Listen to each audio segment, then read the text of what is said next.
Okay, it's no sounds. Okay, cool. 서로 다른 길을 걷게 될 두 선수 이제 고향 땅에서 마침내 마주하게 됩니다. 일단 제가 작년에 You counterblade with the Raspberry of your. Where are you putting? Oh my god. Thanks to the prime though. Okay, I can move him down. I can move him down.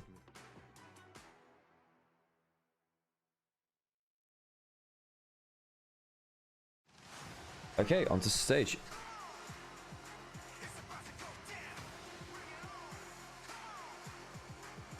I think BLG should just diff LYON, to be honest.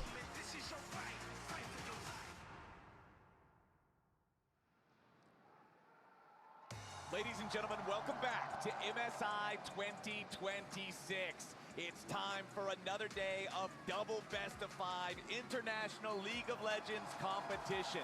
Later today, an elimination match between Furia and T1. Okay, cool. But before we get there, it's time for BLG. And in fact, sorry about that. Things were a bit weird on the setup today for Onivia, but we're live now. Matches, and now it's time to see who is going to emerge triumphant here. I know a lot of people are predicting BLG in this one. A powerful team. Okay, come on, England. Competitor that's always making those deep runs, it feels like. And LYON are going to have a hell of a battle in Oh my god, it's hard attacking England Mexico game. Oh my god, that's close as heck. Best of 5 as the teams take the stage. Yeah, both teams coming off the back of Surely that's it. That's been a hell of a defense. Game 1 and game 2, they definitely had to work for that victory. Hey, we got that. We got Dagda casting BLG. That's good. They are going to be making sure Dagda was very studious with figuring, learning about BLG for this event. Talking about at the top of the day. If LYON want to stand a chance, they're really going to have to show us a more refined form. They're going to have to show us them at their best compared to what we saw in those opening Furia games where things were real scary for a long time. But we did get to see a little bit of that adaptation coming through from LYON, right? Like if BLG loses this is the biggest set of all time. No, I don't think so. IGTL was a bigger upset. Trying to be more active to match Shun in the early stages. All right, let's see what we get. I am excited to see what the drafts look like. And I think that yesterday on paper is a bigger upset, but it's top esports, so it's like, okay, England win, okay. Series against T1, you're talking about going up against the team, the organization that has the most world championships by a country mile, and BLG taking them to 5 games. So much history between those two teams. BLG emerged triumphant after 5, and so much of it was because of Bin and Knight. Yeah, and I think that's where this is also not an elimination match. True. Yep. Yeah, that was an insane game. I only just caught the last like 20 minutes of that. Putting bans in towards that as line, because that then opens up more for Bin and Knight in those solo lanes. So that could definitely unleash the power of what has been the biggest strength. I think the reason that they were bigging up T1 is because BLG beat them, right? Because like it has to add on to the achievement. Yeah, it is a tall task for a line going up against. I'm from Brazil, got eliminated today. Yeah, I did see that. I saw that. It was a. I mean, how can you stop Haaland on form like that? But yeah, I was thinking. Results. Yeah, thank you. Hello. Do you just see the England game? I just caught the last closing minutes. Yes. Oh, never doubted him. Never doubted him. How it shakes out. Jungle Focus from BLG, Nocturne and Vi, their first 2 bans here in this one. Okay, right. So BLG banning out the early, some of the jungle matchups, which I think get a little bit more spooky, and they also remove some agency from Spot. That is important. I think Vi and Nocturne, that shows that they're actually prepping pretty okay here, at least in my mind. Get rid of the Nocturne, who's strong in those invades early. Vi, who's very good in those ganks early. And okay. Even Elise Invan might be tossed in here as well, based on his performance the other day. But we'll have to see. Whereas on the other side, yeah, LYON still trying to focus a little bit more on getting rid of the Ziggs, getting rid of those AP carries in the bot lane, but we know the Viper... Now we're going to get accumulated by T1.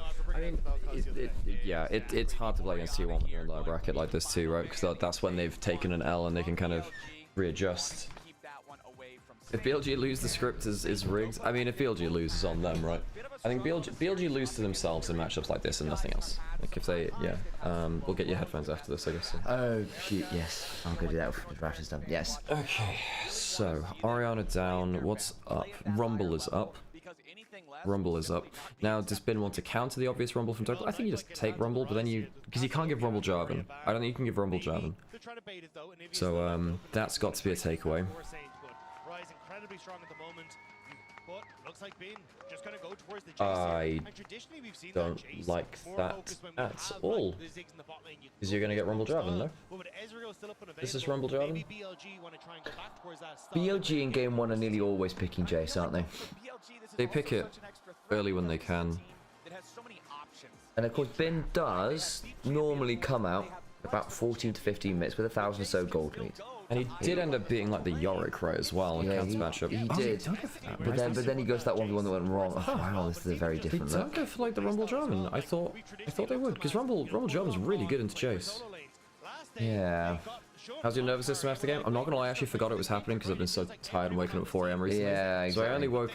Funnily enough, I woke up and just saw the last 20 minutes of it, and then the nerves started kicking. It was fun. I'd go back and watch the VOD, honestly, as well. I'm at with it. Wait, the Cassante for him? Lee I don't like the Lee Sin Cassante.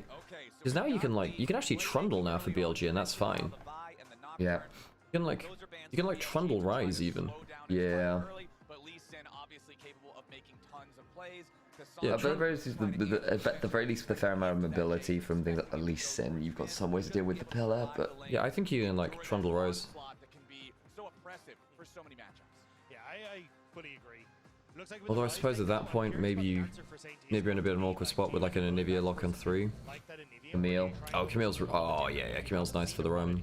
But then you don't get to lock it with the Ziggs immediately, but you do have a bunch of other mage supports you can play it with. Yeah, and again, or Ezreal for that matter. Yeah. Or Caitlyn if you really want to. Like, you've got options here. Game 1, you're not going to ban out all the problems. And Ziggs is gone, as you noted, but... You can't lock the Ziggs with it. You need to dig into your champion pool a little bit. Oh, they Shen for the Shen. I mean, Shen and Camille mix? You can ult whoever Camille ults, or realm what comes in on it can be really, really obnoxious. Yeah, that's true. and I like it. I mean, No, the Shen's not bad for answering some of the global pressure. The question is whether it will survive lane, but then BLG don't really play for lane as much. And whether BLG can kind of like buy the ult cooldown and keep making plays while the ult's on cooldown, because the Shen ult is obviously a very long cooldown. I don't love the Camille, to be honest. I think Camille is the strongest support on the patch. I think if you're a good Camille player, we've seen it completely run over games, and On is very good at this champion. Him and Carrier are basically best in class at it. So that's scary, of course. I actually think Delight was better than... Was it Carrier that played it the other day? I mean, Carrier played it in play-ins, if you remember. He played it versus BLG into Onsbard and lost that game as well. Yeah, I'm thinking play-ins, that there was that one utterly Oh, ridiculous game yeah, versus from him. TL. Yeah, which I think was... So that's the one that I go to. Is like, what's the best Camille game I've seen so far at the tournament? Well, that one was pretty good. He did lose versus On, though, with the Bard Camille matchup.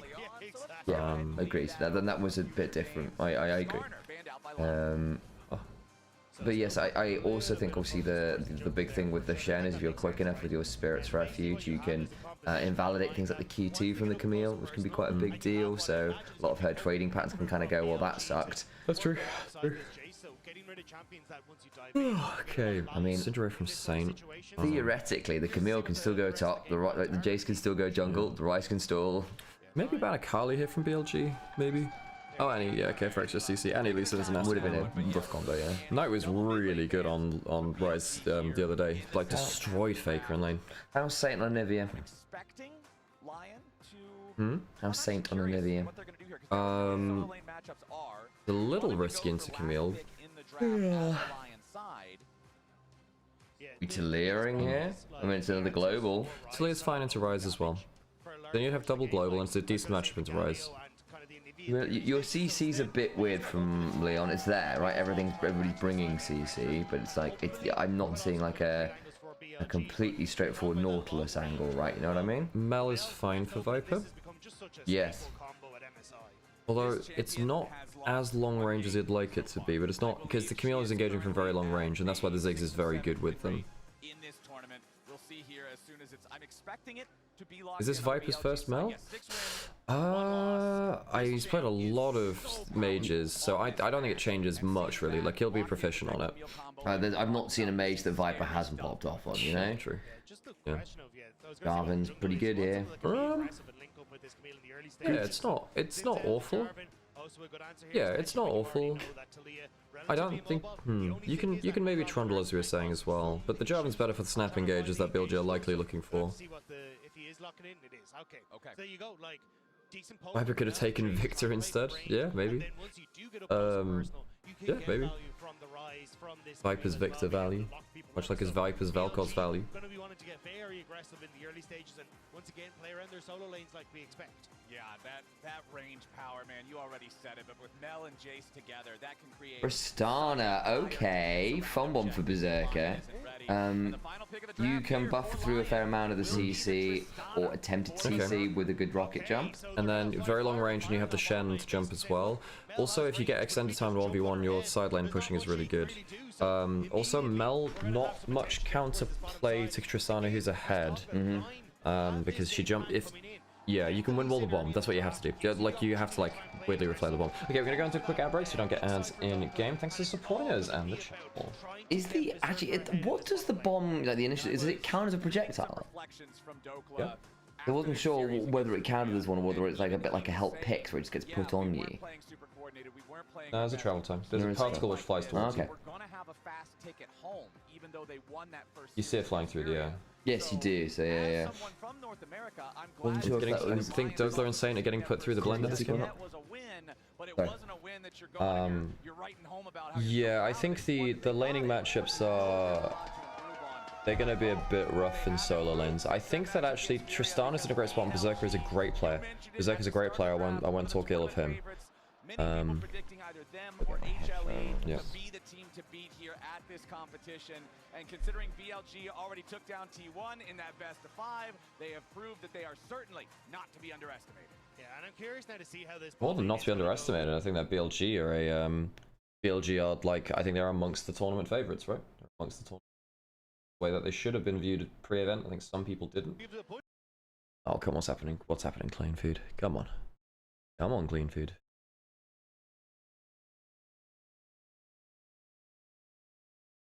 Okay, clean food. So bit of a gap between Well, clean food just a little bit. Those There we go, cool. BLG with Knight and Bin in particular. I know I've been talking about these guys, but man, I can't stop talking about these guys. These are two of the best solo laners in the world. A lot of people currently ranking Knight as the best mid laner, the best individual performing player in pro in the world right now. Yeah, I mean, it's hard not to when he's coming in with an average of nearly 7 kills from the domestic region to MSI. Like, this guy's been absolutely insane. So yeah, but Dagda had a call with us before MSI for like 3 hours or so. We chatted about a lot of stuff. So we talked to Dagda about a lot of stuff here. So we approved him. Ooh, good flash away. You expect that at level 1 flash? Yeah, I was going to get really punished for it as well. Berserker gets low on lethal tempo though, but yeah, you're really afraid of Mel passive like that. Now, that's an expected flash. I actually don't mind. Well, the problem is you don't trade it for flash from Shen either. You traded it for flash with him, it's great. Because then I was in a really bad spot. But now he can go for a flash taunt on his... Yeah, on his second. If they hit level 2 and they charm flash, someone dies. See Berserker and Lions known they have the level 2 already stepping up. Exactly. They need to be really careful with that. You can see they've just Jarvan's pathing the other way, so they've got the prior to work with. He'll be moving towards that top end. They just saw Jarvan moving away, so they've got prior, so they know they've got prior to work with. Ooh. Nice idea. And he still has flash as well, so he's okay for now. He still has flash. While the Shen's got flash, he's very, very scary. Okay, good hop over. Oh, okay, really good pass. This will be the attack onto the blue buff then. No, he might go top side. Top side, I think. He might be able to gank top. Yeah, he's gonna gank top. I wasn't sure if he'd go for the blue buff while they don't, because look where the wind's ward. It's in Trevor's. It's really good for him. Really good. He knows he's dead now. He's gonna die for the cannon.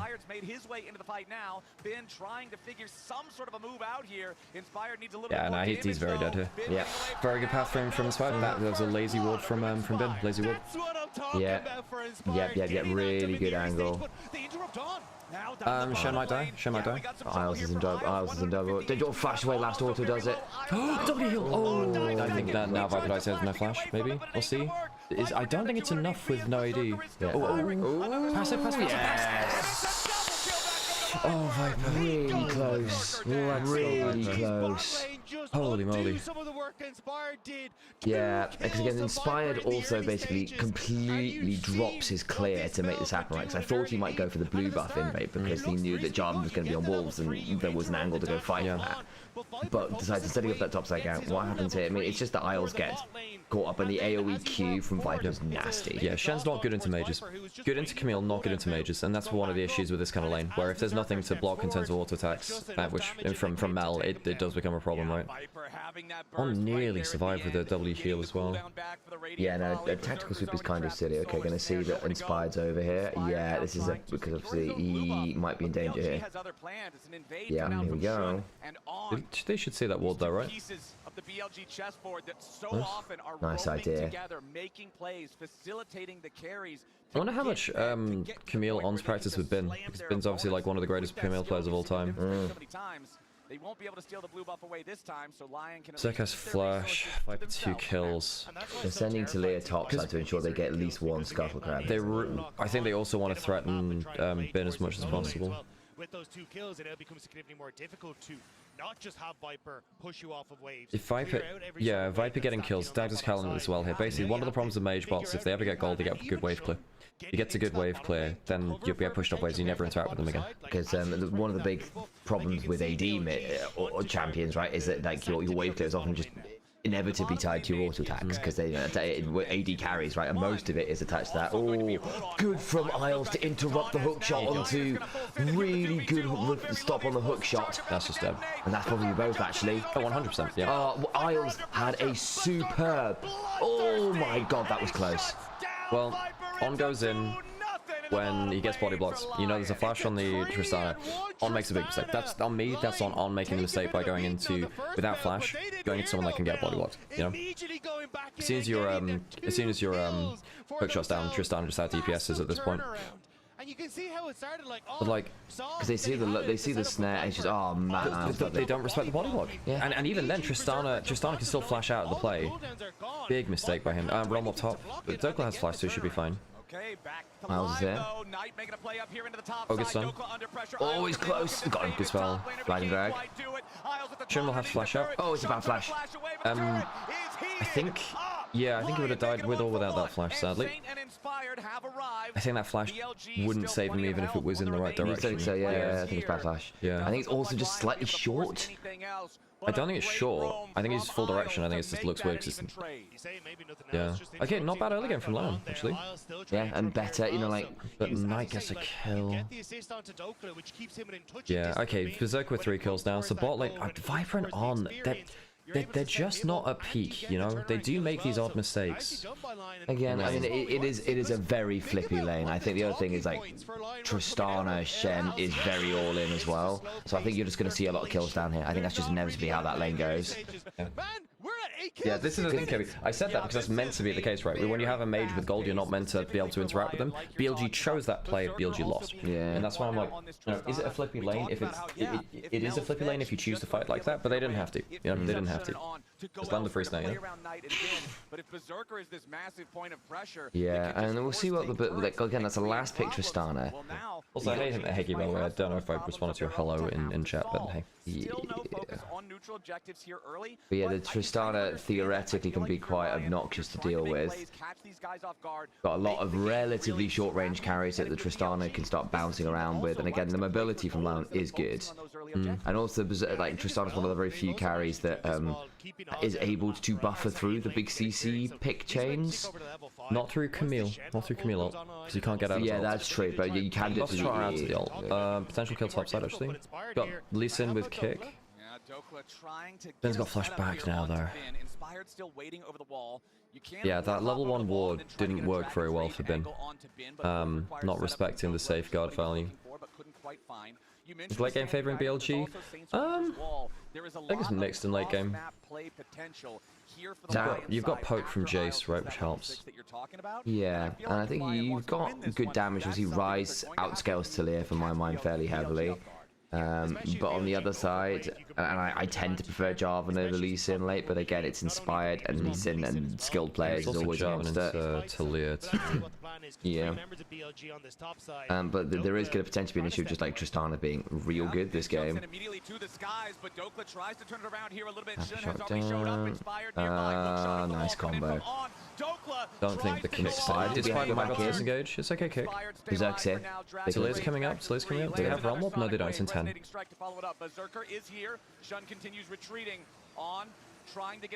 Okay, that's fine. And they also know where Berserker is now, plus Shen doesn't have 6.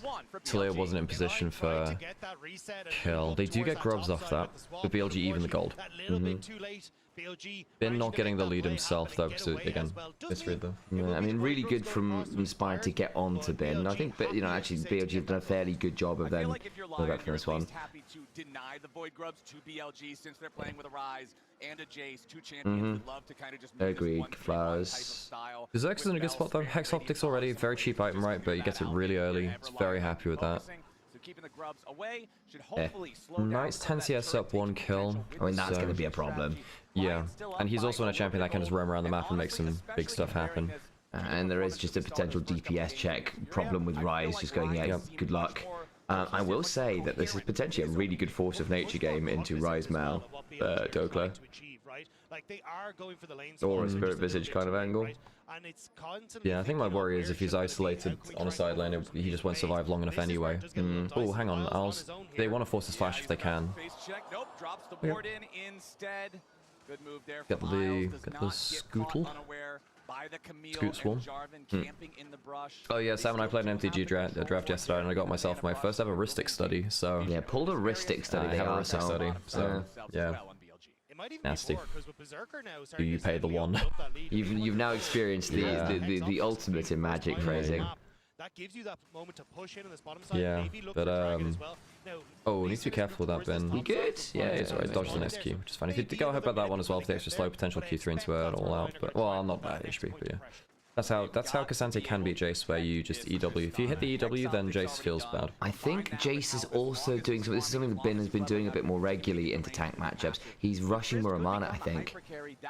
Yeah, you do that as Jace sometimes, but yeah, with Jace, if you get the early upgrade from it, I can see the value actually. So Ben has been doing this a lot into tanks. Okay, that's fair. I actually hadn't picked that up myself. I know we talked about it a bit, but obviously like Jace doesn't stack tier very well. He needs the Muramana to get fast stacking, because like not everyone's Ezreal basically. Because with Jace, without it fully upgraded, if you're just sitting on tier, you expect it to transform to like 24 to 26 minutes. With Muramana, you can drop that to like 22 maybe. And it's not like Cassante ever really gets to stop you hitting him with stuff. You have this ward here to spot anyone's coming in. Oh, I thought the cameras in the wrong spot. I realized the minimap is large. Really large. Okay, LYON's good early game, and they weren't very good in early game versus Furia, but they were in late game objective fights. This isn't bad for LYON actually. It's a good early start. You need to stop the side laning that's going to come in the next, few minutes, which is the problem. Because there is going to be an issue with the Cassante and the Talia hitting a point where the Rise and the Jace is just going to be very hard to manage. At the very least, with all the mobility, double globals, you have got ways to potentially attack someone in a side lane, and BLG have been known to greed a little in side lanes. Yeah. Still only about 25% of the When we see bot lane, at least it's even in farm, but Berserk is in a scary spot. I mean, Viper's also not unhappy, right? As soon as they place that control ward, they are going to see that the plan is exposed. Shun here in the mid lane. Nope, not going to get the chance to make a move on Saint. He backs up. Game's slowing down a bit. Even Golden top lane, it's fine. Bin's actually been shut down fairly well the last 2 series actually. Not that apart from the Jax game. But I mean, they've been putting both T1 and LYON have been putting resource into Bin to make sure he doesn't get a free early lane. There's the Muramana. Yeah, he's been going first. Good pick up there actually. Yeah, I think that it does mean that you're less likely to bully lane because you're not getting like the immediate early damage. But it does mean you get the early transformation. That, and to be fair, like after all the attention, I think Bin's just gone, you know what, I just need to play the scale. And to be fair, if you do get the Muramana transformation at a good time, it just makes your mid-game fight that much harder. So look, I can just play this slow and be alright with it. Late first dragon, 12 minutes. Very. But then again, BLG weren't playing around bot. Does mean that Soul is less on the table, right? Better clear this out. Okay. Just down is behind him. Yeah, I wonder whether he could shock blast the wave and still leave, but he doesn't know when the Shen ult's going to come through or the Talia ult. Yeah, probably right. No, that's when we talk about that global value. Yeah, right? no, I wonder whether an accelerated shock blast and a run away with the transform would be enough to go, you know what, I can clear this, and then you can't touch the turret. 3 grub Tristana. Okay, yeah, 3 grub Tristana gets the first turret. I mean, Berserk's in a really good spot, as we've been saying. Not that they can't get blown up. If you get Jace, Camille, good combos. Moving people around the map, making sure you're able to use the advantage. Nice combo on Inspired. Flash. Oh, lovely. They lose track of them. Well, from Isles, I think, because he gets the flash torn. Yeah, also Inspired got a very lovely kick, and the safeguard also, I thought, kept Saint alive. But yes, Isles as well. Isles gets the. I think it's on the Isles torn personally. I think that was really good because he sort of like forced the flash out of on, instantly kills Snipe. Just lost some vision. Lost some vision. I'd be curious to I hope we get the replay, because I think there was also I think the safeguard might just have been able to keep Satan up. It might be overblowing it though. This is a bit cheap, and then Okay, it's just a straight thing. Oh, yeah, it's a really good flash talk. You're right. It's a good flash talk. yeah. Okay, so Knight doesn't get to flash away in time, but hey, here's what it is. Yeah, a bit of a... Yeah, I don't really think they'd even kill Satan in good timing there, to be honest. I don't think they had the damage at that point. I mean, Lion's doing completely fine in this early game. Completely fine. You know, Bin's not getting out of control. Jolly man again. He's always there, man. Who is this jolly man? Well, someone who's a man who's jolly. Might be lying. So now we get to see what BLG do in sidelines, which is really important. Yeah, I think Inspired and Niles having a good game so far, actually. Well, on the road. This is diveable. They don't have Shenalt, they have Shenalt. Xerxia. Shenalt. Okay. Shenalt. So Shenalt's down, the Bin dives this, and they get 3 grub push on another sideline turret. BLG really not making power plays very well right now. And the globals a bit, yeah, because basically the response, everyone they've made, there's been really good responses, and then the global attacks that Lion have been doing have been really good. It is double lane push from BLG, but they're losing bot lane turret to a 3 grub Sistana. This is a good early game to mid game from Lion. But avoiding that one means he can clear the wave out. Meanwhile, Knight is going to find the opportunity to shove waves. Bin got the wave at least, which slowed this down, but it's still going, right? So Berserk is really strong. Isles does not have flash, so he's dead here.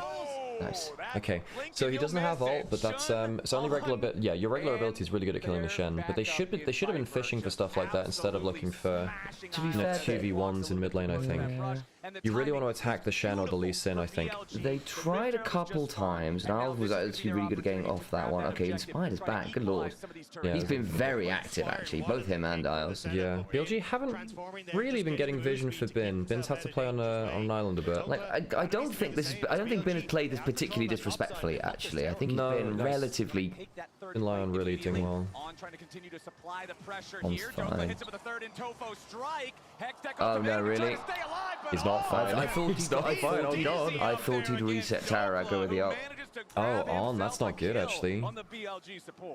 Yeah, I thought he might hookshot over the wall, but it was too fat at that point. That's nice from Dyke, really good from him. Yeah, yeah, it was. I thought the ult into E would be enough to reset aggro. There's no minions under tower. I don't think so. That's probably what it was. He would have needed Knight to then walk up and take tower aggro, but then he's at risk of getting locked down himself. Yeah, it's good from Dyke, good from him. To make plays around turrets. I think both supports suck. On's not had a good game so far. He's misreading the map and he's made a couple of big misplays. I think the laning phase was bad. I think that last kill was bad there too. Mid lane was also a misjudge. So I think actually all 3 of On's deaths have been started by him, really. And that's either a misread on the map. And you know, it's a good response, right? Careful there, buddy. And of course, you know, he got the last kill onto Als as well, which is good for him. Dragon step in 20 seconds. Herald's freebie for bot. There is also just sometimes a Camille element where you die a lot looking at things. Yeah, you are an inherently risky champion. This is like, I'm not surprised to see 3 deaths on Camille. Need to stop the Camille pick. I think that Camille is still the best support in the game. I think that On is just not having a great game. Yeah, and I know you have to look for some stuff, but I think that the plays you were looking for weren't. You meant, oh, it's not that damage onto Als again. Like, I just don't think they were a great set of plays from On for me. I think that either they didn't have enough information against the globals and the very quick mobility which you highlighted from draft. Brings up now. Token's teleported in. LYON are pretty happy with their dragon setups on the whole. I guess BLG just let Bin take top tower. Yeah, they've already got 1 dragon, they don't care that much. And they got bot turret as well, so it's just going to get them a lot of gold. Yeah, Herald not very useful for BLG, but it does stop LYON from getting it. The Muramana transformation happened like 16 minutes, by the way. It's crazy, actually. Yeah, you don't expect that at all. Reflect, whee! Yeah, I love that. Mel can do that. It's one of my favorite react. Yeah, we're doing some sort of math over here. There's some sine, cosine, tangent going on. And again, they've got the Herald charge already. In terms of gold right now, Dagda. This is a very close game. Yeah. Not that Viper's got low gold, it's just Berserker's got so much tower gold. They're literally just putting everything into the Tristana. Very much accelerated. That's good from Viper. It's a cute angle at least, anyway. I know. That's funny as heck. Since I did the trigonometry, geometry stuff. Always funny to see stuff like that get reflected by Mel. On? On stepping.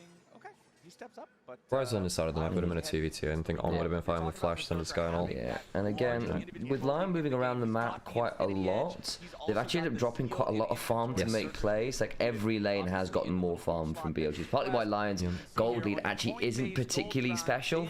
Like, 900 gold at 18 minutes is pretty... So it's not exactly exciting. You normally expect something more like 2,000 being a meaningful lead at this point. Viper's like a level over Berserker as well, which I'm not unhappy about. But yeah, this reminds me a little... It's not the same, but it does remind me a little bit of the Team Liquid T1 game at Worlds in 23 or whatever it was. Where it's like, oh, Pioche's going to kill them all, and you played mechanically very well. But strategically, they were losing so much XP. Oh, lovely! And you can't jump out of Hex Deck. Awesome. There we go. That's better from On. And that's why you pick the Camille support. It like allows you these crazy snap plays from support in a way that basically no other support can do. If you go way back to like season 8, 9, more 8 to be honest, like the reason Camille was ridiculously strong in the jungle was modes like that. On might die for this. Oh, good pull out of the hookshot actually. Okay, and then On goes melee range when he didn't need to, and he dies. I think it was another good flash taunt from Miles. Yeah, but you shouldn't be melee range against that when you've just used your hookshot and your taunt, you know? I mean, I think his hookshot was off cooldown, to be fair. Because he used it to escape. He just got pulled out of it by Doppler, who got a footwork pullback on the Q3. At the time he was taunted, did he? Pretty sure he did, but I might be wrong. Say level 7, so I'm not sure. It's fairly long cooldown. Sometimes you get it up 2 times in a trade, but yeah. Specifically very soon. He has 2 stacks left to go on his Rod of Ages until that procs, and he just completed his Seraph's Embrace with an already fully stacked tier. So this is going to be a very yeah, it was a big jungle buff because yeah, just gank. It was like red gank mid, crab rank gank. Yeah, exactly. You didn't have to. You drop camps to like for ganks, yeah. Yeah, well, yeah, and the reason was like that. If you want to see what Camille used to do, is basically just do that kind of move into mid lane just all the time. Okay, Berserker, lowish. That's a good shock blast. I mean, Bin is really strong. That's a very early transformation. And you got the Voltaic second, which I think is probably not a bad way of doing it on the Jace. Honestly, the problem with Voltaic first as Jace is you end up being very mana hungry. That's why you typically tend to sit on tier as well, right? You will, exactly. Yes, exactly. But by going for the more mana first, it means that your 2 item spike is disgusting. Yeah. Well, Camille has been involved in 4 of her teams, you know, like 9 deaths, almost half, and then is involved in all of the kills which BLG have. Yes, that sounds about right. It sounds like on.exe. Viper's not that far behind Berserker now, actually. But yeah, I think Viper's been playing just fine. And again, the Tristana being strong is scary, but I do think there is a very real world where the Tristana is when she goes to big moves, gets popped. I do think that LYON have an interesting 5v5. Lots of mobility, lots of ways to potentially save the first member. But if they get caught in the big AoE of a Mel Rise consistent DPS check, that could get really nasty. But LYON don't have... What? BLG don't have a front line. No, they don't. So if LYON get themselves a good kick, Tristana gets to jump on someone. If Tristana finds someone isolated, the resets get nasty. Because again, between Talia Wall, Shen Taunt, resets for Tristana Hop, Lee Sin following them, you do get... BLG going backwards don't. Basically, you lose every time you have to go backwards. Yeah.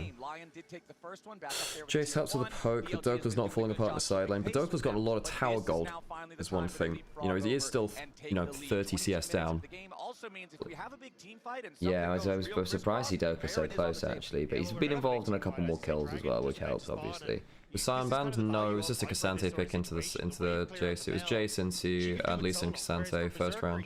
And Cassante's got quite a lot. Hang on, here we go. Okay, they can drop. Ah, Dokes. He has flash. But not that. Okay, Matt gets it as well. Dragon, that's Baron. That's at cost for Dragon. Okay. I saw Dragon going, I was like, maybe there's a DPS check, but I think it might be a bit too risky. Doppler only uses ult, he doesn't use flash. I mean, you're happy to take that, you don't lose anything, because they are starting it. I wondered. Because they knew they were going to be on the Dragon. Seconds on Cassante? I mean, they don't have the front line now. Gotta watch Tristana. If Tristana gets into a good spot... Hang on, Slade's going bot. Doesn't have TP. Hang on, Slade's not TP. It's because Slade has Ghost. They're doing it because Slade has Ghost. That's why they're doing it. And they know they were on Dragon. So it's like, with the realm warped up, they can do this. But I wondered about that DPS check. Okay, that's really bad from Saint then. Lion, like I didn't realize they didn't have flash. That they have go teleport. That's really. I think he's still. I think he's ghost and then ult in, as well as the other option. Even then, I'm not sure you make it there in time. Well, maybe you do. I'm surprised they don't even give it a try. Giving like a free baron to like a Rise Jace. And like you just saw Cassante dying, so you've got to have an idea that they're top side of the map. And like, not to put too fine a point on it, if I can figure it out that hey, by the way, Rise at 2 items with a Jarvan can probably just 2-man this, or at least get a decent DPS check on this. Yeah. Zana's the best tank into Jace. I actually quite like the Cassante matchup into Jace because you can like your EW threat's really nice. And we have seen Doppler actually do well in the individual. I think the thing about the Sion is that it's easier for Sion to cause issues in team fights. And Jace does have an annoying habit of basically now that a lot of good Jace players have figured out the Serpent's Fang tech, it means your shield doesn't work quite so well. Also, Jace has an annoying habit of, oh, you're right, Serpent's Fang on the Inspired, by the way. I could call that. We'll come to that one in a second. The other thing that Jace can do into Sion is basically hammer form in and then E you away as you're charging your Q, which interrupt your Q all the time, which gets really annoying. Anyway, yes, Serpent's Fang on Lee Sin, you pointed out. Sion has more kill threat onto Jace than Cassante. I don't think that means that Cassante doesn't have kill threat, and that might be a comfort thing at that point. I also think it's I do think that obviously Sion is a really good champ. I think maybe they were afraid of, because Trundle was available. I actually thought with the Cassante lock-in early, maybe they were afraid of a Trundle, because Sion is unplayable into Trundle, whereas Cassante has some ways out. I think it's basically a consolation to say we still have an okay tank matchup into the Jace, and it has been fine. And I think they were just afraid of getting Trundle after, because I was thinking like Trundle Rise would have been fine too. It was actually a last pick Jarvan, I think it was in the draft. But yeah. They've got a little bit more like mobility. I know obviously Sion ult's a big thing, but you've got a bit more mobility to play with things. Oh, lovely from Isles has played a mean Shen. Can LYON get anything else off the back of it? You know they're looking. Didn't have the hang on a second. Bin's got flash, doesn't have Ghost Blade. Inspired on the chase. Not gonna fire the Sonic Wave here just yet. Bin Push Cassante, can he find a way in? Not from this range. Maybe now with the Q? Nice, I'm just saying. Ooh, if he hits that Q. If he hits that Q. You know what, Isles, not a bad game from him. Well, okay, I know that earlier, like, Bessie would say both sports were bad. I think the early game was mixed, but, you know, Isles gets some good punishes in laning phase. That plays there. It's just, do they have Realm Warp? They do have Realm Warp. I spotted now, careful now. Satan's also really low. Well, I think On's dead, yeah. Okay, well, they go for the attempted punish on the back, and he goes very wrong. On is not understanding where LYON moves are on fire. Oh, I think they kill him.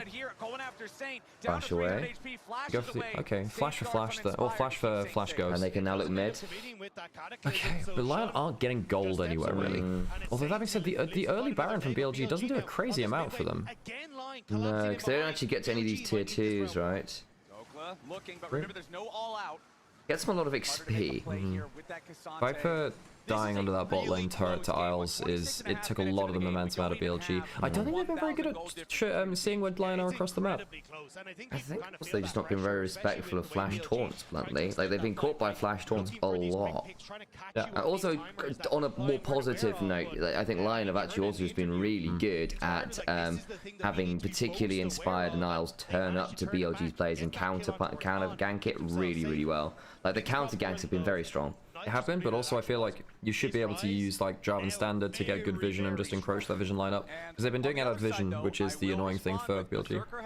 He was kind of building 2 items at the same time. He started building with the Zeal, you remember, after the Infinity Edge, but then he switched over to complete Bloodthirster first, and then now he's completed his Navori Flicker Blades after. So 4 fully completed items scary. on the Tristana.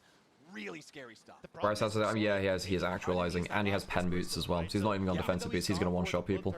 Because he's like, well, I'm getting jumped on. I'm getting this Hex Tech ultimatum, which is making my life miserable.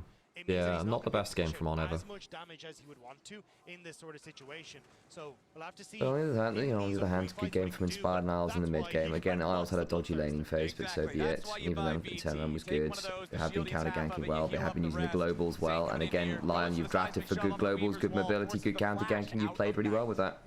Dragon now. Good flash out. It's a 4-item Tristana here as well. By the by, do need to keep our eyes on that because the Bloodthirst is in as well. I think Berserker could really pop off. would love to try and That close flash on distance Rise and the relatively Ghost on Rise a bit quickly. rough. They can maybe roll more for a big value. Just getting some poke down. And the Jace poke is going to be pretty nasty. Watch for the Channel, watch for the Channel. They can go in for like a taxi a bit. On's trying to look for an angle. Okay, they win the smite fight. They get still point, yeah. It's a slow soul. On's looking around, can't find it. Lion's wards have been really strong as well around a lot of these setups. They have wards absolutely everywhere. They've had Dagda called it out earlier as well. He wish they did that whole mini map. The vision control ward lines as well. When's next Baron? 30 seconds. Okay, they've got a couple wards around to LYON. Infernal Soul, so annoying. Yes, you don't have the same poke power as a Jace and a Mel, but Talia can still poke. Cyril's done for Ben. That's not bad. He had that before the last fight. This Infernal Soul could be very scary for BLG if they don't have a plan. Yes, 4 minutes from I now. missed that one. Super interesting to see Viper's build though. Went for the Bloodletters first, so basically wanted a little bit more of a bruiser stat line when it comes towards the all-in potential that LYON do have. While also You like Lion's comp to Camille Rose? I don't think it's... I think that this comp is fine from BLG. I just think that On's been very disrespectful of enemy vision, making plays as though they're not going to be there. He's obviously gotten killed a couple of times. He has 1 and 5. I mean, he's been getting a lot of proactive plays too. He's been looking for them, but he's like not really had the consideration for where particularly Isles can be, actually. Isles has been really good at answering him. There is also an element of, as Camille support, you very regularly have to posture quite prospectively to look for plays. And Just do then it with your Jarvan. Yeah. So you can at least you can check with the standard, right? Sure, I'm talking about like position to look for hook shots and stuff. But doing so into a comp where you have no front line means that you are potentially someone that people can turn on. Because if you're in range to engage, people are also in range to jump on you. I think Lion's pretty happy with this game, though. Like right now, like 30 minutes in, soul point. You happy? We're gonna get one big team fight that really I think he's getting on this recall. That would be fairly significant, You need to be actually. careful with this now, BLG. He's got it. It's not here. Yeah, there is that GA. But yeah, this is honestly a good game from Lion. Very structured. Ward line's been good. Objective setup's been good. Punishing on well. No, Bin's not exploded in the side lane because of the early gank. I don't think Lion want to be stuck on an objective too much against BLG because of the poke from Jace. Recognizing the large damage threats of both the Rise and the Mel. I'm not gonna lie though, if you end up getting engaged on by a And hang on, off. Oh, Good flash away, good flash away. That's fine. Oh, the W's down from Santa. W's down. He went to defend the Berserker, and there's the ult. Nicely done. Okay. That's really good from Mike. Again, the thing is Camille, you do this all the time, but when it works real well. Really good Zonias. Inspired's now going to be stuck in the pit. He's dead. He's dead. That's the GA. Doesn't matter. On. He's keeping everyone away, and it allows the disguise to happen as well. Beautiful. Well, that's why. And the flash hook shot as well. Oh, it's beautiful. Well, that's why you picked the Camille. That was just an entirely Camille play, by the way. Yeah. Like, I know it's so, like, the volatile, but who else can actually engage from that kind of angle with that kind of threat? Yeah, again, look, as Camille, you position very, very aggressively for these reasons. When you position like this, you're a Camille who is level 11 to the game of, like, you know, your jungler is level 16. It goes wrong hard. When it goes right, though, it's so cool. Awesome Zonias from Viper. That was a peak Viper team fight. That you know, yeah, because Inspired doesn't get to do anything. And this was a good game from Lion. Good, legitimately. And I think Isles had a good game on the Shen on the whole. Like in terms of mid game, the early lane was good. Had a couple of deaths, and then like started to really curtail all on the map. I thought Inspired as well looked really nasty on that Lee Sin. He was absolutely where you need to be all the time. Did anyone see on airball Izzy before that? When he was going into mid lane, he chose just not to flash for flash. And then they took the Cassante from that, to be honest, and he had no flash on Tristana. And even if On had hit that, it meant that Dokla would have probably W'd him and ulted him, or he hops over the Cassante, who then ults back into him and kills him for free and gives the reset to Tristana. That was a really good game from BLG. Really good game from BLG. Well, no, okay, no, I'm gonna say really good team fight. Okay, no, what that is translating is I'm happy BLG won that and it was a good team fight. That was not a great game from On. I think that he was quite disrespectful. I understand you need to be aggressive, but he was quite disrespectful and looking for big plays. But yeah, I mean, they did well at picking up farm when Lion were starting to get kills onto Berserker. I think Vibe had a very good Mel game on the whole, besides that one death under mid turret. Yeah, and then Inspired goes the flash kick and instead gets Zonya'd on it and then is in a horrible spot. Feels awful for Dokla because like as soon as your W's down, effectively the whole team fight's lost. Yeah. As soon as because you understand why he W's, but then On wins the mind game with him. If you somehow trade Cassante W for Camille ult, then it's actually a one fight. But yeah. I mean, look at the goal graph. They were doing great. Ugh, and it's just man. one mistake. That's all you get. And again, like they never got more than a 1300 gold lead, and that was kind of part of the issue we were chatting about a little in the mid game. So like, look, LYON, really good proactive moves, but it had started to cost them just a little bit in terms of the resource acquisition stuff. We were seeing 20-30 CS leads in a lot of lanes. And that basically meant that, bluntly, as long as BLG kept going, they were going to be slightly ahead in XP and in touching distance of gold. And that did become a problem. Oh man, and I need to go back and watch the highlights of the England game as well, because apparently it was an absolute banger. So I completely didn't register. England game, World Cup, Yes. banger. I saw the live feed. I didn't actually see the gameplay. So Yeah, it was like 20 minutes of like hodl.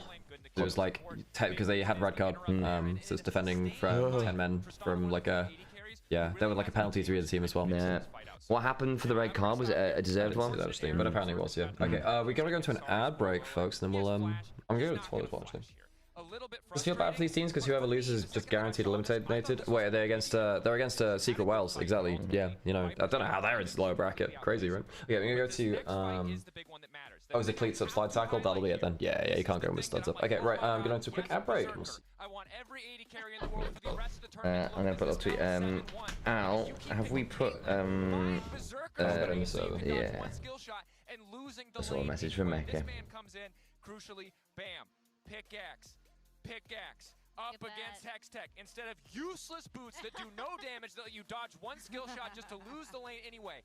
And this man, despite being down, they go for the re-engage. They know they have the favorable 2v2, and he fights it out. So as we play, again, you could highlight the nuances of the 1v1, but if you know the matchup, you know it already. I'm not worried about that. What I want to show is the confidence of Berserker, the recognition of his own strength, and a decision to reinforce the value in an already winning 2v2. Because this right here, this performance in lane, is no longer just about LYON or this series. For the rest of the your server. I think Tristana is on the map as the clear AD carry option into the Mel. The biggest problem with AD carries is they don't exist. Yeah, no, I know.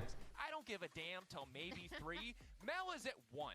At one item, she is relevant, and she kicks your butt all through the rest of the game. But finally, thanks to LYON and Berserker, this feels like an answer to a champion that just seemed unstoppable. And you know, I feel like part of it is with mages, you're about that poke, that wave control, whittling them down. Tristana, you can circumvent that, just jump in. I saw Codyson tweet about this and saying this is the mage kind of, we've seen it so many times in mid lane, seen it in bot lane as well, and just saying, you know, they may throw poke at you. You can just jump immediately on them if you have the engage backup. Yeah. What are we doing? Yeah. Oh no, I was just gonna say, like, I loved their prep. I love that this looks like a completely different team than the team that went against Frutia. This is more of what I was expecting to see from them initially, because they also not only with the creative picks and finding answers to things that we've already seen in this tournament thus far, but just the patience with which they played out the early to mid game and recognizing when they could seed objectives and when they could take objectives or make a play. Don't worry, now that you're here, you've cursed BLG. Wow.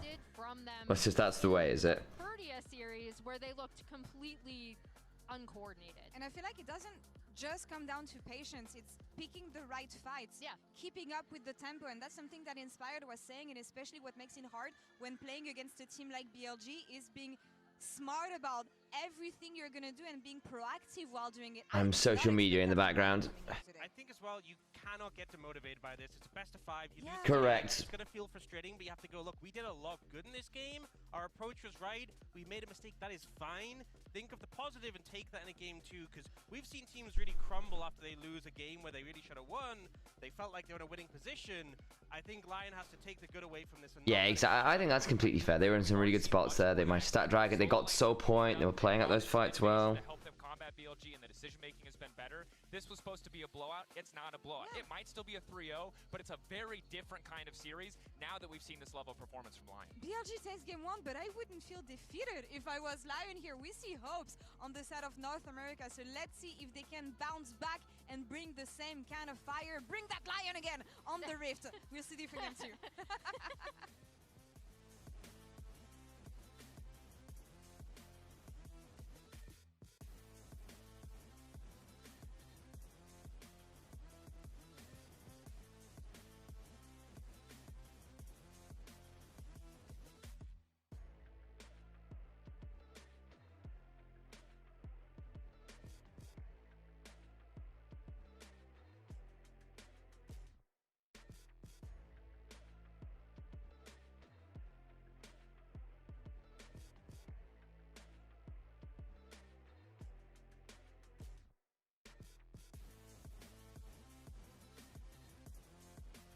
I need to finish it up. I keep finishing this up. What am I doing? Let me finish the... I'm struggling with that.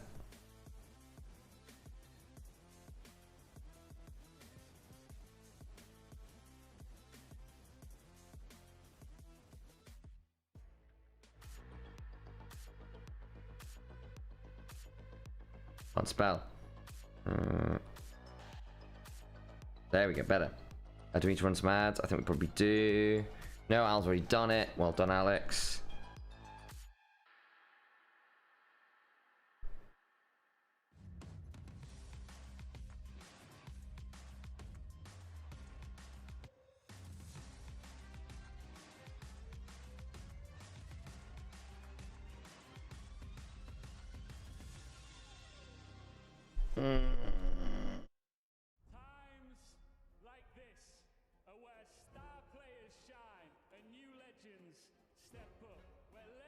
That'll do. At various people. It's the time to do it, at least. It's in break. No.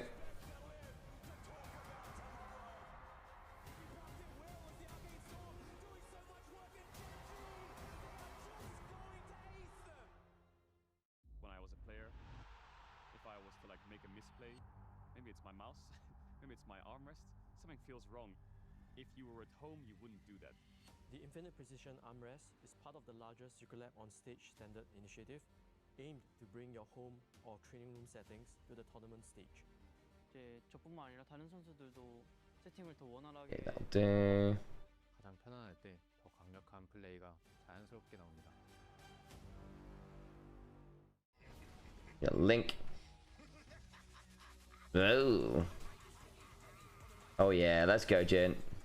Oh man, the stained glass aesthetic for Broken Covenant is so lovely.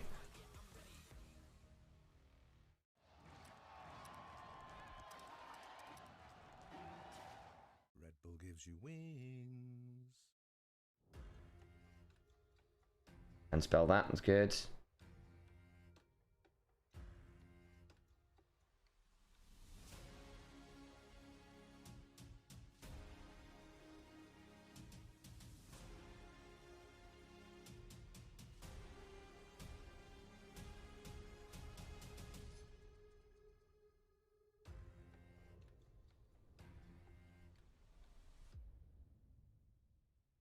Change the color. There we go.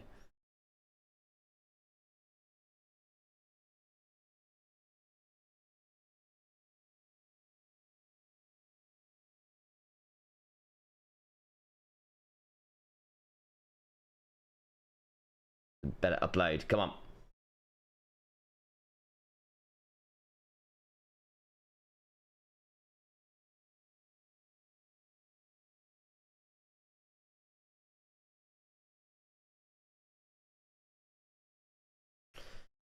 Nice. Oh, how are we doing, chat? I don't play Umanu.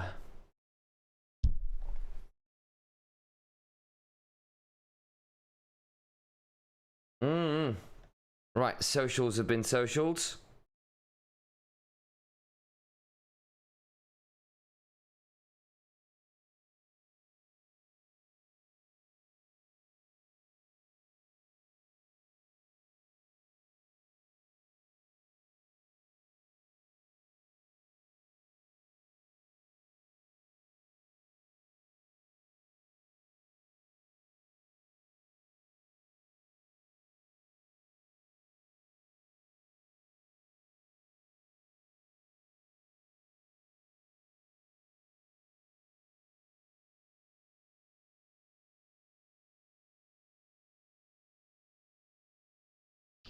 Oh. Someone subs so Sam's phone can put on the floor. Well, yeah, I mean, to be fair, I was just doing the social media things like I need to link in my Discord and post on Twitter and on Instagram to say, yeah, we're live. Because I hadn't done that. Because I didn't do it at 5 AM, I'm not going to lie. I left it a bit late. But it's done now. The socials have been mediated. The media have been socialed. Hey, Simi, good to see you. I play Riftbound, Magic, and Genshin. You think I can afford to play Uma? Yeah, I can't do that. I kind of refuse to get involved in the horse racing game. Like, considering Gatch is already, you know, like a money sink enough, I don't need to add horse gambling to it. Yeah, someone's like, well, does Sam play Uma? I was like, no, I don't. Hey-o. Hello. So let's go on to the reason on the bracket so far as a reset. Good to see you, by the way. Hello, how's it going? Well, okay. So first round, I think was I guess expected results, but I guess the only close one was G2 reverse sweeping Top Esports. The big thing is that Top Esports bombed out. They lost versus G2 and then they lost versus Team Secret Wales. But yeah, BLG beat T1. I expected that. I think a lot of the public didn't because they just believe in T1 because they're a very popular team and they've obviously been on. They had very good play-ins. But I think a lot of people overlook BLG because they're an LPL team and LPL is a, you know, it's not LCK. Yeah, but then basically HLEs look like the best team in the tournament so far. I think I think that HLE is favorites now. I think pre-tournament I would have had BLG a bit higher. I don't think they've come in on best form at the event. I think that On's been a bit mercurial, Bin's been a bit rough. Yeah. So as it stands, upper bracket finals, HLE have beaten everyone. They're waiting the upper bracket finals. Winner of this series will join them. Everyone else in the lower bracket right now, so that's G2, that's T1, that's Team Secret Wales, Top Esports have already bombed out, as we talked about. Winner of the second series will go up against G2, and the loser of this series will go up against Team Secret Wales in the lower brackets. So there's a lot of lower bracket games yet to go, but in terms of upper bracket, we've got this to determine who's going to upper bracket finals, and that's a relatively big deal. Winner for the of this HLE series, yeah. which is a big one. So BLG were banning Nocturne via the last time. They are first pick, so LYON chose counter pick, interestingly. Yeah. Hey Mecha, thank you so much for the coffee, Mecha. Appreciate you. That's actually what that Velcon skin is, you know? Just pretending to be Mel. Well, now let's go ahead and hop in. Oh, Mecha, you did. Oh, Mecha. So sweet. Yo. Yeah, Mecha. Well, you know how much we appreciate Yes. it. Legitimately, it does keep us in. Patron of the arts. Yeah, it's about to say we do feel like Renaissance artists, where it's like someone just we're in the painting atelier as Mecha de Borgia comes up, says paint another. Yes, my lord. Funny enough, who was the Florentian big guy?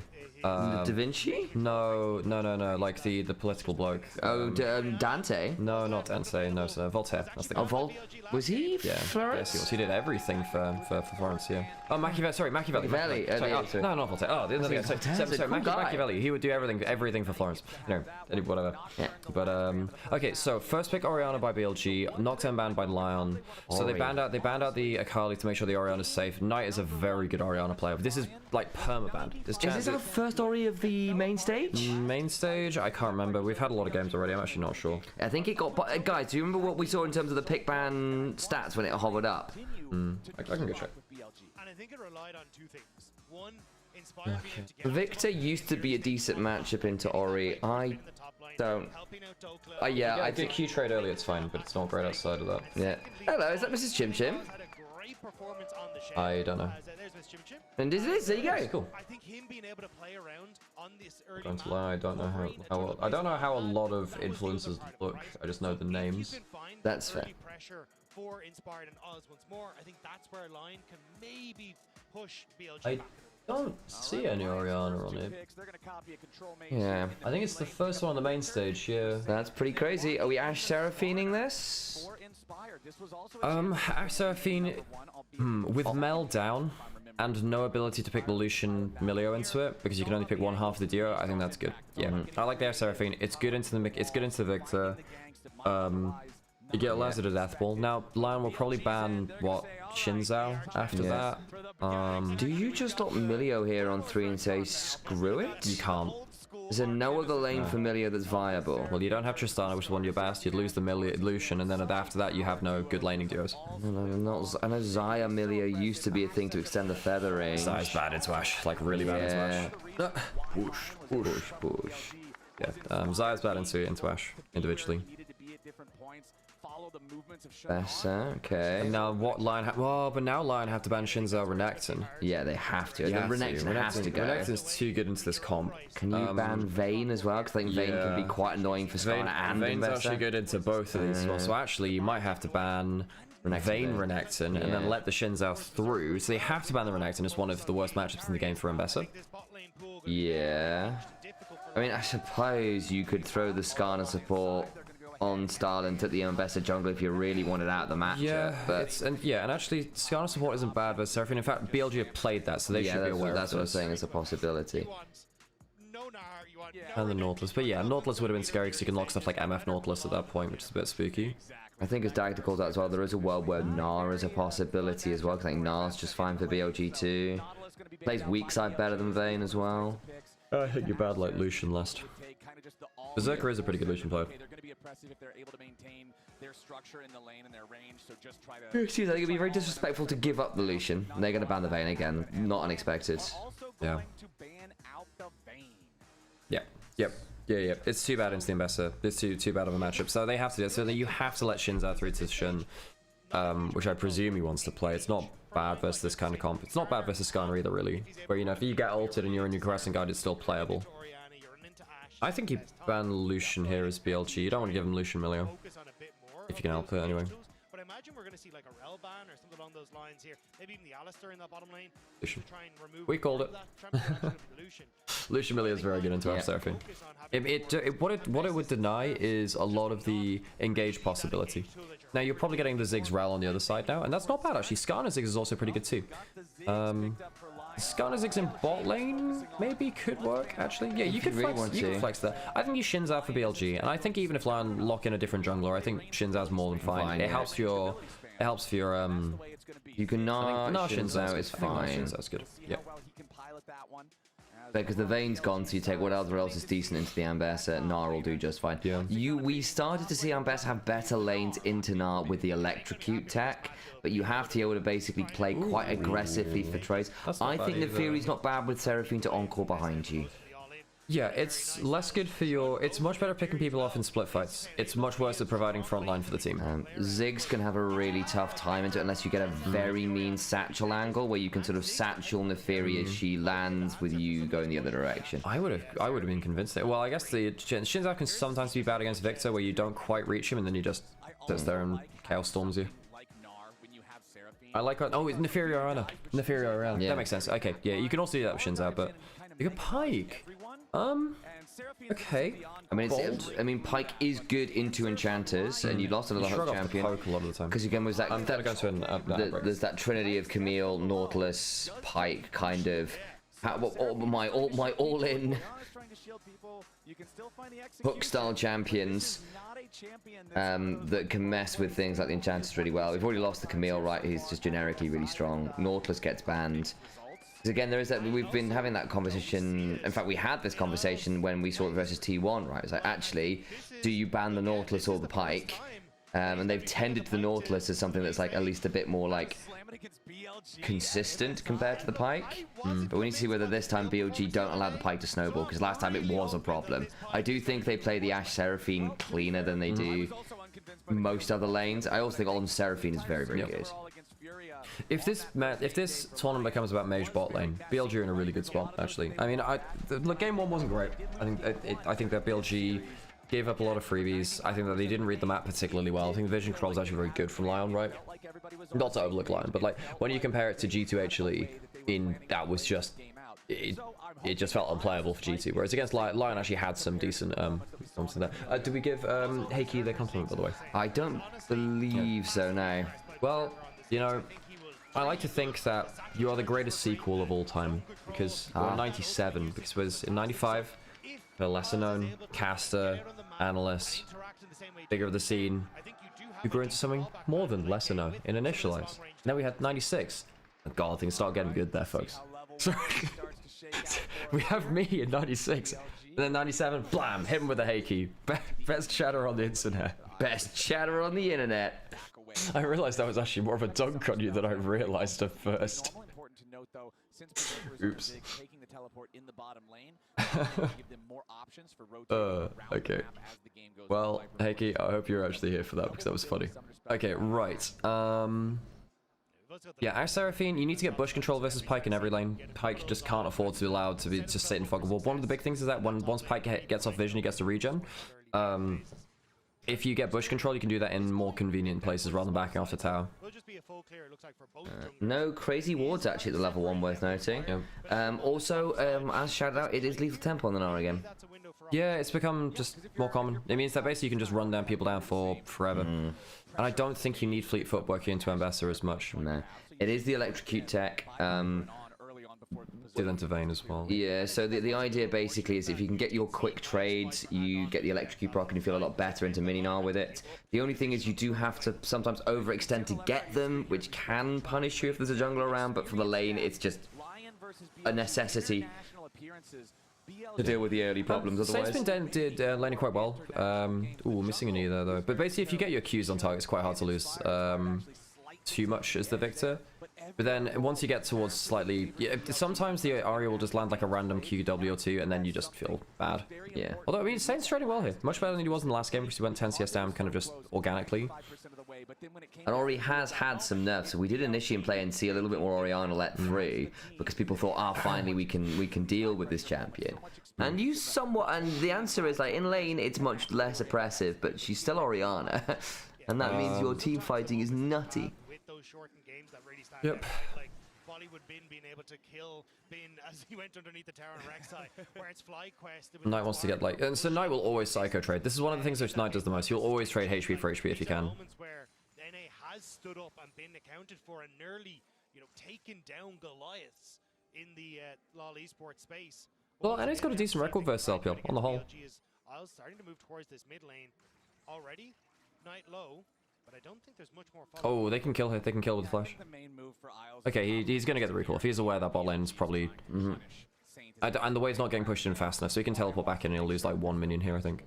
Or maybe 2, actually. Shun's here. Can he interrupt? That might be bad for Saint, actually. He's got no mana. He's got no mana. He's dead. He's actively dead. Oh. No W. Now he's dead. Shun's gone too far, baby. One's here. Isles might die. Okay. Nice. Nice. Nice. Oh my god. Good return, Roam. Bad recall from Saint.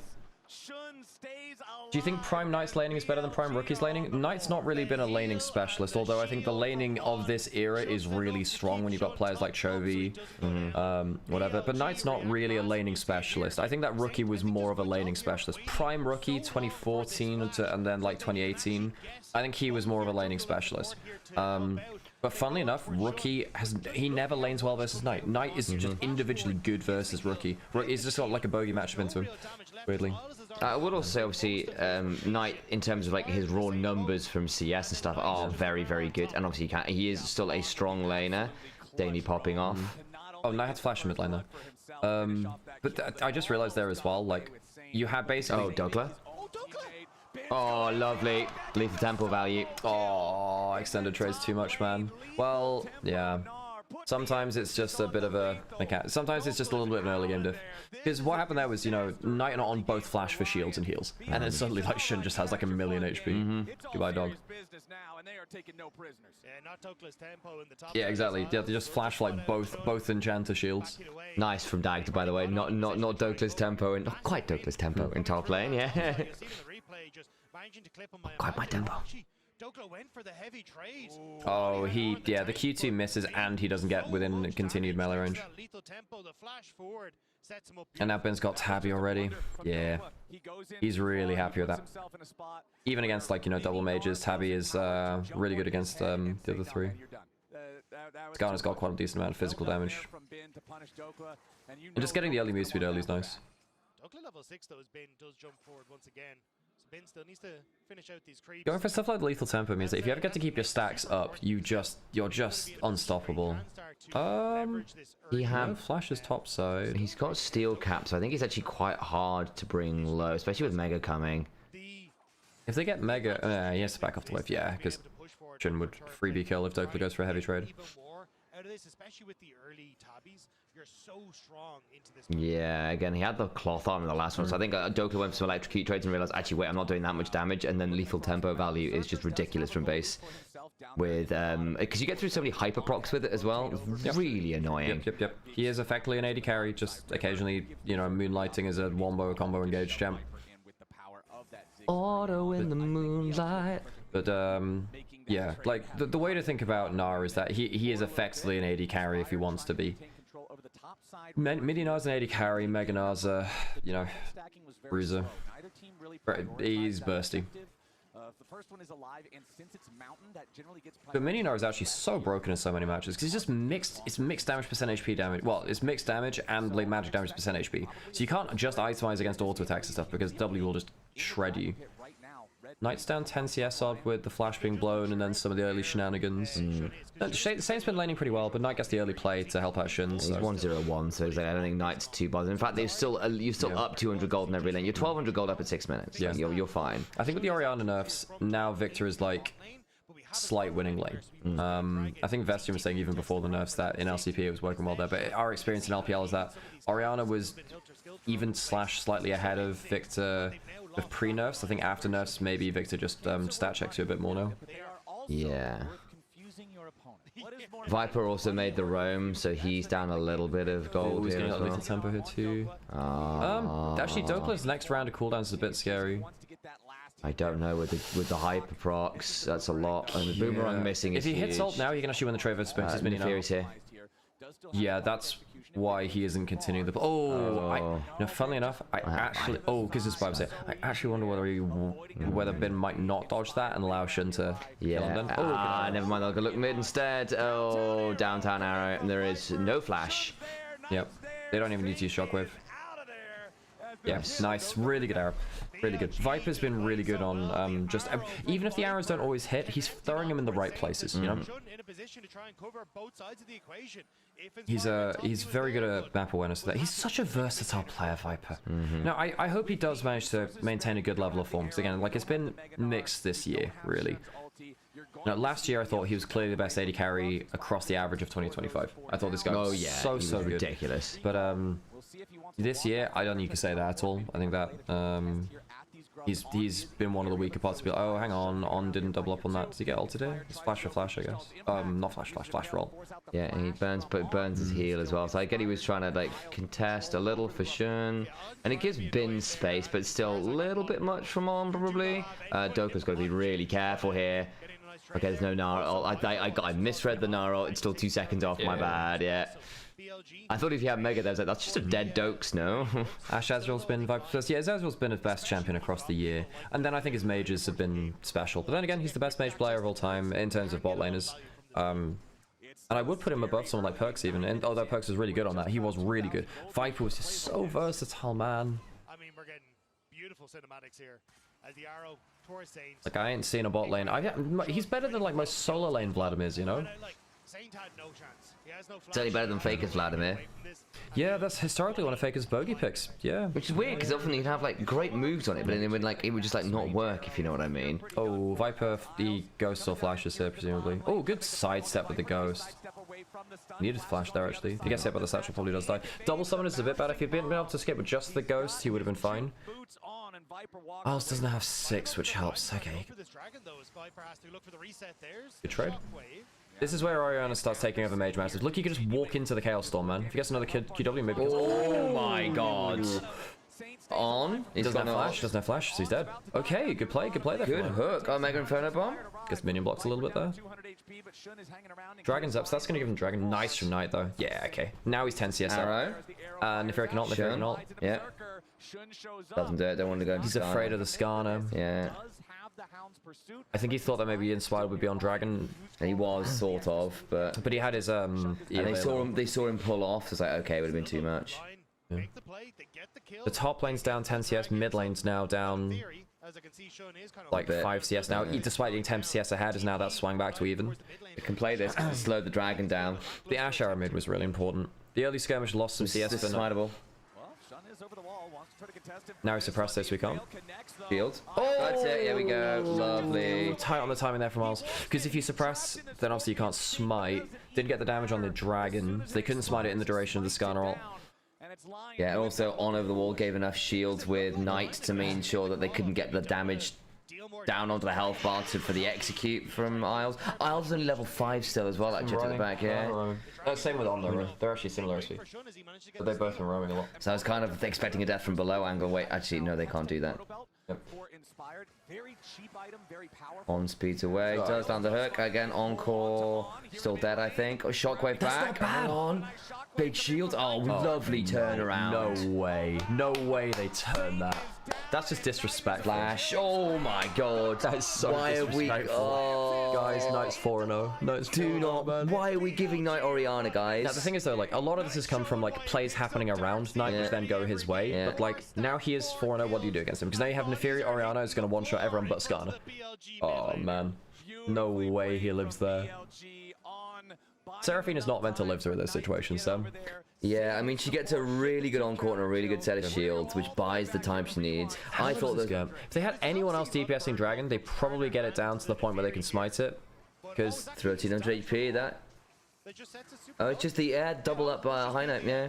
Damage basically coming through from Sean. That ends up getting it low enough, but on basically saying he meant to do this as he ends up getting caught. The charm is good. Yeah, you don't expect this normally, but yeah, literally went to put a ward down. In early game, double enchanter shields like that, oh, killer. Yeah. Oh, that's good damage calculation. That's very good damage calculation. Yeah, and again, like, it's basically because I also was lurking in that bush to punish someone putting the ward down. Like, thinking, we've got this, right? Inspired's won a lot of games versus LCK LPL, but never actually won a series. Yeah, because he went 3-2 versus FlyQuest. Won a game versus BLG, and he took Genji to 5 twice. Because that was that series at Worlds where yeah, there was one at Worlds in 20. Sorry, no, he wasn't on the 100 Thieves roster, which beat BLG in best of 1. He was on the flight, basically. He was on that FlyQuest roster that took Genji to 5. I think he might have done it twice even. Might be the one. Might only be the ones. Rookie Orianna made it look like it was cheating Q cooldown. He was the Wrecking Ball. Saint does have flash. He actually might die to an 0-2-8. Oh, teleport behind. I don't think but they don't win this now. I don't think. No. I don't think. Skarner's here. Arrow, a little early. Knight doesn't have Charm, flash. public Okay, nice dead, nice dead. Teleport's coming in from bin now. Saint dies, I think. Saint has flash. Nearly a mega. Nearly a mega. Do you have Impale? Does it matter? Maybe. Yes, it does. Yeah, it does. Bin's still got mega. Still got mega. The Pykel's insane. Pykel's good. Pykel's good. Yeah, nice. Oh my god, okay, fair. Nicely done. They still have Pike reset. They can still They still have ooh! Doesn't get it, and now actually can maybe turn around on this. No, he doesn't have the burst damage, Oh, that's a really good fight for LYON though. That was very close. I think if they don't clump for the Impale, and if they don't, that was a really good fight from LYON. I think BLG clump up a little too much. And the Asher is not timed well. If the Asher is timed a little better, they hit the MS on the teleport timing there. So Viper tries to hit this on the timing, and he mistimes it. So Ash Arrow, that should be a free Ash Arrow as it gets, really. Dokla also manages to just about the cast in his ult perfectly because he gets hit by the Encore, but it's mid-cast animation, so he still channels through. This is the killer here where everyone clumps. Yeah. So there are a couple of micro misplays from BLG which make this much more playable. Shin also flashes after he's already been hit by the damage. I don't think flash saves him anyway. I don't know what his cooldowns are like, but I think he's pretty much dead there. Rip. Yeah. So that's an insane fight. That was 4. How did Saint end up taking the aggro there? That's really annoying. Don't know. Probably death by touch. Yeah. It's not bad from LYON though. Really good AoE team fight. I think Berserker had a good fight. Inspired had a good fight. Yeah. So Nice now down much more gold now because Saint picked up a lot of gold from that fight. And of course the Pike ult gets some really good value. He got 2 kills from that, right? Yeah, he did. So that's an extra couple hundred gold in. Yeah, you get aggro a lot more with Death by Touch, as Zeka found out in Road to MSI, and I found that recently too. Like, oh wow, I'm really killing this asset. Walked up. I have taken tail shots. I have died. I have in fact died. Yeah, Berserker got some really big gold. Because I guess he got the cash in from Pike ult. Yeah, he's also just farming really well. Because again, a mage into AD carry, you sometimes just bully these early levels. LYON have played well, honestly. That was a good fight there. I mean, like, across the average of it, I mean, Saint's positioning in mid lane wasn't great. So he's died a lot more than he would have liked to because he's overpushed and died. BLG don't have any grubs. If they get Herald, they're really happy. They can use that to break it, because they haven't taken any towers yet. Well, neither team has. On does not have flash still. Good shields. Okay, good steal. Wins that. Get Saint again. Oh, grab field. Yeah. Yeah. Knight has flash still. Okay, still have shockwave. They can't go any further. Battle Herald immediately. That's good. Good shockwave. Good shockwave. Good shockwave. Gonna murder multiple members. Yeah, Beautiful combo. Shockwave combo. They really disrespect the shockwave combo. Flash from Inspired's trying to get tonight. Oh, the slows. Get past the wave. Slowed. Protoplasm harness ain't gonna do it this time, as Inspired is about to fall. Okay, really. That's why you picked the Nymaera Oriana. They just forget about the Nymaera Oriana combo because it wasn't used at the start of the fight. And then also Viper flashed out from Inspired's drives, and Inspired can't hit the Ash. It's trapped in the target. Well, I guess I have to go for Knight, and then he's dead as well. Then Herald's used immediately top lane. Bin? Minina. This is playable. They've got this. No flash. Good Nice hop. Oh, he kills now. He actually kills now, I think. His vision doesn't have vision. Oh my god. Oh, gets it. Oh, valiant effort. Hang on. Nefarious here doesn't have ult. Does it matter? They're all really low. They're going to slow down. They don't have Ash ult. Hawk shots. They want to kill Berserker first. If they can kill Berserker, it's good. They want to get him, yeah. I don't think there's a shutdown. If they get to... Oh, Shun is so fed, man. Shun is so fed now. Although Viper gets that kill, but like... Crazy. Teleporting into the side lane. Okay, BLG really turned that fight. Yeah. Shun is having a very nasty Neferi game. He's also now like, that dog will murder everyone. Look, when BLG get a little bit messed up, the way that first turret of the game, by the way. Sorry, the way they come back into the game often is through burst combos from Night Shun. Like, it's their most comfortable form of play. This mid jungle is very good at playing off each other's burst cooldown. Yes. I completely agree. Completely agree. Sorry, I just thinking, oh wow, first turret's not gone down yet. I can't go all the way. Just trying to find the on-screen things. A lot of picks not... Hang on, where's that going? Top side. I think that's probably dead Knight. He doesn't have flash. Oh, very close to that. Very close to that. Ah, well. Teleporting from Knight. On's now here as well. They don't have. Hang on, Saint doesn't have flash still. Protoplasm harness from Inspired. Douglas teleported up too. So they, very close on flashing that from Knight.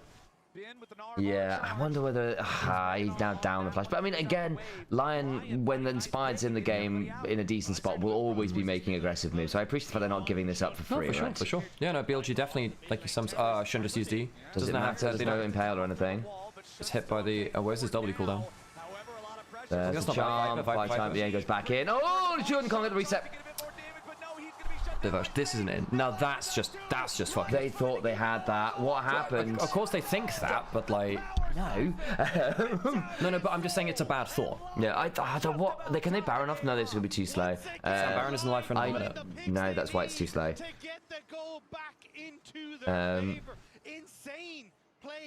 I wanted to see how far Shun was off getting, because I think he nearly got the reset there. What kept Inspired alive there?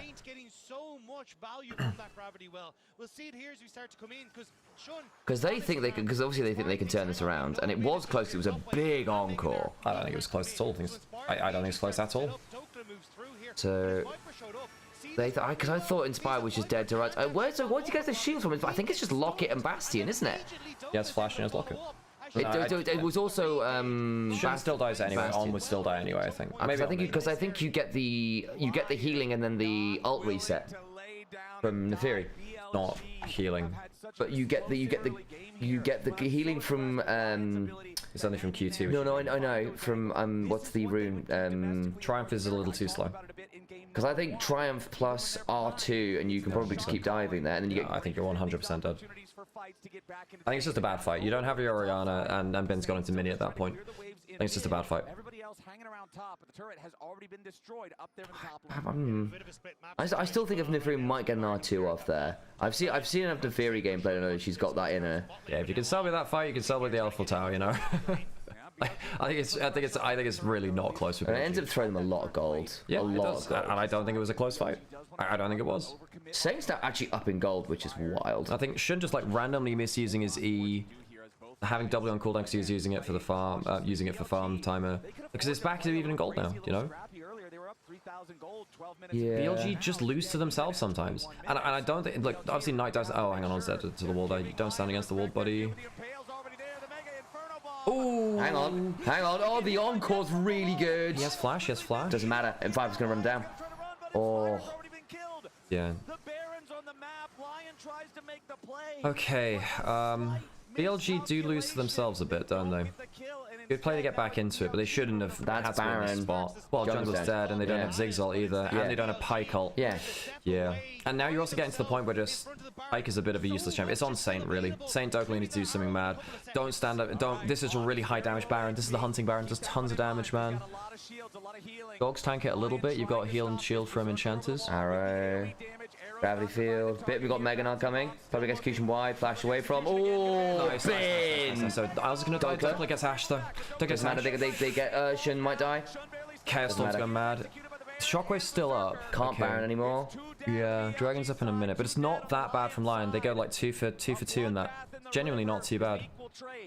You'll take that as Lion. Denying the Oh, On's dead. Yeah. Stupid recall. I don't think that recall was. I think it's just a good ward. I think that's that stupid a recall.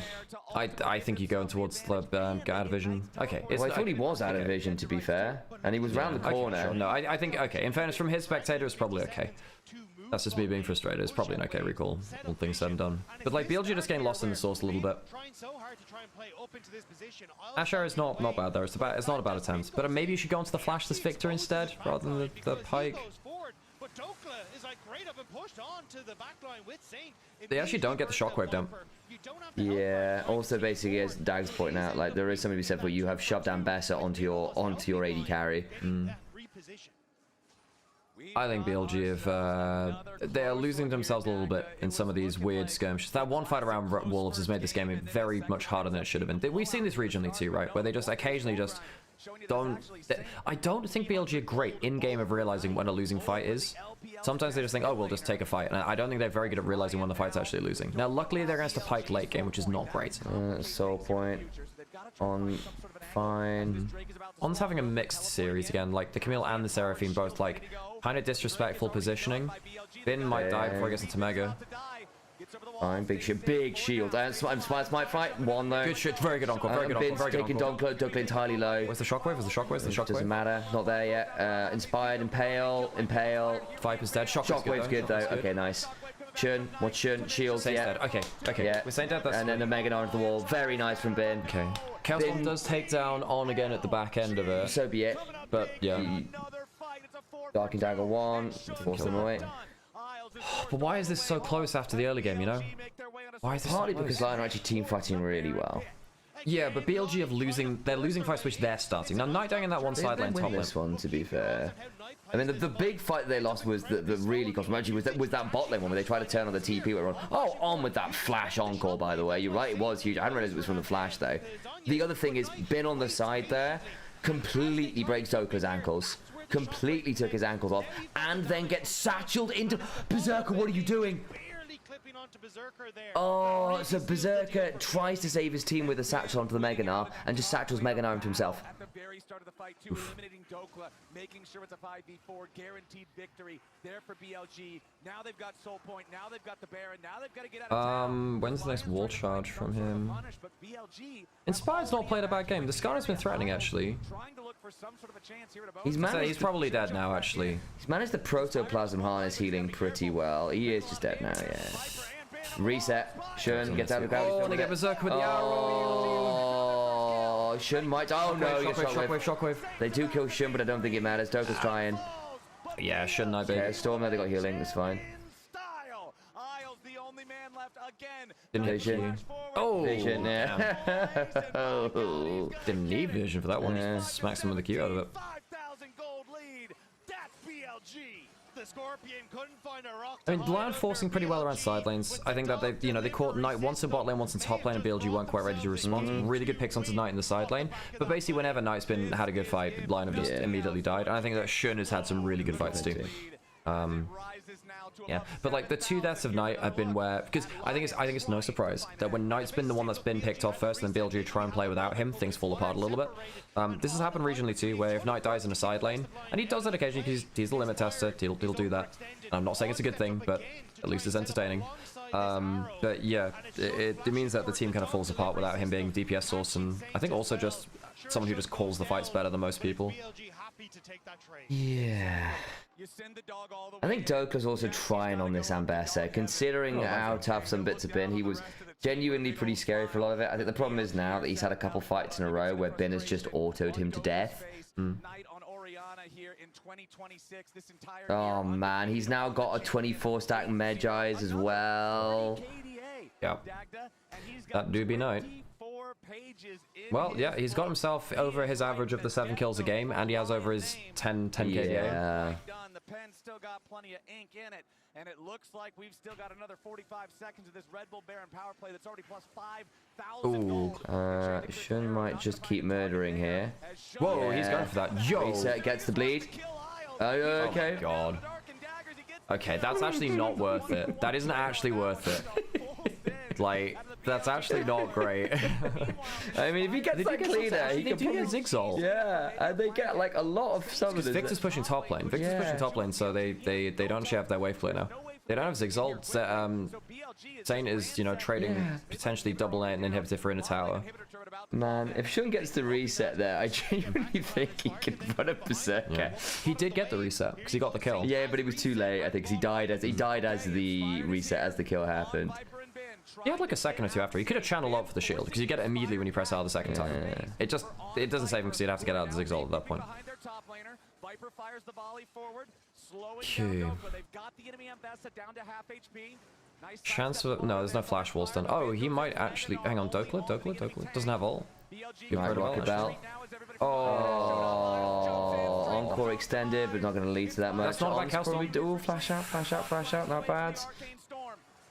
They're doing quite a good job of punishing On's positioning at points, although like he's still having good impact in this game. But Saints also being a real menace on this Victor. Shun's back. Oh, and they have Shockwave as well. They have Shockwave. On the other side, Knight's just murdered the no, I say Guma. Flash out, double flash out. I meant Berserker. Good grief. Okay, well, this was a bit of a happy game, and they still make it look pretty dominant. 31 kills to 18. Yeah. That's my LPL. Yeah. Yeah, that's almost that's over a kill a minute from BLG. Yeah. Yeah, that's about right. I'm not gonna lie, I think BLG didn't. I do think that they're kind of like they're getting a bit clown with it, you know. Of course they are. But yeah, but this is not the clean BLG we saw versus T1. This is BLG who are like, we're just gonna handshake you. Yeah. Can I have another coffee if that's You cannot give Knight the Orianna and expect to come out looking clean. Knight's Orianna is just too impactful. It's no surprise that the 2 fights which LYON won were when they killed Knight early. Because it was unplayable if he actually got into the game. Is she actually better than Gala this season? Across the whole year, no. Across this split, Gala was really quite bad. He fell off a bit of a cliff, unfortunately. Gala's just been like making bad plays. He's been throwing a lot. I think for a game where you gave Knight Orianna, absolutely illegal decision, by the way, should never be. Yeah, don't give Knight Orianna. He's really good at it. But I think also, I think that LYON punished Knight in side lanes twice, and that's where they got their 2 big wins from. They made it competitive as they did game 1, but they're still 2-0 down in the series. But like, I want to see what happened. Let me 1 sec. Let me. Where's the thing? It's weird because very cool. I wanna that's reflected by my North American peers. I want to go look at this fight where BLG almost lost. You can clearly win a game. Please just get it over the line. But I'm still just Where was the fight where things went a bit weird? No, a bit before this. Yeah, I was gonna say I think they're Did frustrated. they throw it from this point? Especially someone who watches both, has watched all the games of both these teams, is how This is the fight here, maybe? are able to get Or is it? some of these setups and play patiently enough. No, it's before this then. Here we go. Replay it. Sometimes even in the team fights where you kind of do expect that to happen a lot tougher. Sorry about that. Oh gosh. Hold on 1 sec. I do want to go over, however, kind of a quintessential BLG play that combines the Viper Ashe and the Knight Orianna. So every second counts, and thanks to the reliable. Yeah, there were a couple of plays where things started to go wrong. Because this is the play where things start going wrong for BLG and top side. Because they had the fight bot side. So Knight dies in top lane. So what does Shun do here? What's his W at? Did he use his W before this? So as Knight faints towards the top side, They actually see him there. Isles thinks he's gonna be able to go in for This is the replay. And then the Ash arrow, So we don't see the W. He ease into it. You see the icon from Skarner as he goes over the wall. Or maybe you don't actually. Does have flash. Encore's not bad at all. And then they just really disrespect how much healing and shielding they have. You have flash, there's the Zigzol. Viper doesn't have summoners. Viper walks into the grab field and stuns himself. He basically wants to get the last auto attack onto Inspired, so he stuns himself in the grab field. Yeah, Viper walks. Viper stays on the grab field because he wants to get the last auto attack, but then you're literally stunning yourself in front of an Ambassador. The decision making from Viper is basically, I need to get the extra auto attack so the reset comes through onto Neferi, but it does completely destroy the. But I think he might even be dead anyway because of the positioning. He doesn't have flash. He's not getting over that wall. But this is the play which like confuses me the most. This is not even close, you know? This is not even close to being a winning play. How many people do they know are here? So Orion is dead. Ash is moving into mid lane. They don't expect that everyone's there. They don't see them at all. They think that they're going to answer top and they're going to go play it slow. And as soon as they... Wait, who do they see here?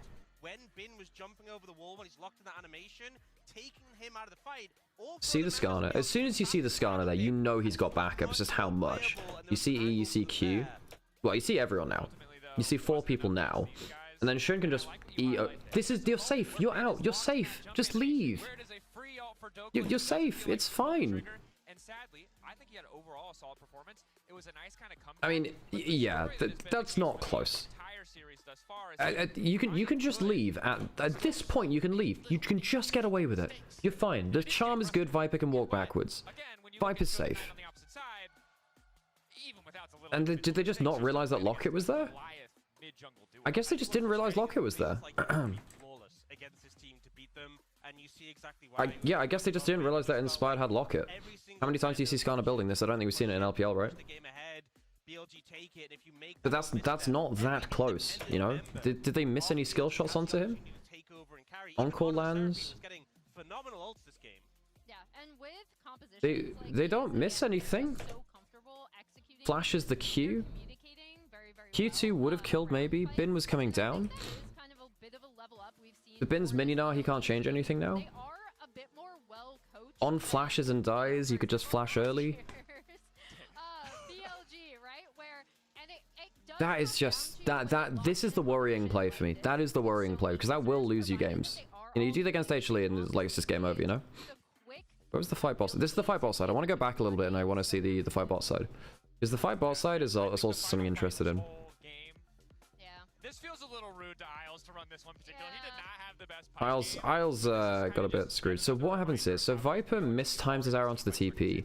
Now, to be honest, the Ambassador is probably going to ult through your arrow anyway, but you should do your best to try and hit it so they're stunned on the other side of their ult anyway. Zigzol's not bad.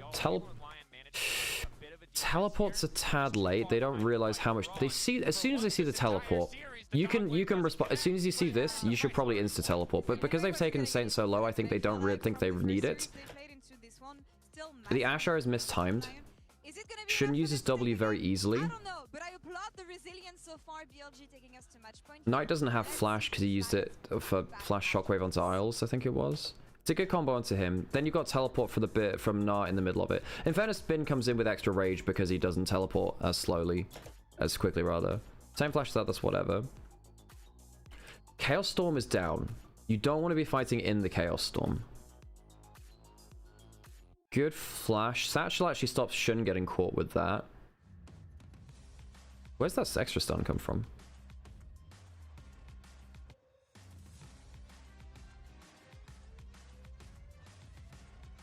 This is a real mess. Oh, Isles gets the E over it as well. That's a really good Pike combo there. They don't get the first Pike ult, they get the second one. So they only get one extra bit of Pike gold there. Yeah, I think that the clump was bad. I think that's not a great flash either. Does that save you if you flash? He gets hit by... Yeah, I mean, the flash, that just seems like a panic flash, really.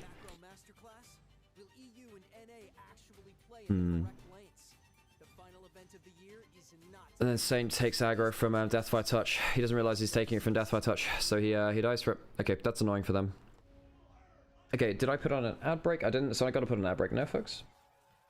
That's not a fact, but like, I think that BLG are misplaying some of these fights mechanically. They are. Like, it's definitely not, like, the best.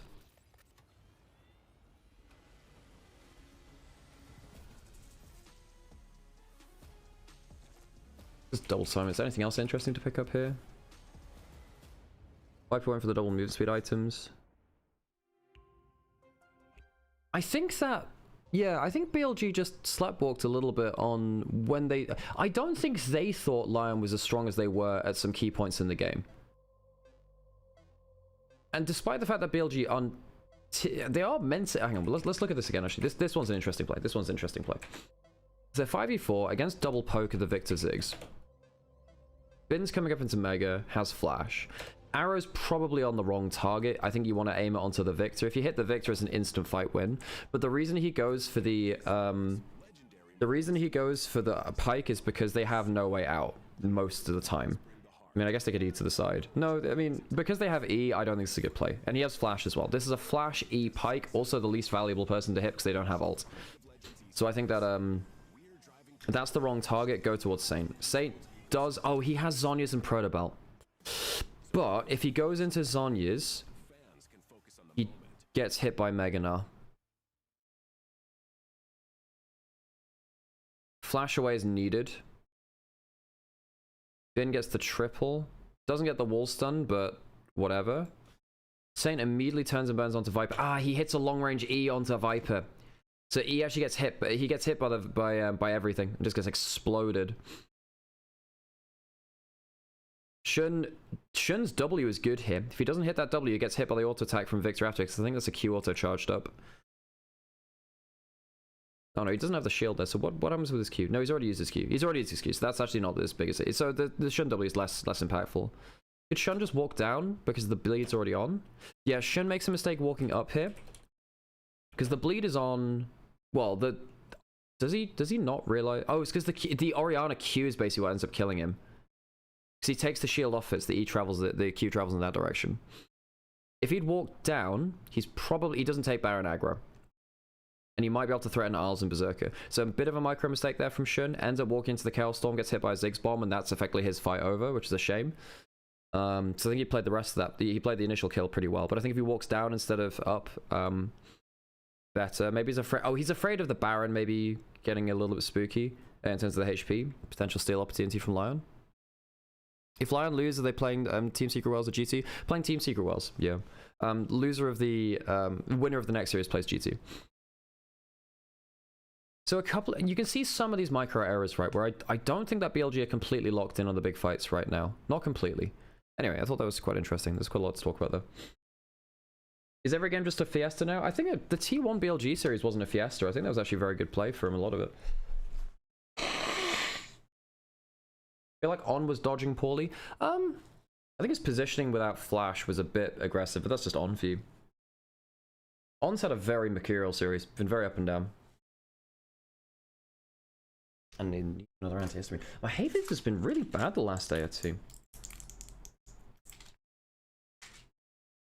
Oh, I also need to do some more Uma runs too.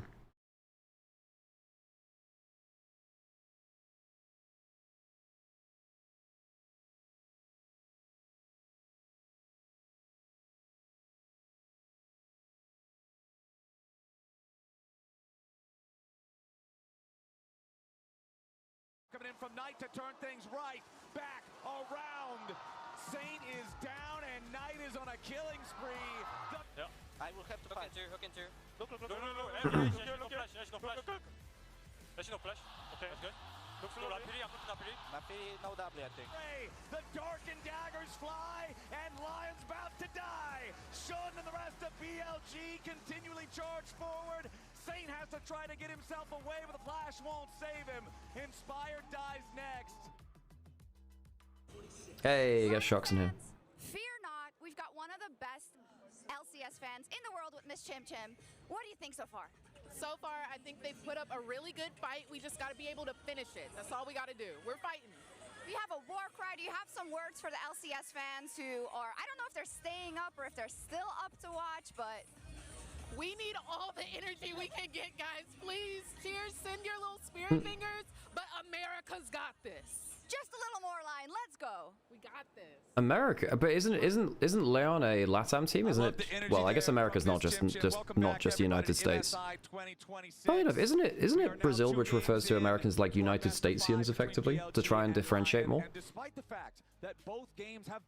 Not many languages do that, but I believe, yeah, LYON's from Mexican, right? Because I thought they were, yeah. With a contender like BLG, they haven't managed to get it across the finish As an org, anyway. Okay, into game. Moments that matter most, and it's BLG now on match point. And we were just talking in the break, like, that seems to be the speciality of BLG. Just every single member can step up when it counts, and all you need is one of them to make that difference. Right, what do we think about for this draft? So, Nocturne, Rumble. Let's have a look.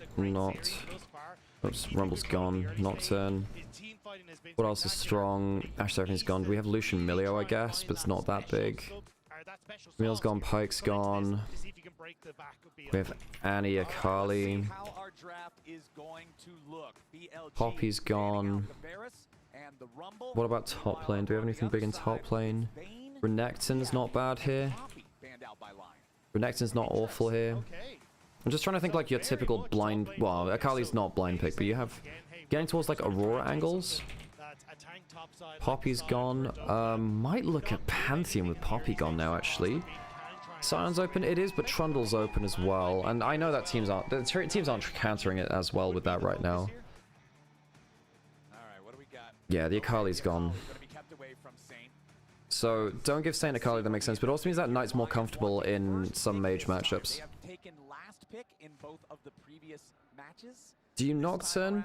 But with Nocturne without the Orianna feels a bit meh. You can go Nocturne Aurora. Nocturne Ahri's not too bad either. Probably Nocturne first pick, right? Yeah. That's one of them. So now what are you comboing up with it? You want like Ahri, Aurora, Annie. You might be able to go like Renata just because it's good with the Nocturne. Now you've got no Poppy. Pantheon's pretty good. We did highlight, though I did just briefly mention that. Ezreal's good. Ezreal's good. We can Ezreal Bard. You can Bard now. Yep, Ezreal Bard's very, very strong.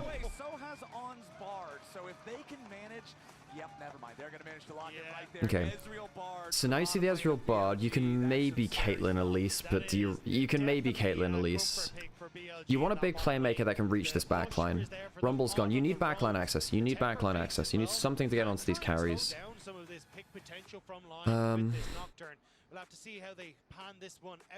You need a good combo with this.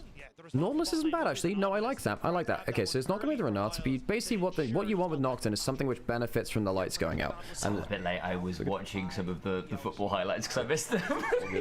Yeah, here is an excellent game.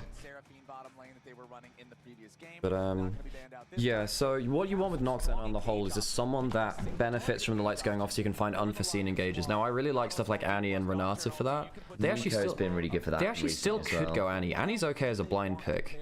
Do you want to oh, Cassio's still up as well. That's now Nautilus Cassio is pretty good because you hook someone onto the miasma, or you miasma and then the hook is basically free. You've also got really good counter engage now, because then you can basically Nocturne's not bad as a second like a response engage too, right? Like you turn the lights off as people go in, and then you try and turn the things around. You've got to ban Vayne because it protects your Renekton.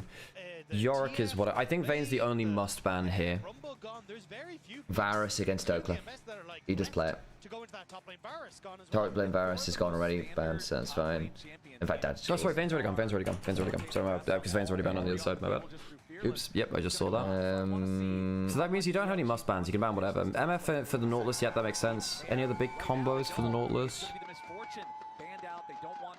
Corki's not really in meta at all right now. He's completely disappeared. You could Unara, but it feels random fly. That's you don't care about Lucian. potential that you already have on the line side would make it You very could difficult for the likes of Zaya actually for Berserker, weirdly. That's a shout. Yeah. You could Zaya. Bit awkward into Ezreal, but hey, so be it. Kai'Sa, if you can survive the lane. Really good against the Renekton is one thing. Oh, maybe not against the Bard. You don't want a Yunaro without an Enchanter. What's Kai'Sa like with Nautilus? Oh, it's probably a Jhin angle for Berserker, isn't it? Oh, it's probably Jhin. It's good with the Nocturne, to be fair. It's probably Jhin. It is a good option with the Nocturne. You want long range CC. I think you just want something that can just combo with the Nautilus while long range CC just combos well with the Nautilus. Mundo's actually not an awful ban into the Renekton. Can you mage bot? Way. You could Cassio bot. Yeah. But honestly, I think that If you wanted to, it wouldn't be awful. I mean, a little bit miserable into Ezreal, but so be it. Yeah, it's just good with the Nautilus, and if the Bard gets hooked, he dies immediately. True. So it's not as good into the Ezreal, but it's good against the Bard, because the Bard just can't walk into lane, basically, at that point. You can flex the Cassio bot. We're going away from Shun's fine. BLG have the Bard ult for engage. Knight might think Aurora here. No, into Cassio. Tough. Syndra. You can Syndra maybe, but this bad Syndra's bad into Nocturne. Could be Vi Ariel. Ari's not good into Cassio. I really don't like that. But it's good with the Ari, and it might be one of those ones where you just lose gracefully and play the map. It'll be a Knight. It'll just be Knight diff if it is Viari. Now, what else could you go? You can Talia's not great into Cassio either. It's been used already, remember? Oh, sorry, that's gone. Yeah. I'm gonna say the Jhin is the read. You could Sivir for shove. Jhin, I think. But Jin's probably the obvious option. There's no hyper tank on BLG, so the Jhin doesn't need to worry about hyper tanks. Sivir's a bit rough into Renekton sometimes. If he gets into melee range, Sivir just can't do shit. Okay, they go for the Sivir, so they want a bit more teamfight damage. Their backline's really good. You can spell shield the Bard ult. And but you have to play the mind game against the Vi. In some ways, I would have preferred the Zaya. On the Hunt's good value for Nocturne, not Cassio, weirdly. No, it is. No, it's not. I mean, Zion's probably then the answer top would be my, if you wanted the bow bruiser. Zion's okay into Renekton. Yeah. Okay, so what's Knight got? What's Knight got? Because Ari's not. If you escape lane, Ari's good. Yeah. You need something that has been meta-ish, but okay, the Ari's the read. Okay. I'm not gonna lie. This is just gonna be Knight diff if it actually works, because Ari is hard to play into Cassio. It's one of my least favorite matchups. She just hits Qs and you can't win. I was talking to Pang about this a little bit, where just Cassio just runs the map on you, just runs the lane on you. But if you get out of lane, Ari kills everyone on this team. Like, there's no one on this team which Ari can't deal with. It's a very good Lich Bane angle. You can also Protobalt to sometimes break spell shield from Sivir. I don't think it's worthy enough. I think realistically, you're just looking at Lich Bane to kill Magi's as well. I'm gonna go to an ad break so we don't get ads. Your level 6 to 9. 1 item to 2 item spike for BLG is very strong. Like, the skirmishing is very, very good.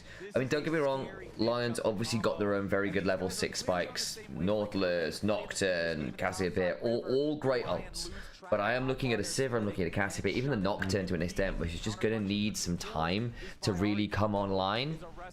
You know, they are going to want 2 items for Sivir. It's really 3. And I think that does mean there's going to be a mid-game window where BLG can really accelerate. I kind of want to see Inspired get something out of this early game. You do have Sivir, you do have Cassiopeia. What you do have with those 2 champs, theoretically, here is lane prior. There's a world where you can play for the Raptors, you can play for the Invades, and that might be a win condition in and of itself. It's like, okay, well, you don't get to use your mid-game skirmishing because you're all trapped into your turrets, right? Yeah, we talked about back in game number 1 how BLG is... Okay, did I add a break? Yeah, I mean, lane prior versus BLG is a hard thing to do even with the losing match. I really want to see how he plays lane on this. Faker's lane versus his Aurora the other day was actually pretty good. He was doing good sweet spot Qs. It was good from him. And he was also dodging a lot of Qs on the other side. Yeah, Nautilus level 1's good. Now, this is the bonus with, like, if you're the underdog team, having Nautilus for level 1 is really big. There's the pings, they're assisting towards us. They want this invade for sure. Yeah, so On was aware that might happen. They won't fully spot, well... So they're going to spot this, but then also LYON know that they're spotted because they saw the ward go down. Fi's walking over to enemy Raptors, so he's going to be a little bit late on this. They didn't fully spot this out. Actually, there's a chance that Spide walks across mid. There's a chance. Now, this should be... He might need to smite and get out on this one. We'll see. Yeah, Nocturne's going to walk from... Knight do anything here? They're going to try and stop him from getting out. They're going to he'll smite, he'll have to get out. Can he get level 2? If he gets level 2, it's big. That's big. So he gets level 2, at least he can queue out now, so he's probably safe. He might have to... Nocturne can flash out of this. He should be safe now. Can we... Yeah, he's safe now. So he gets Raptors and Outs. Actually, Shun does remarkably well there. Because if he didn't get that timing right, he would be either dead or down flash. I thought he might have to blow flash there. It was a really good bush hide. Now, the big thing here is now that Saint doesn't get to bully for the first 2 waves. So he's actually... No, he does hit a Q here. But, like, the wave's also not in a great spot for Knight. But it does mean that the wave is a lot more playable for Knight now. The first few levels aren't fantastic. They're pretty bad for Ari into Cassio. Yes. Yeah, again, and like we were saying, like if you're drafting Nocturne, you want to be looking for these level 1 players. They look for it, they don't quite get what they're looking for. That's really good from BLG, and it actually... Shun saves his own bacon. Knight gets away with the early levels. This is playable now. Sivir should be pretty safe from Ari now with Spell Shield. That's why you go Lich Brain. If you go you got to flash them. With the Nocturne coming as well. Not the Nocturne, the Nautilus. Thank you. Yes. But yeah, no, Ari's actually very good against Sivir because you can't Spell Shield enough, and Lich Bane gives you a ton of extra damage. You only have Spell Shield for one thing. So this is what a lot of, like, I guess, new Ari players or people less familiar with the champion do. They lead with Charm and get a Spell Shield and they lose. You lead with all your bursts, and then Sivir is forced to Spell Shield one of the burst things, and then you Charm after. She doesn't have a dash. She can't escape your Charm for free. So you hold your Charm late, you just use Lich Bane, you kill. Unless there's someone there to peel for you, then Sivir is very, very hard to play versus Ari. They could push this out and maybe look for something, but they should definitely be able to secure this bot lane crab for themselves. Alright, Bin's got Dokla shoved in, just like we were talking about. The early lane... No, Bin's doing quite well into the Zahan as well, actually. Just good prior from that. I mean, the prior from Renekton's obviously easier with the AoE Q, but you'd expect Zahan to have pretty good trades. Mid lane farm's completely fine for Knight, even in the first few levels, still has teleport. Question on the Zahan one, because my understanding was Zahan kind of lost gracefully to Renekton. You still end up 5-10 CS down, but just would hold at that margin. You lose pro, but you have ability to, like, out-skirmish. Oh, Inspired's a level up. Have to give that up, yep. Yeah, just leave it. Too many members, like, yeah. I don't think you should be hang on, I don't think you should be fighting Raptors. Don't they just walk over and take that as well? Did they burn Smite? Looks pretty scary here, no? Yeah, oh man, they're trying to stay on the They're not other going to side be able of to... Oh, they do have vision. If they keep it in the brush, they know where the ward is. If they keep it in the brush there, then you can't smite it. This is good. They get Inspired ahead. It's close to level 6. Now, Shun can't fight for Raptor respawn either, I don't think. He might get top scuttle. Remember, the first scuttles haven't been taken yet. It's not bad, actually, for Inspired. So he's managed to get 3 camps out of enemy jungle into Shun's 1. So he's 2 camps up there. Now, if Shun hadn't gone for the immediate Raptor invade on the other side, it would have been, you know, very, very bad. Yeah. This is the issue of lacking the lane prior, right? And I think Knight is still good. He resets now and has kind of got at least a little bit better. Knight did have prior in mid. Because Saint left lane. Yes, I'm saying not for that play into the jungle now. They'd lost it. That's why they could go to the invade. And the Nautilus had shove with Berserker, and they bounced back because Viper stuck bot. But you know, they did actually have shove in mid and bot to make that play. Yeah, but Saint didn't go to that play. On was there too as an even number fight. I think it's actually just the power of the early champions, because it was... they had 4v3. I thought... I thought it was just 2v... Okay, yeah, no, so they had Dex, remember that. Okay, yeah. But I mean, Bard was still there alongside the Nautilus, so that was even there. They didn't bring the Sivir up, so it would have been... Sivir was there. Oh, really? Okay, yeah, so the Sivir literally left. Yeah. So it's 4 members. Okay. My bad, I missed the numbers there. Not even in farm was saying Viper. So the only person that's losing out in farm is Shun. This is why the matchup's really... Oh, he kills here. Does he have charm? Oh, burn. Burn kills. Oh, pop. There you go. Yep, that's why the matchup's really hard. I don't like Ari into Cassio. If he lands the charm, it's great, but he didn't have it. Oh, this lane is so hard, man. Hang on, if he gets his back cancelled here, it can actually be pretty bad for Saint. He needs to shove this in now. Saint needs to shove this in. It's a hard matchup. Oh, he's got no mana. The Nocturne's coming to be too little too late. Yeah, he's dead. And now he's died for this. Hang on can flash for the... That's really big. It's really big. Because now, you've now lost your flash and your... You'd lose your flash. The wave's not in a good spot. And you've died. Yeah. So now Knight Shun will be able to kill you on the next cooldown. So you have 0 counterplay for the next play. Sometimes flashing for the solo kill in mid, I know it's good for the aura. In this case, it's actually not good because the ability for Bard and Vi and Ari to force onto you really hard. And the matchup's really good in mid. good that you get the kill, but if you have to burn flash for it and your wave's not in a good spot, that's very bad. Now, Knight's got level 6 as well now, right? So the next time that Saint's out of position, instant death. Dag is calling it out on Caswell, making a bit of a joke about it, but basically, Inspired burns the ult, but realistically, he's getting his ult back up by the time Shun hits 6, because he's that many camps down. So Shun is going to be... He might get it off this because of the kill, otherwise he's going to need...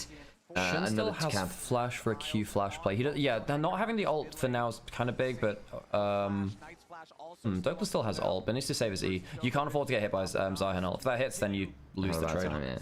The heals off it under. Yeah. 70 to 44 in the farm count.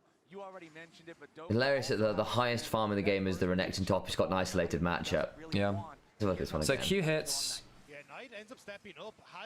Q hits. Charms wide. Charms wide, and then he hits 3 Qs in a row, and like Cassio just always out DPSs you, even with the cannon DPSing him.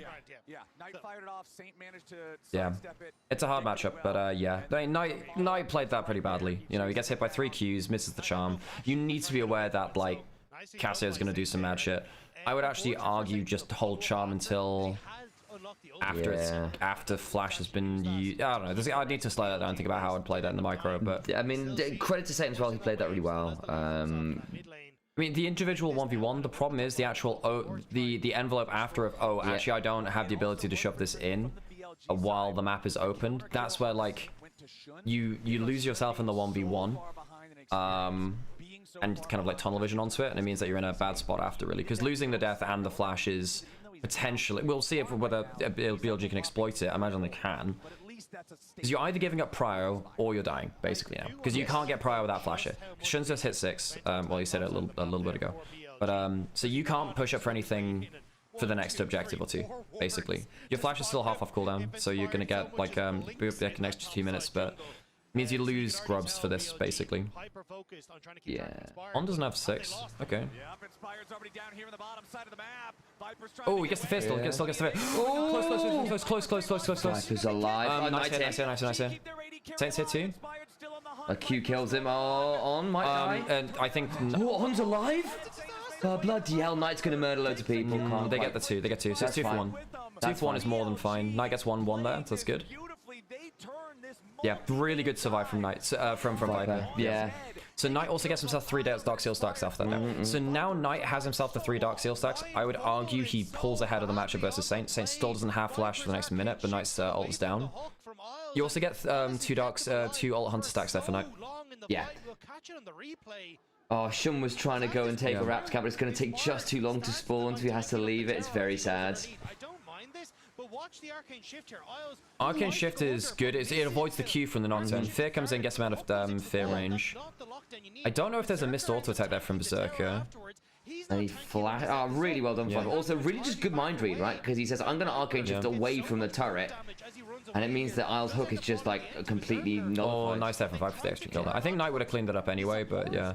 Afterwards, like, that was just Miasma is important there from Saint. I think you've I guess there was still barrier. You're not killing so because they have barrier. Still no flash on Saint. Good Miasma. I want to go in. There's no petrifying gaze. I wonder whether there might be a petrifying gaze angle there, but yeah. Even if it was, there's 2 angles, and if you stand there for that chance of a charm hitting you. Yep. Look at the CS lead top, by the way, 30 CS. Yeah. Like, for all the memes about Douglas versus Bin, like, he got a ton of help in first game, and now Bin's 30 CS up in second. Yeah, and so.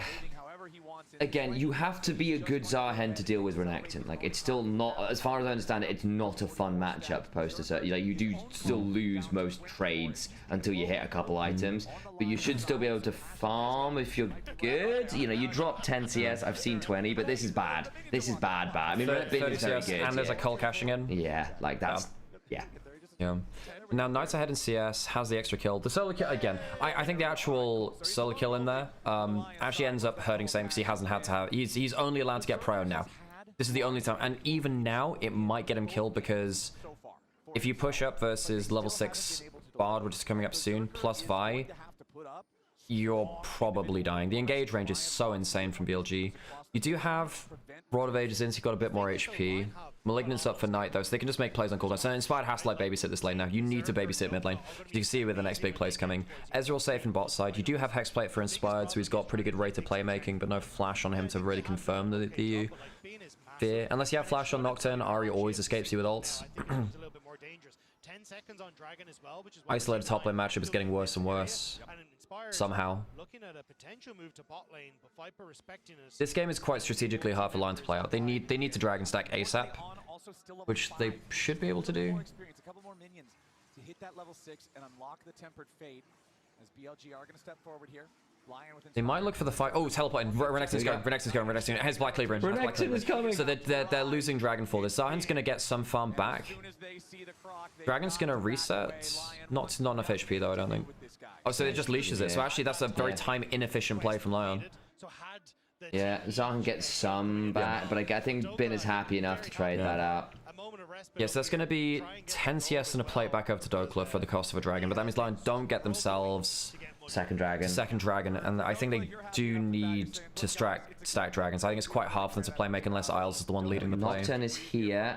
Well, he's around, but I think he would spot him out on enough wards, so they won't be able to keep going through the river. Bin can keep the wave where he wants it shoved. Just because what he probably wants is shove, bounce back, shove for Herald, and that'll be about 10. That'll be about 3 minutes. Cult should cash in on that as well, I think. Yeah. I'm not great at always timing how long it will take for a wave to come back around. If you shove, get the slow push back, then shove. Probably is around 2 minutes or so. You can definitely tell that this is now going to be the focus for BLG as they separate out into this 1-3-1. Bin is huge. Let's try and use that advantage. Yeah. Also in side lanes, Ahri's completely fine versus Zahan. Very easy to carry him out. You really, I don't think you can afford to go Protobell here. He probably goes it anyway, which is going to really annoy me. But Protobell, I don't think is good enough here because the miasma stops you for one. It's not really enough to get out of a Nautilus hook, and you need the damage from Lichbane against Zahan and Sivir, I think. And also it kills Nocturne a lot of the time. He's still probably going to get it anyway, which is going to annoy me. Oh. Saints getting, well, this is the play on the side lane. Good side step. Lovely. Yep. Well, and now basically the lane counter is now countered by the mid-jungle combo. Knight gets the kill. He's got 5 Dark Seal stacks. He already has Malignance. Yeah. Burst combos, if they ever start struggling, mid-jungle's where it falls apart. Yeah. And now, does Saint blow flash as well? Nice. You can't. You just die. I think. Look, at this point, Saint, don't flash. Just die. Yeah. You need your flash. Cassio without flash against this combo is just dead. You can't afford to do that. And now, unironically, I think Knight should Medjay second. We'll see. I actually think you Medjay second now. But yeah, he's going Protobell. He's going Protobell, but whatever. Yeah. Knight, why have you two fallen to the allure of the Rocket Belt? What does Peng think about the Rocket Belt? We both agree that it's not good. Lichbane is best in slot second damage item, but I think you can flex into other items for depending on team comp. Depends who your targets are. This is not a very tanky game. You want to go for like maximum just flat damage, basically. You don't need percent HP from Leandries. You don't need utility as much. You want to be just high damage. Your soul AP, you can afford to go like high damage. Lichbane is really good. Dokes, mate. I'm not sure about this. The ult out's fine. Yeah, but he means he loses like this entire turret and another wave. Okay. No ult. Not a good bard ult. What they need, that was not a good bard ult. Now On can actually save them there. If you go, and now he's lost the Dark Seal stacks as well. I think that's actually really, look, you have flash from Knight, you have stun from On, you have ult from On. You should be able to make that a lot harder. Now, Knight does have ult as he dies. I think if you actually land the ult onto Knight defensively, he can flash ult out. So I think that's on. Although, obviously clear miscommunication because Knight flashes when, I think when the ult is going to go wide from the Bard, because it's going onto the tower weirdly, which I think is a mistake from On as well. I think you, it allows them to race for first turret, I guess. But the micro of the bot lane player is still bad. You know? No, I was thinking with the temper effect on the turret, it was to deny first turret or something. He is massive. Why is Jamada saying that H-Lee would like touch BLG? BLG is playing okay now. I think H-Lee outside of early lanes are better than BLG. Yeah. I think that basically you need Bin and Knight to just like do some mega stuff in lane. I think H-Lee have looked better around picking and choosing their plays and also moving people unseen around the map. So I do think that H-Lee look better than BLG from what they've shown in the tournament so far. That doesn't mean BLG can't beat them, but they'll have to level up again to face them. Yeah. BLG do turn up for big games on the whole. They're very good against good teams. I don't think it's necessarily like them, you know, I know that some people reduce it down to playing to the level of their opponent, which I think is there's a bit more nuance than that, but I think you can largely agree with that. But yeah, I think if On keeps playing the way that he's been doing recently, it's a bit rough. because he's been quite hit and miss. I don't think you can afford to be hit and miss. You have to like be peak on to beat Lee. And I think that Bin needs to have very, very good laning versus S. He's also been laning very, very well. Yeah, also, if you look, great example, right, LYON game 1 here, they actually were doing a lot of really, really relentless plays to counter BLG's moves and also make proactive moves of their own that made that game very, very close. Lee do that on another level. Like, they are so active. Like, their pace of plays, the number of moves they make both aggressively and defensively is on another level. Delight and Kanavi are very, very voracious in that regards. And as we saw in game 1, you can actually get BLG a little bit into an awkward spot if they don't judge their time to kill, time to make a play right, and you counter it well. You can kind of just put them into a challenging spot. I do think, credit to BLG, they've been able to play for team fights in a more measured game state better than they had regionally. No one else is roaming up, doesn't it? Fear into the ult maybe? He's got. Oh, he actually might kill here. Nice one. Sivir not. So this is gonna be dragon traded for Bin. He should have E'd off the minion, he would have been fine. Bin can live there if he just E's through the minion that was in front of him, just double E's and kills. Nice, true shot barrage. He's playing around. He heals a lot off this. Still dead. Give to Ari. Okay, that's another kill for Knight. Actually, I don't think he got involved in the other kills onto him. And Viper gets like 2 plates from mid as well. In fact, there were no other kills onto him, so he does get another ult into stack. So Bin can live there. He greets for the kill onto Inspire. Yeah. I mean, I appreciate him looking for it, but I think it's bad. I think it loses you plate tops. I mean, would he die anyway? I think he might have died anyway. They were roaming with like 4 people. Yeah, I think he dies anyway, so I think you try... Well, I think there's a world where he does, and I don't mind him looking for the aggressive move, because actually, if he does get the skill check on Inspired there, then he gets the kill, and then he gets out anyway. Good combo again from Shin Knight again, because again, you can't survive the Vire in the sidelines. I know Inspired doesn't have flash. He has spell shield, doesn't matter? He's got no... He's just dead. Yeah, he's very, very dead. No flash. Okay, all right, good stuff from. I think that Shin has been really good this game on the Vi. I think the early play was difficult. He managed to survive through that. That was pretty good from him. He's actually been doing very well with the combos later. Shin's good. What? Big brain, Al. Yeah. This is what Bin was looking for. No flash on the Nocturne means you can make this move. Now, this was the real value all along. In fairness, I do think that. Oh, hang on, they can keep rolling at this. Q. Ari's coming up. Q. Yeah, but what it does do is she's having to get a full charge in here. I'm not feeling like, look, On's not playing like, this isn't bad On, and I do think that On's worked on his consistency. He has, but I don't think this is peak On. I think he's definitely had some misses in terms of like the creativity we see him, and I think that is potentially a problem because I think for BLG to win this event, they need On to be as good as he was at first. He's not looking particularly inspired, mostly because Inspired's playing Nocturne and on the other team. If you compare it to first stand, I think that On's not in the same ballpark as his form at that event. I agree. Yeah, this is like more of an average On. Like he's had good plays, he's had bad plays. He's been, punished at points.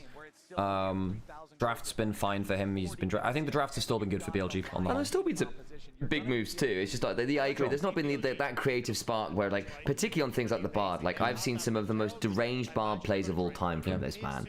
Oh yeah, that's not been the case. By the way, just I was thinking about Viper's form on the other side of this. So that play around the Wolves, I did watch it over and over, and it is frankly just a bad read from BLG. But you know what happens there? The one around the Wolves last game. Oh, from Shun, you mean? No, from Shun, but Sam Viper walks up to try and get a final auto attack onto the Skarner, but by doing so, he walks into the grab field, stuns himself, and gets a free Embesser ult onto him. But is that what happened? Yeah, but even then, like after the encore hits, they can safely get out. They choose to re-engage and they die for it. Is this dead? Can't quite get. Oh, they don't get the charge. They don't get the charge. Good DPS. Bad from BLG. Although I mean, it's not. Yeah, it's not great from BLG. They could have just. But you can't drive it into it because you have Isles waiting around. And there would have been same putting a miasma down as well, so you can't drive it. Yeah, you could maybe Battle Herald somewhere. It feels bad that they can't get any use out of that. I think Viper's playing better than at first stand. I think he probably is, yeah. I don't know if I agree with that. First stand wasn't bad from Viper. I think that Viper's not playing awesome right now. Viper was fine at first stand. I think Viper's been playing pretty well this time, because again, I also think he's been like creatively much more interesting, right? Like we've seen the Vel'Koz, the drafting's been better. Yeah. He is actually, I think the Mel was pretty good. So I think I agree. I think Viper has been better personally. I think that, the Vel'Koz was good. The mage bot lanes have been really good. The Mel last game was really good actually. I like the not last game, in game game 1 was really good. The Ashe had a fair number of good moments. So again, that gravity field moment was poor by the sounds of it. Yeah. But the Ashe arrows were good. Yeah, okay. You know what? Thinking about it again, look, I don't think Viper's playing at anywhere close to peak, but I do think he's been better. Yeah, I think I could agree. Maybe better than at first done. I can agree with that. Yes, it is not 2025 Viper, but you know. Yep. Even if you want to, like, give up this next dragon, like, We need Viper Vlad. I mean, if Viper can find a Vladimir angle, life is good. Honestly, there is a world where Viper is the best Yasuo on this team, by the way. Legit, I'm not even joking. I think I've seen Knight play it once or twice. It was, yeah, I can't remember like huge. He was never, well, Yasuo's not really been meta for a long time. Not in mid lane anyway. The last time was when we had the Diana meta in 22 or like early 22. Yeah, 21, 22 we saw bits and pieces of it. And then they did the durability patch, and then they couldn't one-shot anyone. And then it's like, oh, you've taken 80% of the HP, so they don't. Yeah. You know. Yeah. Really know. If BLG wants to fight for this Drake, 10 seconds on the clock. I play a lot of burst champions. The durability patch made me feel very sad. Same. It was Ari was really good before. Well, actually, no, Ari remained pretty good after. But like early 22 was like, whoa, it was really good. And that's when like Everfrost wasn't bad because you'd overkill people. Yeah. And it was before Everfrost got nerfed. Okay, so he's probably going for Death Cap third, which is okay. But I don't think you need Protobelt here. Protobelt's just not great into this comp. It's like, yeah, that's autopilot build, you know. I guess considering you outrange, it allows you to kind of keep your spacing a little better, both aggressively and defensively. Like, it's not that you don't have ways to use Rocket Belt as Ari, right? Like you've already talked, but it's just, yeah, I don't know. I agree. I think Lich Bane would have been, especially if you're side laning with 3 grubs. Like, that just feels like so much better value. Yeah, I mean, the problem is, like, Protobelt, like, technically you can use it, but you can make that argument for almost any item, and they're like, oh, you can use it, you know? Yeah, but I mean, like, Ari is a good user of Rocket Belt in terms of, like you've got cool combos you can do with it. But like, but like, by what metric, right? No, compared to, because you have to compare it to other items, you have to compare it to other champions. I think that other champions without mobility use it better. I think that the combos with Ari with Protobelt aren't that important. It was more important when Protobelt did significant damage. It doesn't really anymore. It's more about the movement, really. And occasionally being an electrocute combo and stuff like that. Double spell shield users, you can use it to break spell shields on. But that's why Lich Bane's better against spell shields, because you can't spell shield the Lich Bane auto.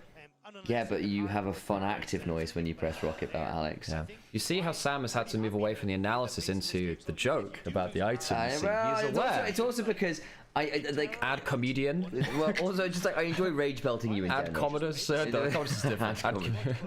I enjoy rage belting you in general. Oh, the string gets caught. This charm's not good enough. There's Baron. Yeah, that's a bad face check from Shun. I mean, he had Knight behind him. They thought they could go because they were trying to play. It's a bad face check. You know, I know, but I'm saying like clearly thought with the 2 members there they could outplay this. That's Baron for free. That's Baron for free. So Ezreal's coming over. I mean, can Renekton get a mega They burned a lot of ults to make this happen. So as far as like they can one shot. They can one shot. This is bad. Satan needs to see on Viper does. They're trying to turn. Good charm. Really good charm. Knight. There wasn't a charm, it missed. Charm no, it landed onto the Nautilus. The defensive ults, but okay, where's Renekton? Renekton's chasing Dokla. And the charm landed onto Nautilus for sure. Okay, so the Baron's not going to... second charm missed though, no? I don't know about the second charm, but first charm landed onto Nautilus. Okay, so they don't get Baron. So it's actually just one. Just one, and then Dokla loses it's flash and flash on bot side. I thought I saw second charm go... Oh, no, so your first charm landed on Nautilus. I don't know about the second one. That was really close, actually. I thought that Knight might be able to just flash in and kill Inspired, but I guess if you go into the Cassio, maybe you die at that point. Viper almost got ran down by Saint. Good that he lived through that. Fucking hell, though, man. Scary. So, Rage. The Rocket Belt value to get in range there, fantastic. Real talk. Lich Bane, you get to kill Nautilus for sure there. Yeah, because I know like the rage belting thing is a bit of a bit, but I also like I'd like to finish the analytical point sometimes to be like, actually, you know, why is this? Because in a game of percentages, when it's very close and very not, you do get kills there, right? And it's like you actually will change the game. Okay, that's a good kill into Dokla, who didn't have ult, didn't have flash, but yeah. Well, like I'm not disagreeing. I think Lich Bane's the better build. I'm like, okay. I don't. Why are people assuming? Okay, it's fine. No, it's more like I was like going through my point and then it's like cuts off into comedy, so I'm like I don't get to like fully finish it. Because like I do have genuine issues, and I get genuinely loses pro games for teams, you know. Because in games like this, which are so important with the percentages mattering a lot, like Lich Bane is so good on Ari in this game. It is, and can go for Protobelt. It decreases your chance of winning a game. Oh, he just uses E. Sivas coming down. He actually might. I think he might win this. Still kill. Yeah, he does actually get the flash out. Got empowered. Shun's here. Onto Berserker, spell shield, spell shield. Does there no smite from Shun? Flash out. Does Shun not smite the spell shield? What happened? He smited on cooldown, so he used it. He didn't. I thought the spell shield got bought up by Bin queuing. But then why did the knockup not happen? Oh, Day's gonna get onto the miasma. No, he doesn't hit the Ezreal defensively. Doesn't matter, he's out. Ari's oh, almost one shot. Almost one shot. Kills with Lichbane, by the way. Kills with Lichbane, by the way. Okay. Does get the reset. Rocket belt away. Yeah. Yes, he wouldn't be able to get out without the rocket belt. Yeah. The Knight almost kills that, but again, Lichbane legitimately kills that. This is why the items actually matter. You know. Deathcap's really strong instead of him. Deathcap is good. He is strong now. But yeah. Particularly for Ahri, you don't need the extra mobility. The Protobell actual dash isn't enough damage compared to a Lichbane. You get it twice on a combo most of the time. Yeah, and again, even if you use an item well, it doesn't mean there aren't comparable items which you use better, which is the thing, really. Get value out of your seekers immediately. You've got the next one ready to go. BLG gonna go ahead and start up the Baron now. Viper's played pretty safe. Ahri doesn't have ult. Flash there. Rocket belt actually gets him to the wall. He actually would have gotten to it anyway. You don't know. Viper didn't, Inspired wouldn't have the ability to flash to confirm the charm. So it is going to be Baron for kill in mid turret. Ahri doesn't mind blowing flash for that actually, if that's like because you only have like one shot. Yeah, and you also get Baron right, which is pretty good. Dragon's not bad for line actually. That's all point for that. That's good. Yeah. You can't get back into position to test it. You're losing top lane and bot lane waves. Actually, there's a tier 2 crash here. Yeah. And inhibitor class. This is going to be a lot of damage from this 3-item Ezreal, by the way. The 3 grubs, it's gone. Gone. Hang on. Don't get over the wall. They do have... Oh, hang on. This is potentially quite bad, the teleport. Do they have charm? Gets the Q return. Nice. Knight's dead, I think. Oh, yeah. Rocket belt out? No, he had the move speed from the Q hit. He had the move speed from the Q hit, so he's always going to chase him down there. I know. The thing is, Viper's got inhibitor all the time. So you end up getting 2 Baron buffs off from that. 3 because On didn't. Yeah. I mean, to be fair, with the Baron, you still get the inhibitor. Well, it's a 2-for-1 in favor of line. It's good for them. No, you've still got the inhibitor for free, or not for free. You know what I mean? So it's not like you don't get some map advantage there. Actually, Berserker's now not having fun. This will be a really nice pickup. Oh, he doesn't have. He has flash and barrier. Barrier would have been probably a risk versus the Renekton. You have to be so careful when you use barrier versus him. Saint. Okay, fine. Saint's actually been playing a pretty good series. Well, the Victor overpushing and dying a lot. Cassio solo kill was good, but strategically it was bad. I know a lot of people, I don't know whether they're on other coach teams, were basically saying actually felt like Saint was kind of baited in by Isles going way too far on a pretty dodgy pike and basically baiting him into plays. He overpushed in mid and died a bunch on Victor all by himself. So that was one thing. And again, the solo kill on Knight, it's good in isolation, but then strategically was poor. I'm talking the Victor. You said a good series, so I'm just thinking about the average, right? So I think this game has been decent, but I don't think it's... Yeah, I think this game's been decent, but I thought the solo kill earlier actually ended up working against him a bit. And I think the Victor game, the team fights were good, but the actual early play, strategic... The only reason he was in that game is because BLG threw a bunch of fights towards him with yeah. So like, I think it's been a mixed series from Saint. I think it's pretty good. I think that he's not been blown out. I think it's been pretty decent from him. And it's good that he's been able to like key contain Knight early in this one too. But it's a good matchup. You're expected to do that. Yeah. Again, I need to go look back at the Pike game, because I thought the Pike was pretty mediocre, but I know a lot of other co-streamers were thinking... Oh no, the Pike was bad, but it's just him in isolation, you know? Specifically, a lot of them were saying it really baited Saint into some dodgy fights it shouldn't have been into. Forced to flash out of Saint with a Tempered Fate. That was nice. Yeah, and like I said, you know, the Ahri shouldn't really be in a game against Cassiopeia. It's such a hard lane. It's one of her it might be her hardest lane in the game actually. It's really rough. I mean, it's really bad. I mean, Cassio wins a lot of matchups right now. Yeah, but basically you just always get out DPS. If you ever get hit by a Q, it's instant lost lane for that phase lane. You need to reset. I know Peng hates it as well. So Knight, like, being in the game, it's good combo play from BLG. And of course, he stayed well early in lane. Yeah. And it's a great duo with the Ahri, right, and the Bard. So you like at least compositionally it makes sense, but I agree, it's a tough matchup. I mean, the thing is, you look at how strong Bin is as well here. Like, look, he's actually not gonna. He might actually hit Flame Horizon this game, you know. That's a genuine possibility here. Yeah, Dokla's just been left out to dry, and Bin has flash. As soon as Bin has flash, it's like this is why I didn't love the Sivir in the draft, even though it's good for the other champions. Sivir isolated versus Renekton is really, really bad if Renekton's in the game. Watching right now, the flashbacks to game 1 are palpable. Berserker set up to We talked about in the draft, right? Yes, because I was talking about maybe Xayah being good, even though it's bad into Ezreal. Like, I needed something that was good into. And so you remember you saw this, knowing the Renekton and the Vi were there, and the Sivir is good for the rest of your team. But I think that perhaps Berserker being the best, I think he is the win condition for LYON. This guy is really important. He needs something that can actually survive the dive combo, and Civ is a bit risky with that versus Vi. At least he can spell shield sometimes, but the Renekton Vi plus Ahri, I don't think you survive all of them. Rosaya can sometimes ult through enough and then get crazy. Yeah, I mean, maybe if you can get to a third item. I mean, you've got Miasma, you've got Nocturne, Nautilus to kind of like try and full send at the people who are trying to kill you. So, you know, you've got some ways to do it. I mean, you've got 4.5 items on Sivir. If she does survive, Sivir can win a team fight here pretty heavily. Does Cassio have any bad matchups right now? Syndra. Syndra's a bad matchup for Cassio. Outside of that, it's so it's Syndra. Honestly, people mentioning the Victor thing. Yeah, obviously, like Victor, ever since the Deathfire Touch added in, even with the nerfs to Deathfire Touch, because Cassio just spams E on you, she has way better ways to consistently apply Deathfire Touch than Victor does, so she wins that.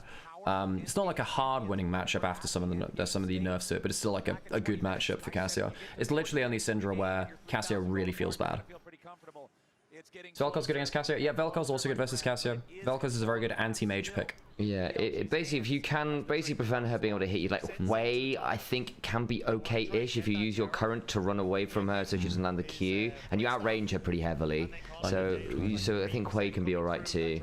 Historically, Azir used to be alright because you used to be able to just run away, you disengage with your E before the Miasma came down. 2015, Cassio was the original Azir counter.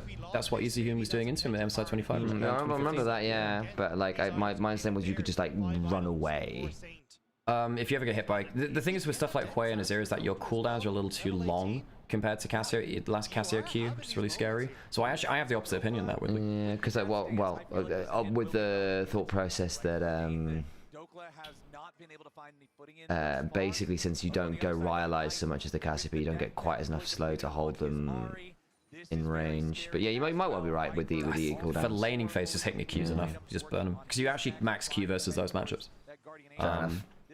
It's really hard. Because I know we did see a fair amount of Azir Cassio, and that was a relatively even thing a few years back. I remember 2015 with the EasyHuman one, but I felt like it had been kind of a bit changed since then. I think Azir is like losing lane, better playmaking. That was the idea back then, I think. I was thinking from like 3-4 years ago.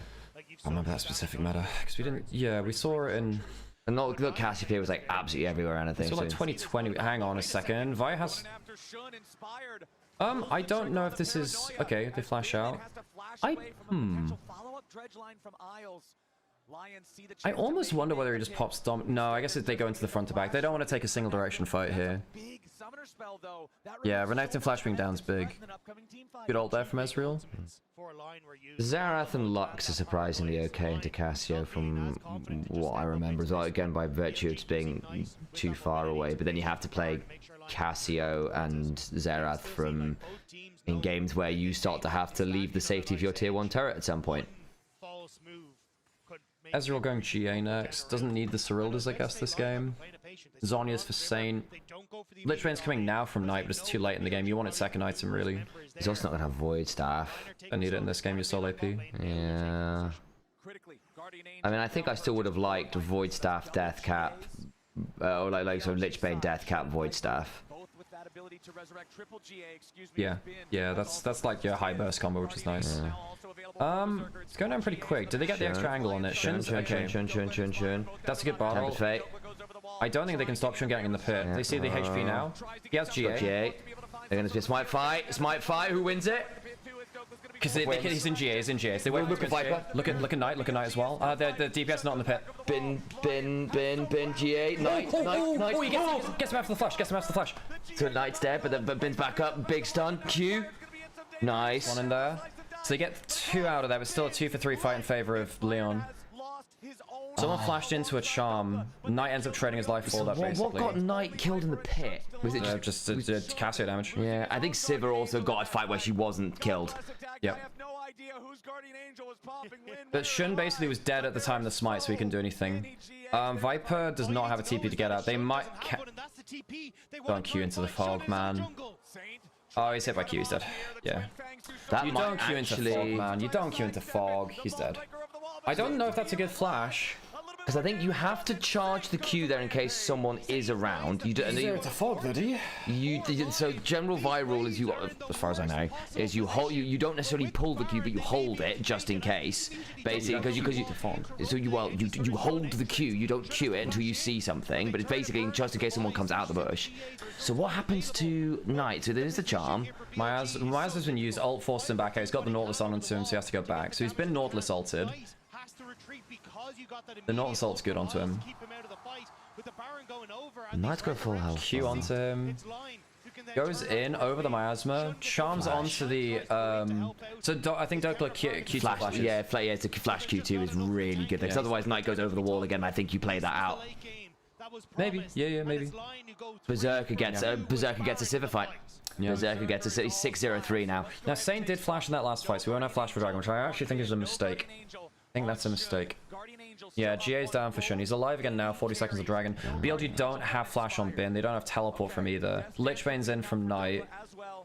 Berserker 12 and 4 on Sivir in his career. 10.1 KD. Damn, 12 and 4 on Sivir. Damn.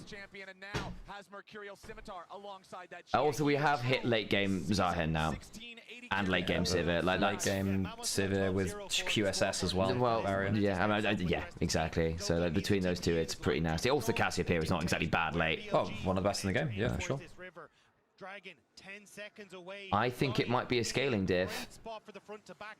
Might have a charm angle. So it's gonna be a flip. Saint's got and Knight have both got pots running. On's caught on the flank, but Saint's out of position. Leclerc, trying to get his passive stacked. Viper's caught, has to eat out. He's got to be in. He had to be around to try and get around to try and fight this. He's likely dead. Temper Fate, not bad. Look at Knight. Look at Knight. Gets the kill. Okay, that's one down. They're gonna get loose soul, but I think maybe they win the fight. Maybe. Good from Shun. Good from Shun. Shun can charge Q. Berserk is dead. Berserk. Good stun from On. Good stun from On. Jesus, man. Can they end the game here? They've got the inhibitor top down already from the last Baron, remember? So they don't have. They have teleport from Knight. Knight can actually teleport to top wave. They are going to just go through bot wave, bot wave. That's it. I have no idea how they won that fight. Against Ocean Soul as well. So, Shun buys an insane amount of time and got away with it. Also, basically, Viper and Knight took Dokla really low. Knight getting that kill there was massive, and On had a huge Tempered Fate. I think Saint on the flank is really bad.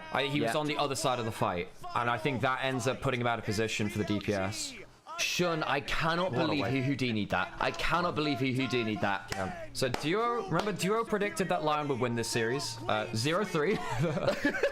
Get fucked, NA. That was a really fun series in terms of that last game anyway. I don't think that LYON looked bad, actually. I think that was actually playable for them. I'm gonna put this out there.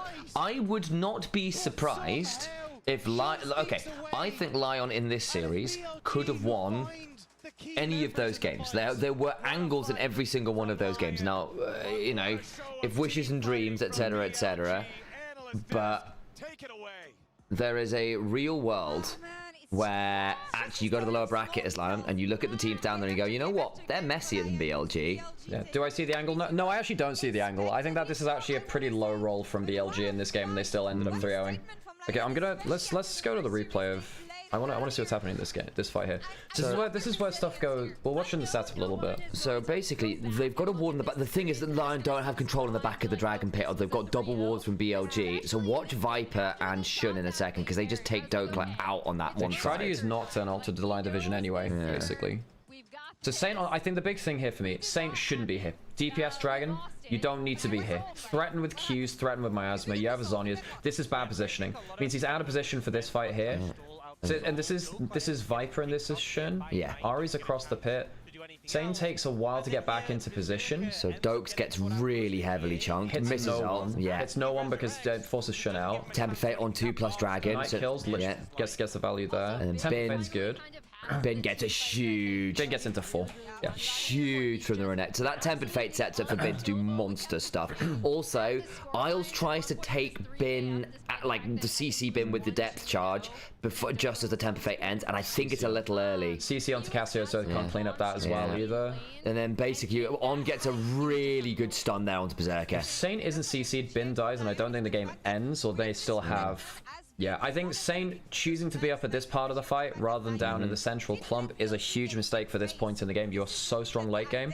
It allowed the mobility of like all of this team to come out on top. Yeah. So you have a mobile carries. I think Sane makes the mistake in his positioning. Also, I'm going to put this out there. BLG in Game 1 and Game 3 won those games by clutch late game team fighting. Yep. That is not BLG that I know. They are not supposed to be a good late game team fighting team. What's happening to my bad late game? Yeah. Well, the weird thing about BLG is like I feel like it in mid game is where they're more likely to have a lead and just randomly throw it because like so actually you know what, I'll show you that Wolves fight again because I wanted to run through what I saw as well. Where was it? Game 2, right? Yeah, so 20 something. I think this is. It's in this game later on. Here it is. Here's the replay of it. Okay, so watch this again, right? So I'll bring it up on the replay. Here we go. So this is the play which I was saying, right? So they see Inspired now. He eases into it, whatever. Maybe doesn't know everyone because they're pushing out here. Viper's moving towards mid. Body language suggests they don't think there's a group here. You see everyone now, and like, okay, you see everyone. Yeah. So they're calling the Ashe over because they want to fight. Okay, Ashe wants to. The Encore's here. You can leave. This is fine. This is fine. Okay, go in. Viper walks forwards, stuns himself in the gravity field. Doppler is here. Shun is actually not that close to killing because there's a flash. Because basically you're going to see him flash away anyway. And then basically, you know, you've stunned yourself in front of Ambassador with no summoners. I think can we just pop back like I was supposed to want to play because I think like Inspired gets. I want to see how much shielding Inspire gets in a second. Well, at that point, it's just not pressing tab and seeing the items, isn't it? Well, because it's also Bastion plus that's like 1,000 health shield. We're up to 4 out of 5. Realistically, I also if Viper gets like 2 autos there, Inspire's dead. No, but the gravity. If you look at the amount of damage he's doing there, right? Well, yeah, I think 2 more orders, he's dead.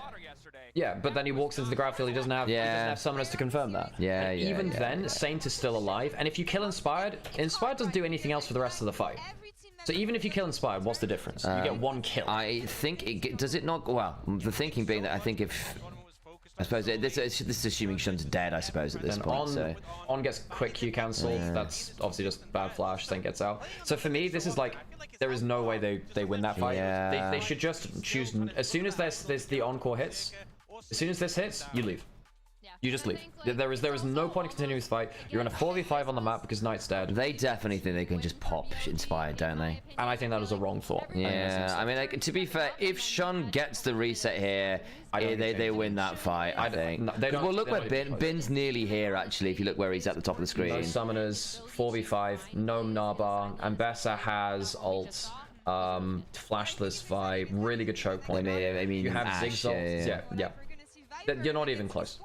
Even if you get the ult reset, you're still dead. Yeah, there's no Ambessa has everything still. Ambessa still has everything, and you still even have Pyke ult too. It's not even close, I don't think. Yeah, because I think that what they're thinking is, right, we kill Inspired, it puts Shun in the position where he's going to get Triumph plus R2 plus another Dark Attack, and then you have those kind of Neferi extended fights. Also, Bin is like 2 seconds off being there. Because he's coming down on the collapse. So they basically we can get that reset and go. The fact that they actually don't kill Inspired and don't judge that and then end up walking into a gravity field is really poor though. Like it's just it's a bad read. I see what the thought process is and what they're looking to do, but the execution on it and also like the realistically outcome of it is pretty bad. But you land that big encore and you go, oh, we can definitely play this. It's just well, you need Bin here 2 seconds earlier. It's nice that we're like close enough to like a team fight determines. Yeah, the 2 games where the team fight determines it's rough. We're right there. I think just need to settle in, calm down. I think. I need to go to the bathroom. And then we should be okay for a Thank you for the follow, by the way. I'm gonna be three. in your head, I gotta be because three. you're right, it often came down It's to gotta like be singular three. decisions. It is also fair to say though that teams like BLG, this is what they thrive at, right? So is that a specific working point for, you know, going through the lower bracket, maybe facing these big dogs again? Well, we know today was going to be hard, win or lose, but this is a good experience, I think. And just take that, just really settle in. I think the theme of this series, at least, is like we get overexcited and we commit too much in the fight, or we're not prepared to fight when they are. And I think that's typically been a strength of ours, at least in NA. So just need to get back to that, and then I think. How can you beat these teams team fighting? Out team fought, then you know, well played, but. Yeah, the team fights were really where BLG won this series. Yeah, we do see sometimes videos coming out of the LYON camp that you guys are very honest with each other. You really tell it the way it is. So how, in your experience, have you bounced back from things like this, knowing that Team Secret Wales is up next, and then I said some of these. Have I reviewed the last fight? Yeah, we did. Saint was out of position. Yeah, so I mean, next opponent's Team Secret Saint was Wales, well out of position. Pretty good upset against Esports, so it's gonna be, you know, difficult opponent to prep for, but should be slightly easier. What do you think of BLG's overall play? I think actually look like the better team right now. That's yeah. We'll take our chances. So just prepare for that series and then try to fix our mistakes. Like I think BLG are better in lane. I think HLA are better out of lane. So it all has to come from early lane from BLG. Yeah. You got something special for us? Let's see. I mean, maybe I just recap the games and give my point of view on it. Yeah. Right. Check out Douglas socials for sure. Okay, cool interview from Sharks.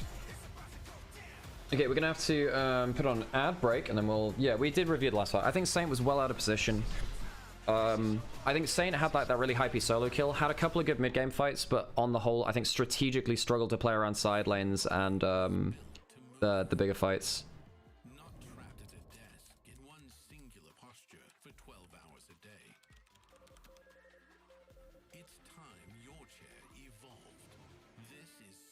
Yeah, I don't think this series was particularly close. I think LYON came in with good drafts. I don't think that BLG showed much of their draft flexibility. It was just fine from them.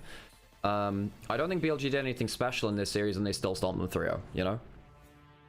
Like, it reminded... Yeah, it's the same kind of thing as, like, T1 in play-ins, where it just felt like, yeah, it didn't really feel like T1 did anything, like, crazy in terms of draft or anything like that. They just were just better players, and that's what I felt like happened here, too.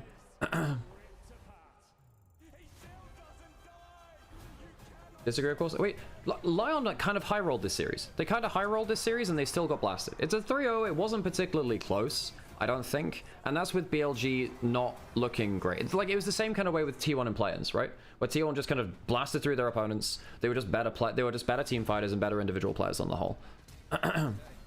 It wasn't close to it. There was a dominant 3-0. Game 3 was close, I think you could argue, but the whole series wasn't. The only reason why Game 2 was close is because BLG threw a fight, right? Game 1 wasn't close. I don't think, really. I guess maybe it got... It was. I think as soon as, like, On locked in on the Camille, that was just really hard. Because basically, LYON made very few proactive plays. No, they did shut down Bin, I guess, on side lanes with the Jace. I think LYON had a lot of things going their way. I think that Inspire was fine in early lane. I think their drafts covered a lot of the lanes. They shut down Bin early in Game 1, and it still wasn't close, I don't think.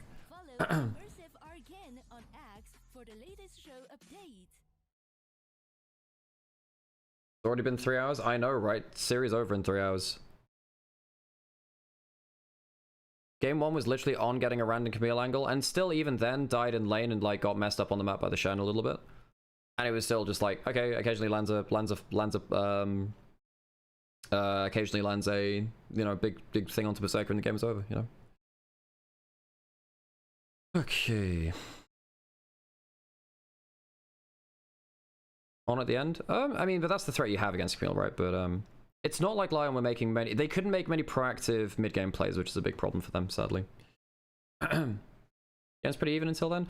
But then again, like, LYON didn't really find good aggressive options themselves, so yeah, they were just kind of spinning their wheels a little bit in mid-game. Can Furia take a map off of T1? I doubt it. I really doubt it. I think it'll just look like play-in, sadly.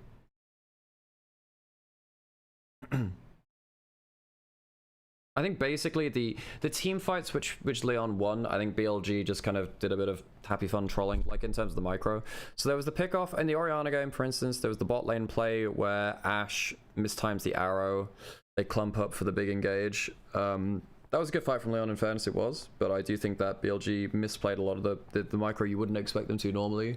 The top lane fight, we just went over that again. I just have no idea what they were doing in re-engaging like that. That was a bad decision by them. I do think I think Inspired was pretty solid. I think Saint was pretty solid. Dokla in the Zahen game got hard diffed. That was sad by him, because he counter-picked and still lost. That one sucked. Personally, I think that was a high roll for LYON. And I don't think BLG played, like, especially crazy today. I think that On was a bit mixed. I think Viper was fine.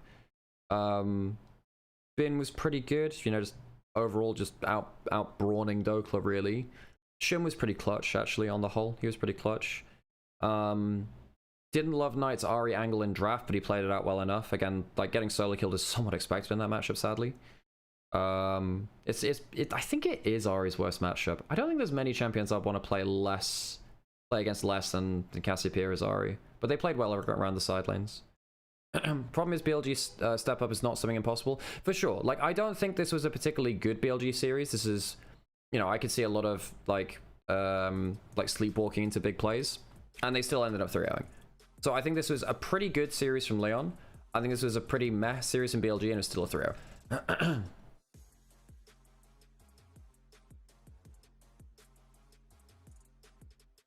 Ooh, what's up? I'm here with Furious Tattoo ahead. Oh, cool. What's this? Clash versus T1.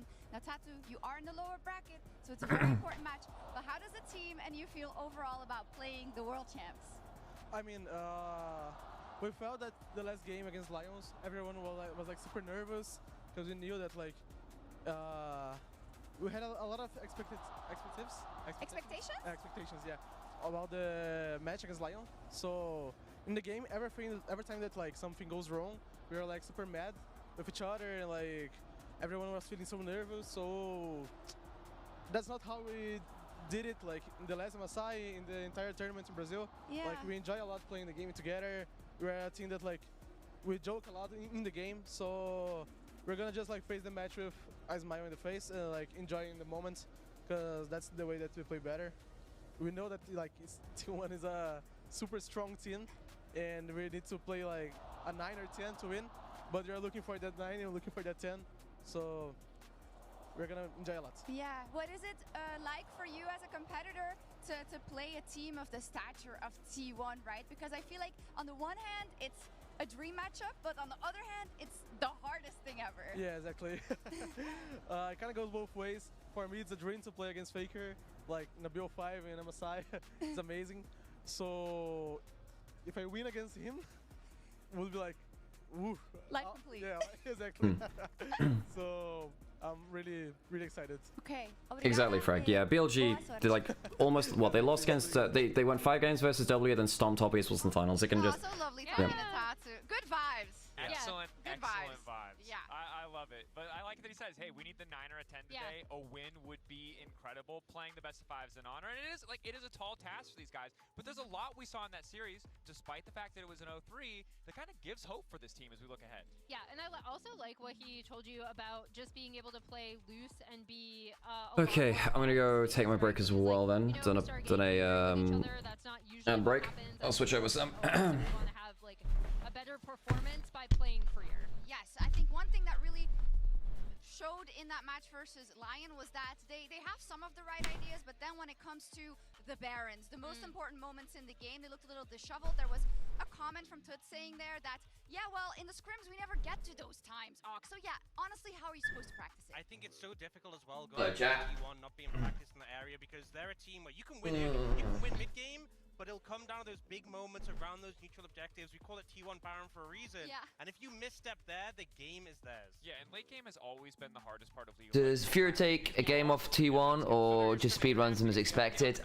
I think realistically T1 speedruns them, but I think T1 have been scrappy enough that like a game, it's a best of 5, a game against them is always a possibility. I do think that there is just going to be an issue with certain diffs. Specifically, Carrier and Pays are just pretty nutty right now. Right? How do you view them now? I mean, I think think they should still be considered like one of the favorites at this tournament, especially for I agree, Emily. all of the stuff we said Furious could have trouble with, like the late game team fights, like the Baron. I think a few draft adjustments for them would go a long way. I'm sure they already know this as well. But yeah, like I think for this particular matchup, just make sure you're getting on the same page, right? Your expected favorites, play stuff you're familiar with. I think they should be coming into this with more than enough confidence. What I've always found really impressive with T1 is their ability, things haven't always been smooth sailing. They'll go away and go, okay, this wasn't working, this was wrong, our draft approach wasn't really correct, and they'll adjust. We've often seen that favor them at Worlds. And they often oh, what's this? they had a great run at play-ins. They lost against BLG, and the expectation is they will. What are you talking about, Freg? I think I've missed the. Yeah, absolutely. I think we all kind of expect that of them because this is the lower bracket, but it almost feels like They did that 2 days ago. Yeah. business as usual because they're gonna come back. They haven't really. This is Tuff's comment that came up as well. The thing about 20 minutes FS from LPL teams and scrims. Oh, they just FF. Okay. Fair enough. If it's going poorly, they just FF them. I mean, I think as far as they're concerned, it's like, okay, well, we're not learning anything more from this. You don't have to show anything new, and no matter what you draft, it's all going to be smooth sailing. But as we've seen across the entirety of this tournament, you cannot underestimate a team, no matter what their region says, no matter what their nameplates say. You can drop games to anybody here. It's been a very close bracket stage, even in some of these 3-0s. And so I think, yeah, pride on the line for the side of Furia, because you might be able to do it. Yeah, and I'm interested to see how the jungle matchup goes, because this year so far we've seen Ona struggle a little bit, especially when his lanes have been in a weak spot. But Tattoo has been the engine for this team. Even in that loss that they had, he was trying to make plays happen and get them into a favorable position. All eyes on the jungle and some on the cast because for the first time at MSI 2026, we've got Jad. He's with Medic. Woo, Jad! Let's go, Jack. Let's go, Medic. Hey, thanks for the welcome, Shocks. I am so excited. Hey, welcome, Jack. To be out of my hotel room. Yes. I got off the plane and I died faster than K-Corp did. Like, it was insane. Instantly out of the tournament. But luckily for me, it is also double elimination. So I have recovered the one time. Hopefully I don't get sick again. Casey unfortunately didn't have that ability to recover. Ah, so Jack was unwell. There we go. I was wondering, because I think Raz was meant to be going home a little earlier, so. It's great to be here for T1 versus Furia, and it's likely to be a banger of a series because although I think a lot of people will count Furia out going into this best of 5, there's still No copium dealers left for TES. They're all out of stock. Yeah, I mean, you are sharing a rarefied substance there, I fear. For a Brazilian team since I don't even know how long. The Brazilian fans would be better at telling me that, but it's as long as I can remember. And then with how they then got swept by LYON, there was a lot of immediate community blowback. And then, as their lower bracket opponent, they face That's tough. Back-to-back defending world champion who has already 3-0 Team Liquid twice, 3-0 KC once, went to 5 games against BLG. Now they are scary. They're scary. To be in this situation, so we'll see how they respond. It is hard, but this is what MSI is all about. So, Akali Poppy bans. Yeah, makes sense. Tattoo is a pretty good Poppy. It flexes around as needed as well. Akali away from Toots. Furia today is the day to show up. T1 are not infallible, and Furia did manage to gain some leads versus LYON in the early games, in the first couple of games of that series. TES, also known as Top European Supplies, is an LPL team known for stomping regular season and donating massive amounts of copium and hopium to European teams and fans. A lot of what Furia said for the Yeah, and actually look even better. Yeah, I somewhat agree. A lot of it was just I somewhat agree. Actually look real scary right now. a little bit too much because the expectations were so high. So in a weird way, Ori gets through. You're giving fake Oriana. Alright, Furia, if you're gonna do this, do it in game 1, but you better have an answer. such remarkable underdogs. Sometimes you can use that to Bard's gone, Camille's up. Yeah, Furia obviously undercats rather than underdogs with the Panther. Because if you don't pick Camille, we get Camille Oriana, we get Shinzo Oriana, Nefiri Oriana. I mean, Cassiopeia for the lane. Okay, Cassio Lee. Ugh. I mean, Cassio probably beats the Oriana in the 1v1, I would imagine.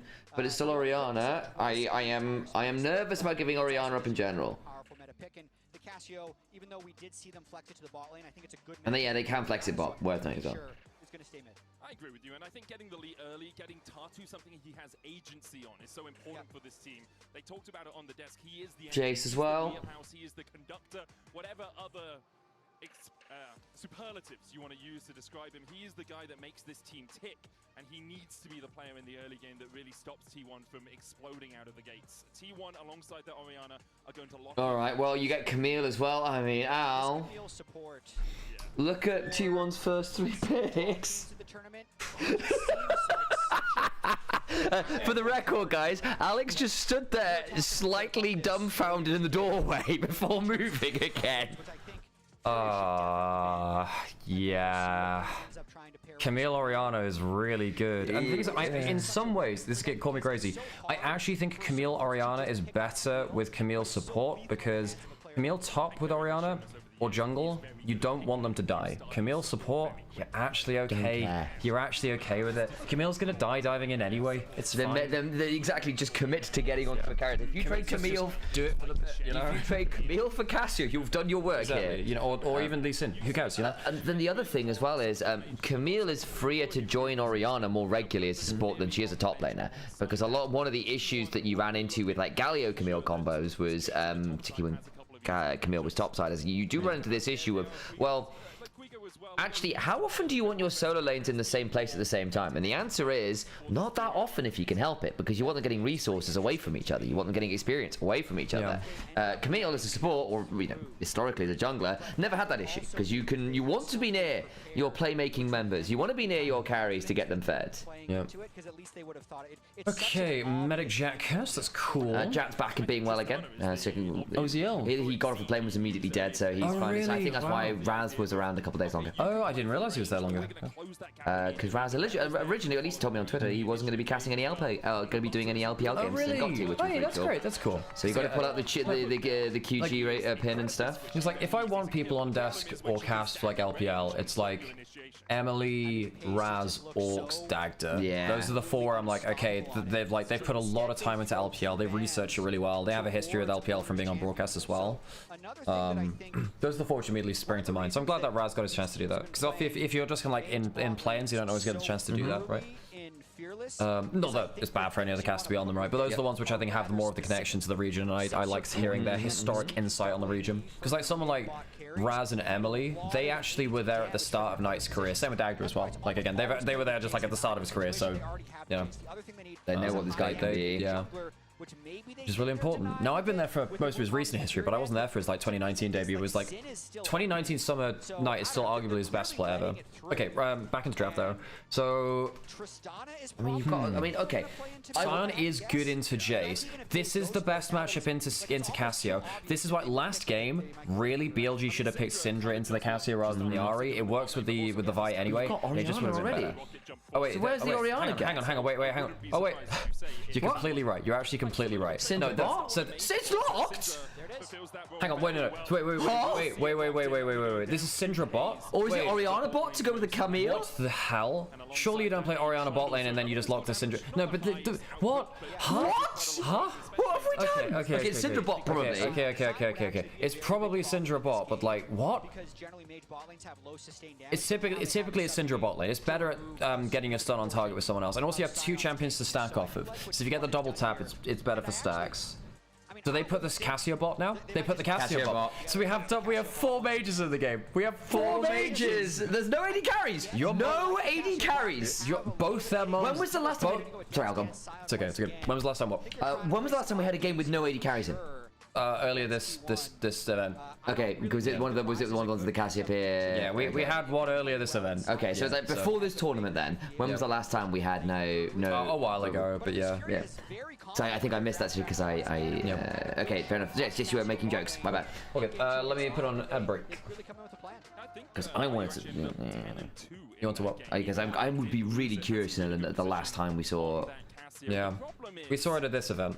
You haven't really upset the apple. So we had one with like a heavy AD top. I think it was like with a Jace top lane, so it's like you have physical damage, but it's not an AD carry. Okay, one of the things we're tracking for T1 through this event, right, is can T1 improve their drafts? Can they be a bit more flexible? Do they adapt to the bot lane mage meta? Because Paze is the best AD carry in the world. I think, but if you go towards mage bot lanes, I don't think that's as apparent. I think Paze isn't bad on mages, but he's not the best mage bot in the world. I think that's Viper. I think Viper's the best mage bot. Although Goomer's also very good too. I think I would put Goomer and Viper over Paze in terms of mages at this event. I put Paze on traditional AD carries on both of them at this event. 2018 meta's rearing its head again, slowly the but awesome surely. dudes, baby. Well, no, awesome dudes were the AD champions. That's why they were awesome dudes. But I totally agree with you. For Furia, you want to get out of the gates swinging here. Otherwise, the teeth of that Panther will very quickly be taken out. So yeah, what with the Syndra? I mean, the thing is, if Syndra lands a stun or Camille lands a stun, you've got a really nasty stun combo. Camille's more likely to land a stun. You send her in first, and you follow up with the EQ after. If you can get stun on target from Camille first, then it's probably Q on top of the champion, E after, and it's like immediate stack as well. So what Paze is really looking to do, but the problem with Camille into Cassio is that if you go in, you're slowed by the miasma and you just die. Yeah, trading Q for Q level 1 is actually better for Syndra nowadays than it is for Cassio, but it's still not great. Yeah. I was because again when I saw this Cassio got bot, I went, oh, he's into Syndra, right? And then I kind of forgot, obviously I had to think about it with the support matchup as well, because you're right, actually if you go in as the Camille, you are staying in versus a Miasma and a Rel. Yeah. Like you don't get to leave really, do you? Yeah, in laning phase, Cassio's good versus Camille. It's only really out of lane where Camille starts taking over versus Cassio, because you just set up for the rest of your team, and Cassio can't kite back with Q movement speed plus Ghost. Because my initial read was thinking, well, okay, you see the Orianna first pick and you get the Cassio in response. And you're going, okay, Cassio's really strong in lane, okay, gets interrupted. That's actually not awful there. And actually, I was getting good Q poke in. Like, he's landing a lot onto Paze. Yeah, returns a bit of that there, I guess. But yes, he was. But so Paze only got one double. You get 5 stacks per level, so he's only got one double hit of the ability. You just got that then. Because you can't really get a level 1 really. Yeah. But just watch to see how many stacks he gets, because if you get like an early 100 for the extra 15% AP or whatever, that's really big. You are into 2 champions, so theoretically there's more than one person to hit. Technically, it's actually, well, yeah. I mean, it's on the whole, Syndra gets so much extra stacks from levels that you don't very often get an early level up of an ability. It's in ARAM you do, because it's ARAM, but you don't get it in regular lane. I don't know if that changes in bot lane though. Those were some cool numbers there. You see, like the average experience diff at 15 is like, yeah, everyone else is like, yeah, plus 15, and it was like plus 300 in mid lane. Baker's a very experienced player. Although a lot of that would have come from that one Ari game versus Knight. Yeah. Well, no, I guess a lot of that was it was play-ins, right? Because this probably includes that. So they have a lot more one-sided stats in that. This is dangerous as heck. Good stun. Interrupted the Lee Sin. Oh, Ona might die. That's actually not good. That's not good at all. Now Tatu can kill with doubles. He can kill with doubles. Gonna try. Carry has flash. If he gets the Q on him, he dies. Rise is coming. That's really bad for T1, man. I think Ona should never flash there. Just take the lane advantage for your bot lane. You've already got double summoners for Jojo. He's already low HP. He'll have to reset. Just take the lane advantage. I think it's a bad decision by Ona there. The cooldowns are just very long, so... Yeah, I mean, that's what Jack's talking about. Like, your cooldowns are super long. Like, once you go in, you aren't going out there. And one of the worries we have for T1 is, like, their early game compared to HLE and BLG. Because BLG's early game, on the whole, was better than T1's. Yeah, with that game 4 notable exception. Although I will say, look, I like this T1 draft. I don't think this is, like, a bad T1 draft, which is one of the... Because if you go to the post-game comments of the T1 BLG series, pretty much everyone was just saying bad draft T1. And, like, it's a major factor, don't get me wrong. Don't boil it down to just that. I don't think that's indicative of the entire series. I think that T1 also had some bad early game reads, and also I think some of their solo lanes laning. Well, I think Doran was blasted by Ben on review. He was kind of bust, you know. Yeah. Oh, he's got flash. Oh, that was okay. Paze played that really well, because what he did is he flashed, used the auto attack to show an animation so Io would flash, so then he had no flash target to hit with the EQ. That was nice from Paze. Oh, it was a bit scary. And then Carrier also had the Q2 prep to flash to do that as well. I mean, that's just, I love this duo. There's so much fun. Yeah. So it's level 3 to level 2. He gets the passive, gets the aftershock. Aftershock gets mad value.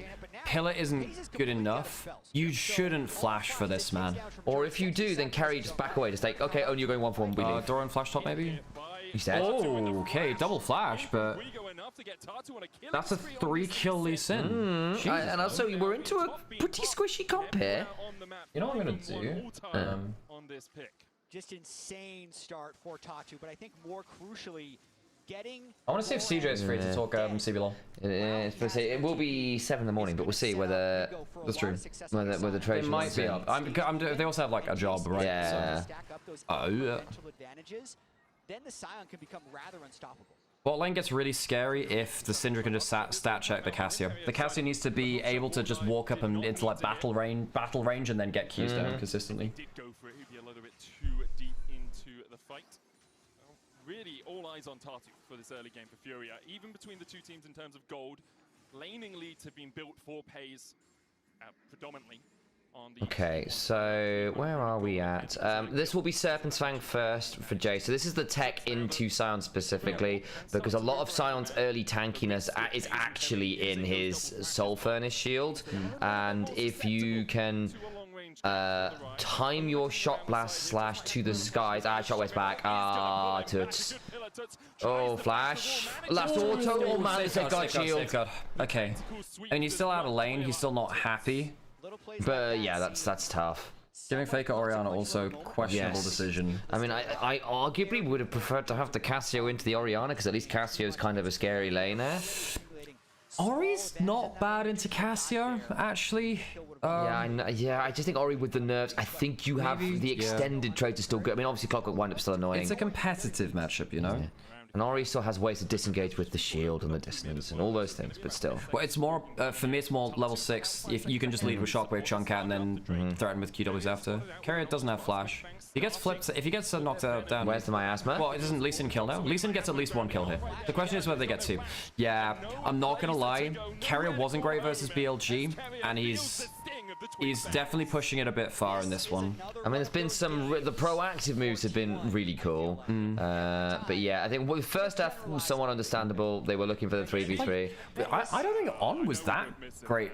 On was a bit mixed versus T1 as well. The series earlier today was a little bit mixed too. On and Carrier, neither of them, like, they're definitely not a 10 out of 10. This will be Guigo going down for sure.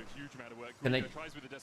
I mean, it is Trundle into Sion. Yeah, I know I haven't locked down as much on the draft, but it is Trundle into Sion, which is really nasty. Yeah. Area. Okay. Afraid of the Shockwave coming up in 10 seconds. If he's locked down in place enough, then Ori gets yeah. There's Ignite there as well, so I actually think you're in a potentially precarious spot there. Yep, 100%. And timing-wise, it's really what's more hubris, giving Knight Ori or Faker Ori? On current form, Knight. I think Faker obviously historically the best Orianna player of all time, but on recent form, Knight has been a better player than Faker. Because he's the best player in the world. Yeah. And I think that Orianna is a champion which is best champion mid lane right now, and still somehow after all this time. Yeah, she's rather good. I mean, to be fair, I would not give it to either of them. Like exactly. It is we are talking like fractions of percentages in a lot of ways right now. Okay. Oh, hang on. They don't have Trundle. Yeah, the pillar's nasty. Oh, that scatter. Shock is really good. Really good Camille combo. It's a double stun into Shockwave is just disgusting. Yeah. And Gui goes down. That was a bit of a mess from Tati. I'd say that double for Pays now. Oh boy. I think probably the 2 best mage bot players in the world are Pays and Viper right now. Guma's better than Pays. On the mages, you reckon? Yeah. Because I think Pays is a better Mel pretty significantly. Guma's a better mage player. He's a better Ziggs than Pays. He's been better at playing on weak side is the reason why. Because Pays playing mages just doesn't get as much attention. Yeah, because I don't know. I feel like Pays' Mel is really good. But Viper Viper's obviously the best of the mage players. Yeah. But I think that like Pays isn't bad on mages, but I think there is a level between him and Guma. I think Pays is still a good Ziggs. I think Pays has historically been a pretty good Ziggs as well.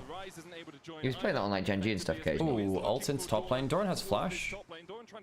He might flash. He's got owner behind him. Giga can flash. He can flash the pillar. He needs to though. Every time Furia seem to find an inch, T1 take a mile.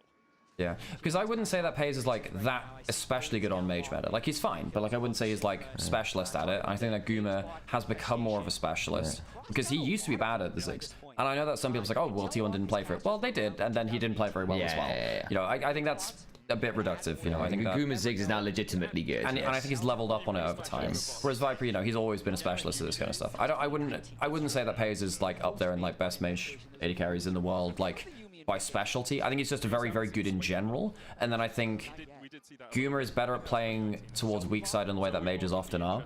And I think that, yeah, his Mel is really good, but I think that, you know, Paze's Ziggs is less good than Guma's, which is now very, very good. Yeah. I remember, I thought Paze's Ziggs were still pretty good.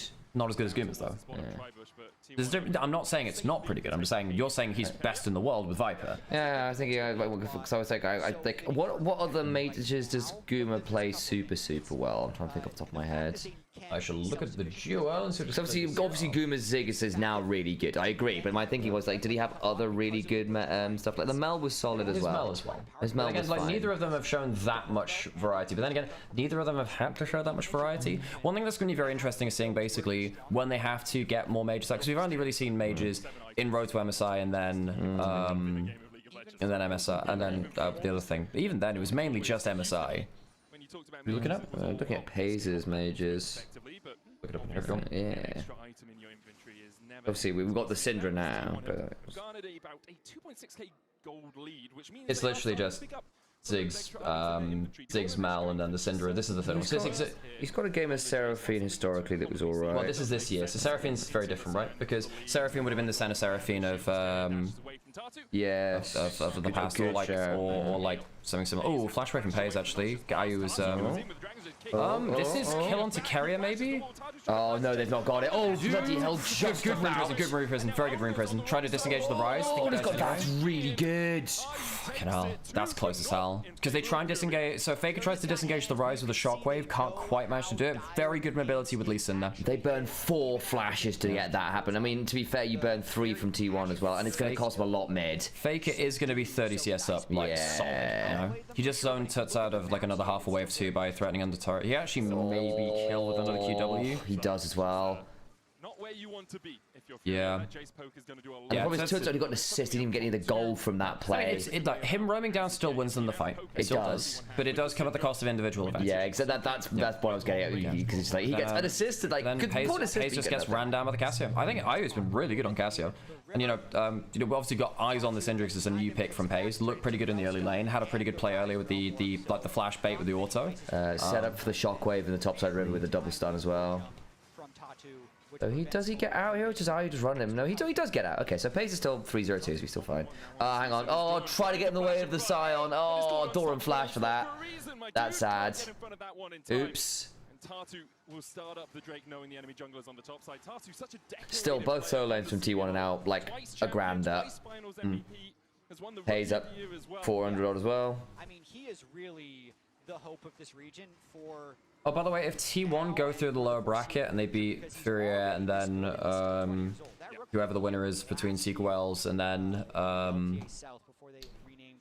and LYON, then it's China Korea top 2 at the event and they both get their 4 slots for Worlds. So that's important.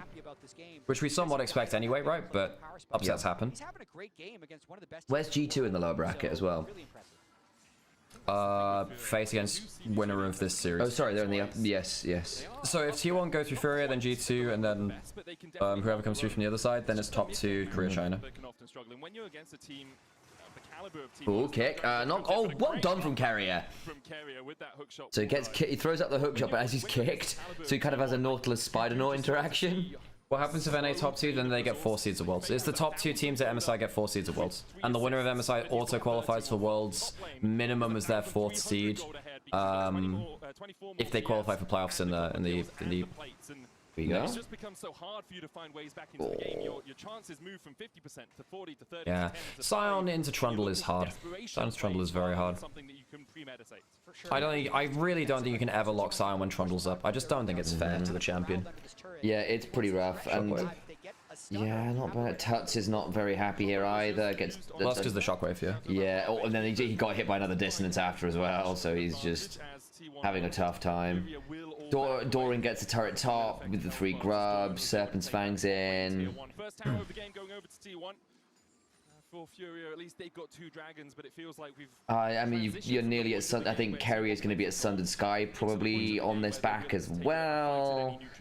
This is tough. 3,500 got it. I think Tatu's been playing well on Lee Sin. Like he's actually managed to give T1 the runaround in the early game. Now the problem is like mid and top lane are just kind of brutalizing. Now T1 solo lanes have been one of their biggest weaknesses. I think that Doran getting babysat a little bit in the early game versus the Sion helps, especially after he got killed by double flash play top lane. That's what the Sion's there for. That's what the Trundle's there for into the Sion. It makes sense. It's what their draft's meant to do. But then obviously Faker Oriana, maybe just don't. Yeah, Jojo's dead.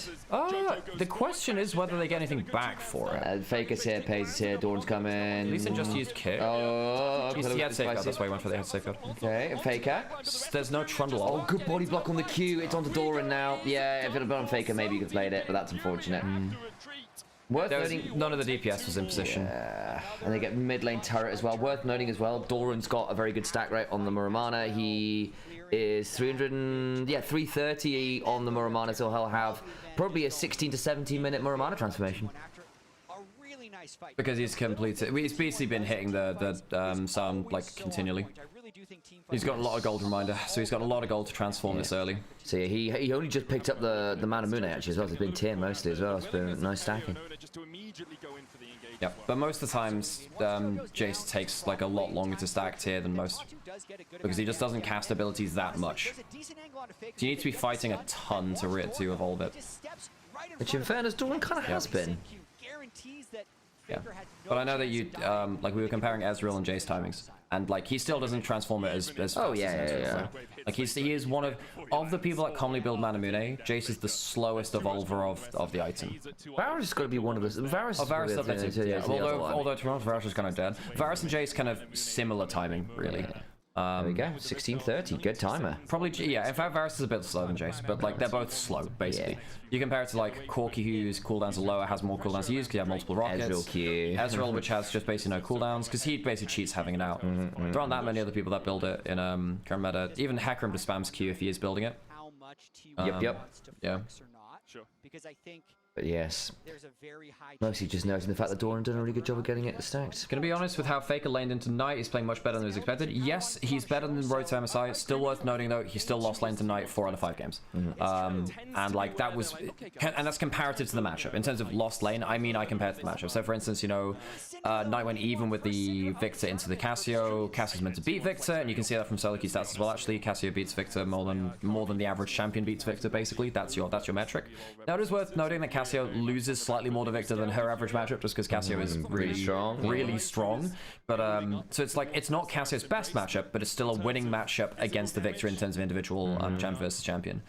But yeah, basically because she has single target E, which is really low cooldown, you can always perma apply Deathfire Touch, whereas Victor can't reapply Deathfire Touch as easily, which means that you don't get the extended burn when it doubles the damage. Which is why Cassio is so annoying in the extended trades, because Deathfire Touch, she gets to a single target applies Deathfire Touch for a longer amount of time. Ayu's gone for the Ryalize build as well, actually, but he's avoided Roa, has gone Ryalize. And to be fair, you are into a relatively squishy comp with no, I can sort of see getting the slows on people like the Trundle and also the double mages could be really annoying this game. Not going to contest the dragon, which means we don't have to see that Rift Herald play for the pressure in any of the lanes. That'll be in a dragon, deny soul. A long way before we 3 turrets to nothing. I think this is looking pretty over, actually. Yeah, I think it would be a massive accomplishment by Fury if they make T1 get the soul to be. Yeah, agreed. So, I mean, at this stage of the game, if you're Fury, you're all 5k down at 18 minutes is a bit intense. And your one potential win condition of Ocean Soul is denied by having a dragon go against you. Jack makes a very valid point saying that if you force T1 to get to Soul, you've done an incredible job as Fury because you've bought, you know, 20 minutes, which is, considering the game state, that would have been very impressive. I realised I have no coffee left, I shall sort that out. Oh, I meant to...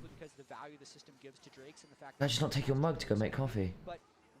No, you did give me one. I just drank it. No. That's what I forgot and get. I could have blamed you there. I chose not to. Yeah. I'm ADHD enough to have forgotten to do that. Yeah, same. Storm, you got petrifying gaze there. You have flank possibilities with the yeah, Paze, pretty solid game on the Syndra. A little bit of a misplay here or there versus the Cassio. I think that actually Ayu's pretty good in the matchup too. Despite the fact that Syndra is meant to be a winning matchup against the Cassio, Ayu's actually made it playable. Credit to him. I think Ayu's actually had a pretty good game. Tati's had a pretty good game. I know that, again, like he's down 1k gold. I think it's like, T1's been much better at moving around the map and picking their fights. Yeah. I think that Furia have won a couple of fights where Lee Sin gets to do Lee Sin things. Outside of that, feels like they have second move on the map because they're just getting shoved into lanes and they just outstat Yunen after with lane leads. Who gets MVP for T1 this game? How did the Ari Aurora match was supposed to go? Slight winning matchup for Aurora. Knight ended up leaving lane to give Bin the advantage. Bin then threw the advantage, but also part of that's because bot lane had fallen apart and it gave bot lane easy access to top lane to flip that fight. Okay, Doran, he lives, I think. Yeah, pillar. Good play. And then there's a Battle Herald. Come on, Pays. My go. My go. He's looking into the bush. Beautiful stun after. Oh, the execute nearly. I don't think he's got enough stacks for it. He doesn't have 100 stacks. You need 120 for the execute, which is why getting the full stacks gives you that. So 100 gives you like a half death cap. 120 gives you the execute. I had missed the stacks. I thought he had them already. My bad. 20%. You normally get your last upgrade at level 16. Level 16 is when you typically get it. Copy. Yeah. 50-50 like that as a team that's down 6,000 gold. Yeah. No, I think Faker's been playing better at MSI than he was at Road to MSI. I think that obviously Faker's a little bit off peak. I still think he's been playing like actually because again like for all the Knight outlaning it was still like it was a really fun matchup. We were having this conversation the other day. So it's like, look, yes, Knight was better, but it like, actually was two elite mid laners looking elite, which is good news, right? I actually think neither of them looks at peak. I think both. I think Knight was at like an 8 out of 10. He was still the best player on the Rift. Yeah. But like he still wasn't like peak Knight. Sure. And then Faker had like a really good game 1. And the Ari is good too.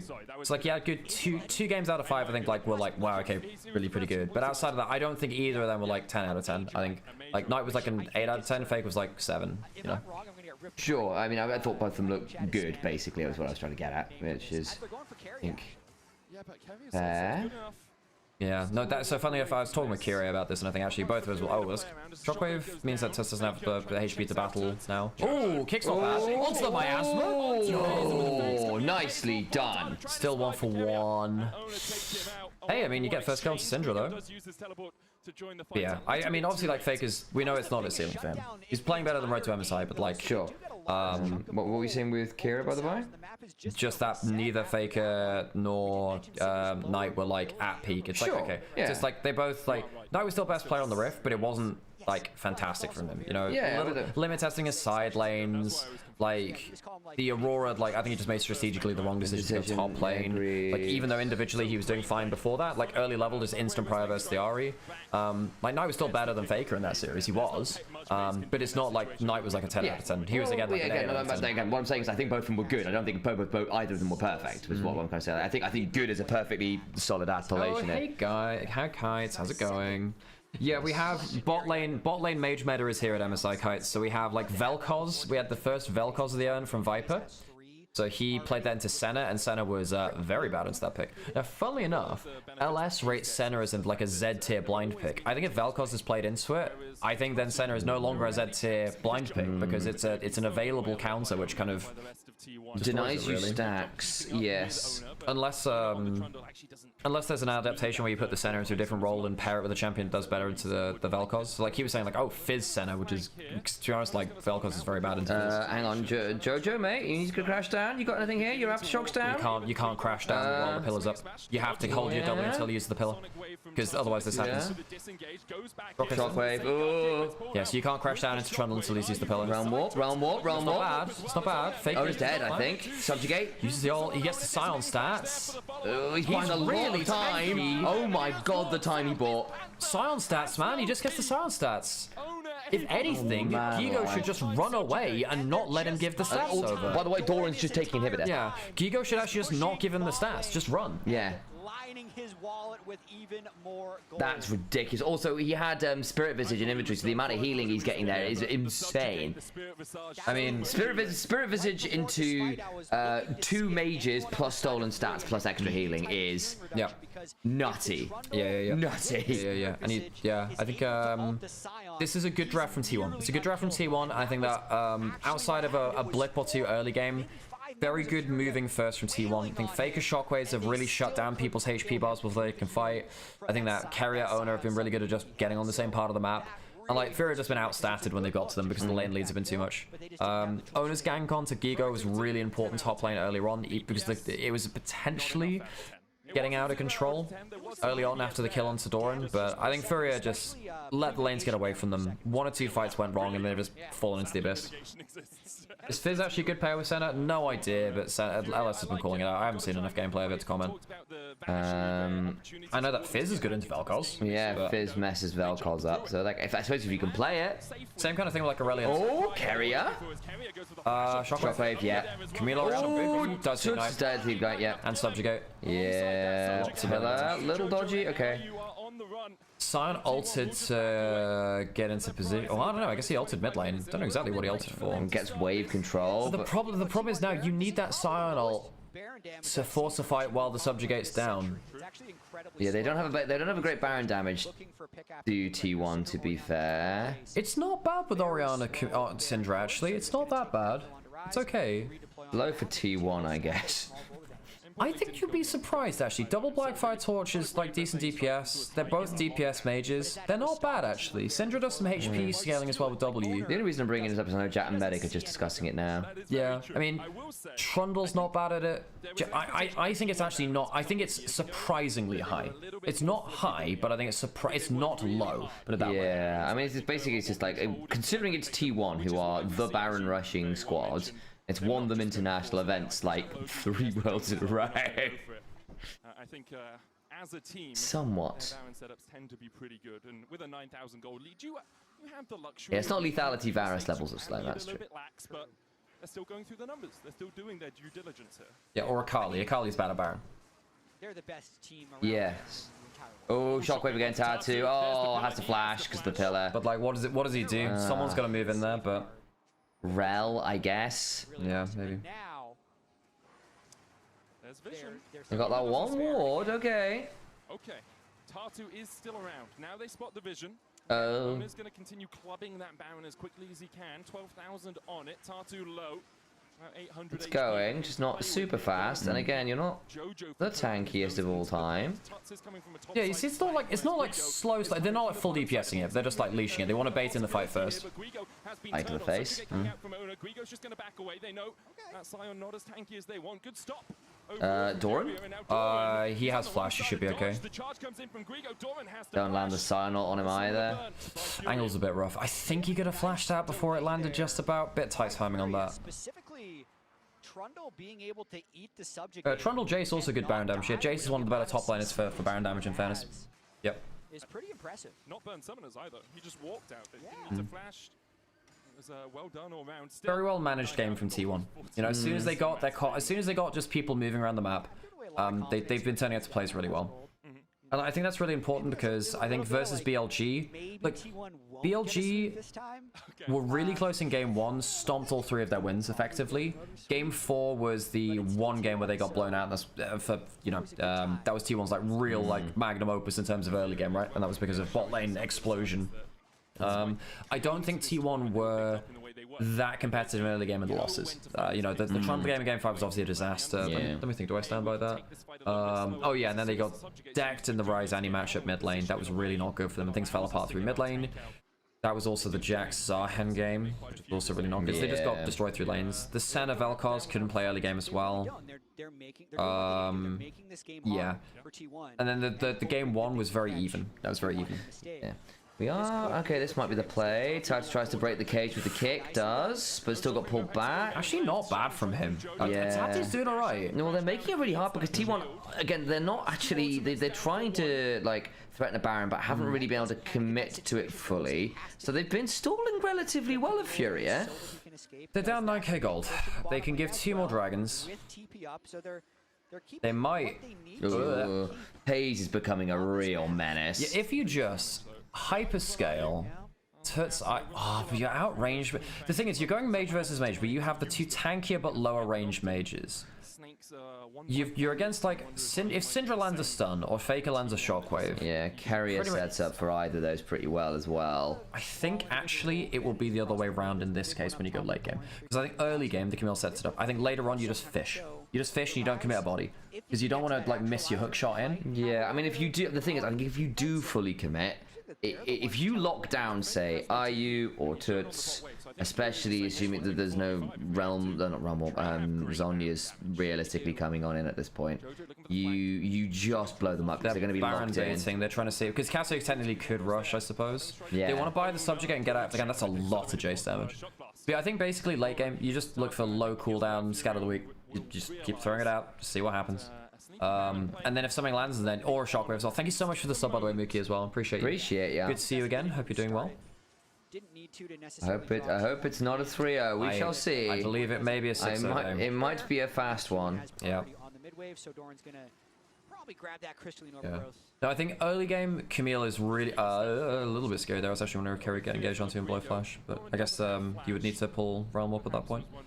But yeah, I think early game Camille is like the leader. I think late game you can lead, but you die if you do. And I think it's just easier to just say random long range stun. You're longer range anyway. Just fish for poke, fish for a shockwave, fish for scout of the week. You're happy. Like right there again. Yeah. It's just lead with something out of front of the wall. Camille follows up at that point because early game the stuns on the mages are a little too. They're a lot of your damage they can't afford to miss, and they're long cooldown. The Camille hook shot is more consistent landing, so you lead with that, and you're less likely to get exploded first. Now it sort of flips around a bit. I mean, the thing is, you can still full send as the Camille, and it will still be good if you got because you've got the follow up with it. And again, if you trade Camille for Rise, oh yeah, fine, you know. Yeah, for sure. If you trade Camille for Casso, fine.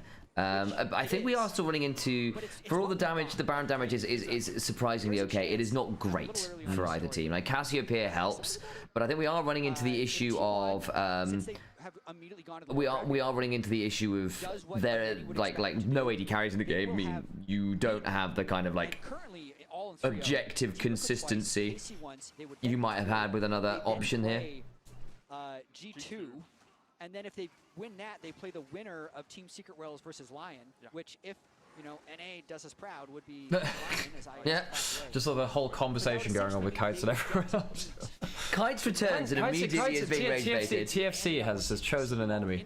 Yeah, well, did someone malign the Shy in TFC's presence or something? Doran, we good, mate? Yeah, okay, has to flash.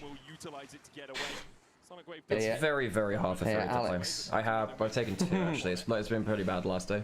So as well, are you having to flash earlier on? Yeah, I think it's a very hard game for Fury to play. They're waiting for one big fight later on with a Realm Warp, and it's so hard to play because the Subjugate Trundle's gonna be instant. It's gonna be incredibly hard to kill. Oh, a flash from a Trundle? That's G2 Worlds 25. Oh man. No one's actually dead though. No one's actually dead. Yeah. They blow 3 flashes, but no one's dead. They will get inhibitor off this. They don't need Baron.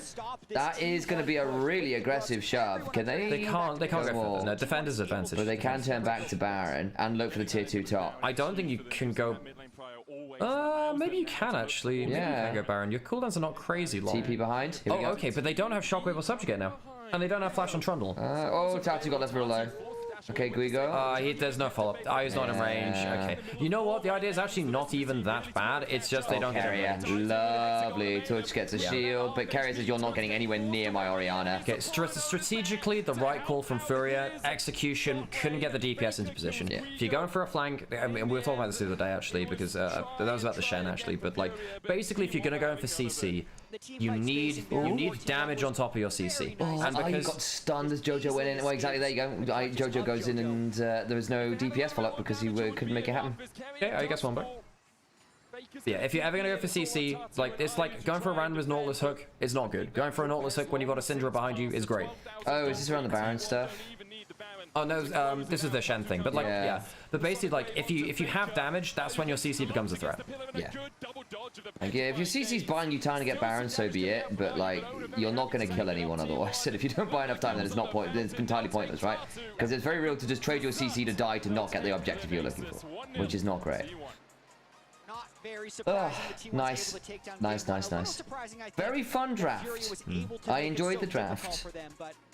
Yeah, no, I liked it. I mean, Quad Mage is weird as hell. It is. I think I saw a little bit of T1 playing with their food, perhaps? A little bit?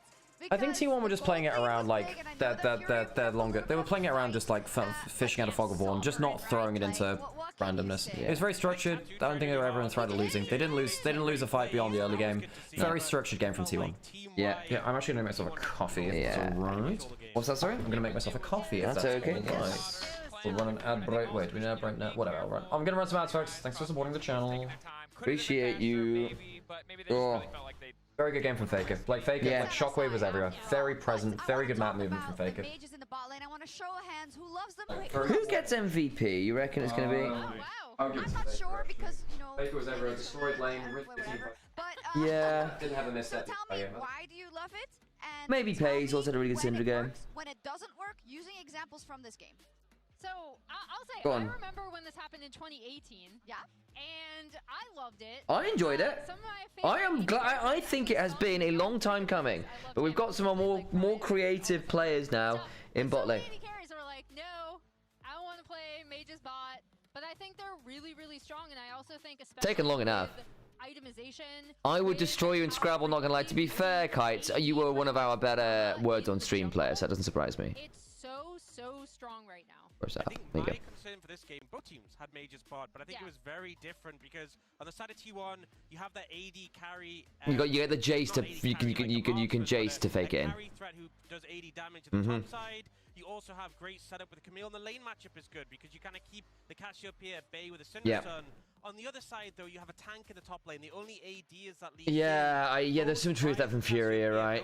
They were limited in their AD damage. Trundle, who built Spirit Visage early and then drains the Scion stats. Like, how do you kill the Trundle? Yes. As a result, Only thing I can destroy is some cake. sort of shorter range and are dealing with Trundle Pillar, with the Syndra Stun, Lithy. Shockwave.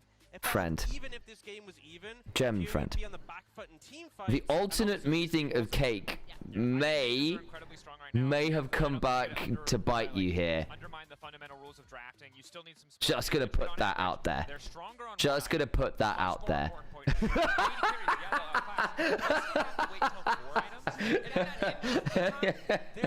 And which later he's like, wait, no, not like this. All of the mages I'm excited about. Even the Cassio I'm a little skeptical about. The Seraphine didn't look good. The Ziggs, the Mel, the Syndra, even the all look like fantastic options. I also think it's easier to slot into finished items for mages. And AD Alright, screw it, I said what I said. You can grab a Zhonya's if you really need it. Yeah. Double down, that's it. One small stat. That has nothing to do with Mage's bot, but it does have to do with the Mage. Okay. Faker's Orianna. Yes. Second most played. He's played it 122 times. Wow. Has anyone ever seen that that kind of TikTok / Instagram reel that went around of like this is a song that's real near and dear of my heart? Just played a really bad version of the Nicki Minaj, like, ate my ass like a cupcake. Oh, so good. So good. One champion?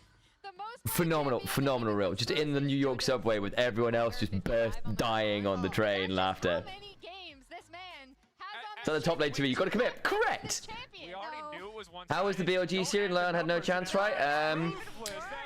BLG were the better team. They were 3-0. Games 1 and 3 came down to BLG basically being better late game team fighters. Better late game team fighters, which is a little wild. But BLG have actually been playing late game team fights pretty well, honestly, actually. The reason we don't see more interesting things in bot lane is because AD carries are pound for pound the biggest crybabies on the face of the planet. Yes. Just There were a few like particularly, which was the Seraphine game? Was that game 1? Game 1? Maybe game 2. There was some moments where it's where they effectively gave LYON a little bit too much license to get back into the game on weak side, because BLG just never said no to a play, because of course they didn't.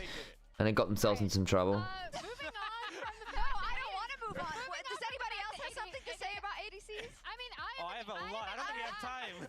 I'm an ADC main, and I started by playing LeBlanc bot lane. That's my guy, Emily, with the LeBlanc bot lane. But I respect that you were innovative. It was season 2. She was OP, and one of my close friends was a LYON main. Shout out to Morgan if she's listening. Shout out Morgan. Tatu I did appreciate, we saw those first clips here. I did appreciate the fact that he was trying, right? He was trying to get IU ahead. I did like some of their early moves around the bot lane, but yeah, this was just, look at that Jace damage. Yeah, Jace just got to hit Sion a lot. Orianna did a lot of work. I mean, it probably is the Orianna MVP. The other thing is, like, I do think that Sion is not as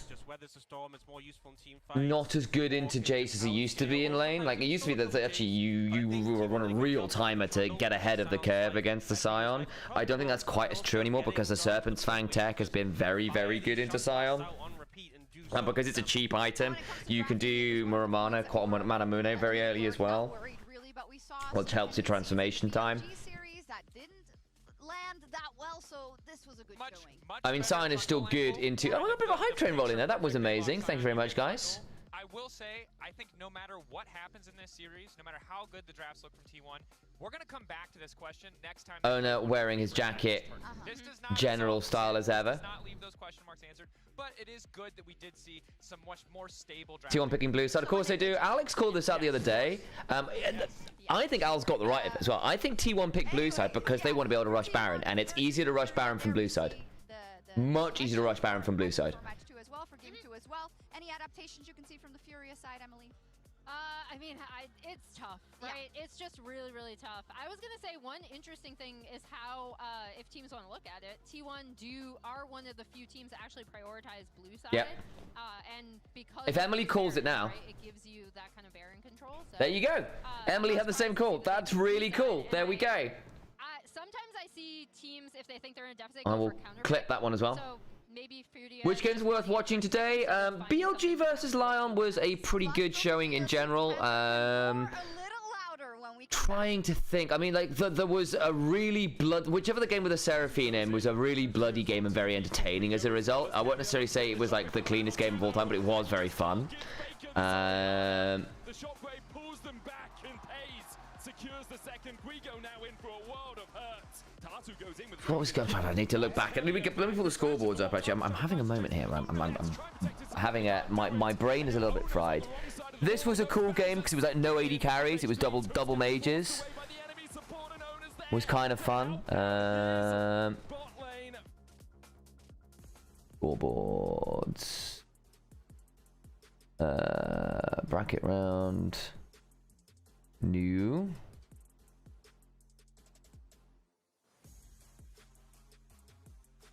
Where am I looking at? Bracket round 2, probably, actually. Yeah, here we go.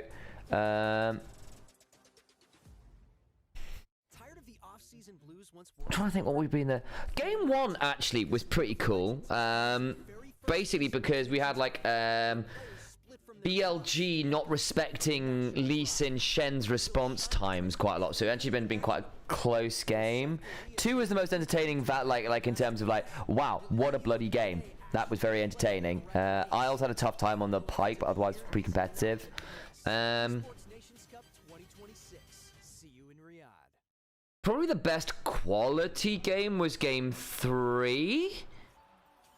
It was a good series, honestly. It's a 3-0, so it's a relatively quick timer on that one. Do we need to run some ads? I don't remember.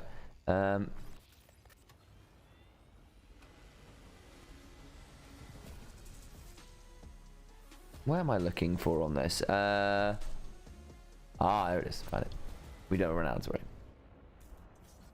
Yeah. Yeah, so exactly. Game 2 was a really bloody game. That's the most entertaining. I think game 1 is perhaps the most macro interesting. Game 3 was probably the highest quality. I think something like that. They were all probably worth a watch. This one was fun because, again, it was double mages, so just a bit different again. The awesome dudes meta has returned. Can't find my sanity on Alex's laptop. Sorry about that, it's true.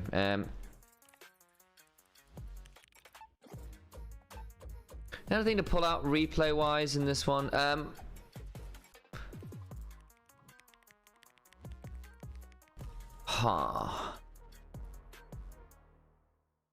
Not really, I think. Maybe we can put... Actually, I tell you what we will do if we can find it. Where is the one where they try to jump on the trundle and just can't kill the man? Is it here? I can't remember exactly where it was. After Baron is spawned. Do you remember the timer on the Trundle play?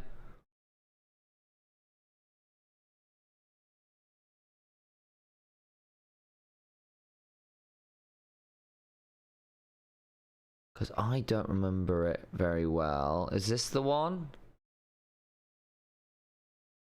It is. Here we go. Found it. Found it.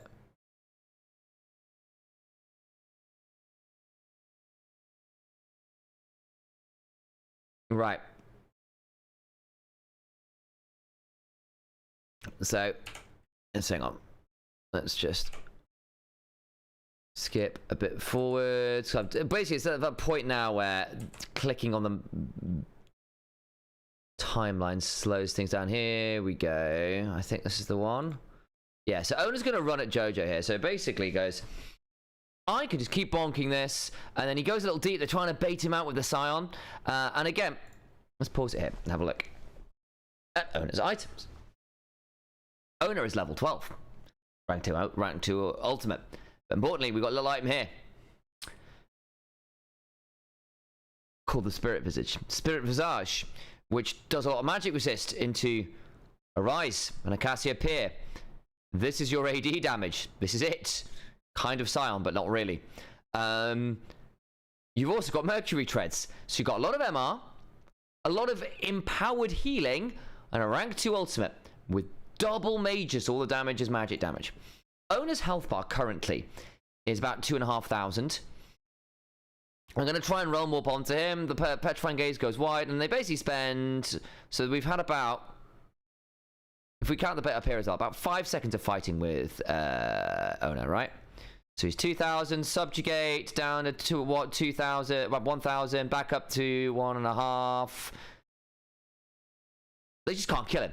That is 5 members... trying to burn one Trundle, and they can't do it. You have burned Cyanol, Realm Warp, Petrifying Gaze, everything but the kick. Everything but the kick. That is kind of sad. All the while, of course, there's a Jace over here that is going to get full turret and inhibitor, I believe, off this. Yeah, he gets inhibitor off that as well. That's mad. That is mad.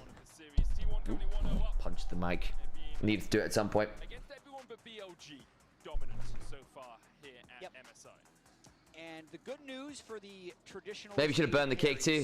Maybe. Probably for Dracos as well, is that... Okay, into draft we go. Played in that first game. So that's 4 champions that can't go bot lane in this game to a Fearless. And how many mages are there on the roster of League of Legends? 45. Yeah, probably a few. I think we could go through all of Fearless with everyone playing a mage, and we'd probably get back to the top of it. As Vi and Poppy once again banned away by T1. Fury are going to remove the Nocturne, the Nautilus, and the Pike. Does mean Bard is on the table alongside Ziggs. Well, TS is already considering roster changes. Really? Are they now? What would they change? I mean, to be fair, with a load of teams going down to Nirvana... does roster change it? I mean, maybe they just need the mental reset, and it's just like, actually, screw it. The team is too fractured. But what would they change, Frank?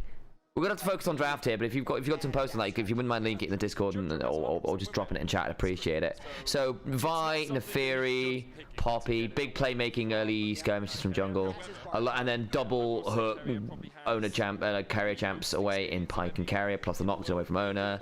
Is it just not our first pick? Bard's let through. Do you care about Jojo having it? I think the Jarvan's probably a better blind pick. 369 back and join support. Poor Zwian. I mean, like, had a tough tournament, kind of fell away from being really good. But I don't think Fengyue is going to be... At the very least, keep Fengyue. I'm not a fan of that one.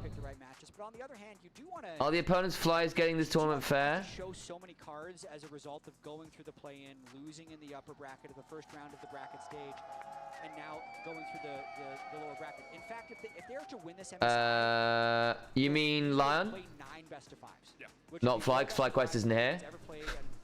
Rumble gets through. Oh, you got the hot pot combo already? Bloody hell, guys. Everyone in MSI LYON, yes. So I was thinking, like, I enjoyed the FlyQuest process. Wait, FlyQuest, we're here? Like, no, it was Liquid and LYON.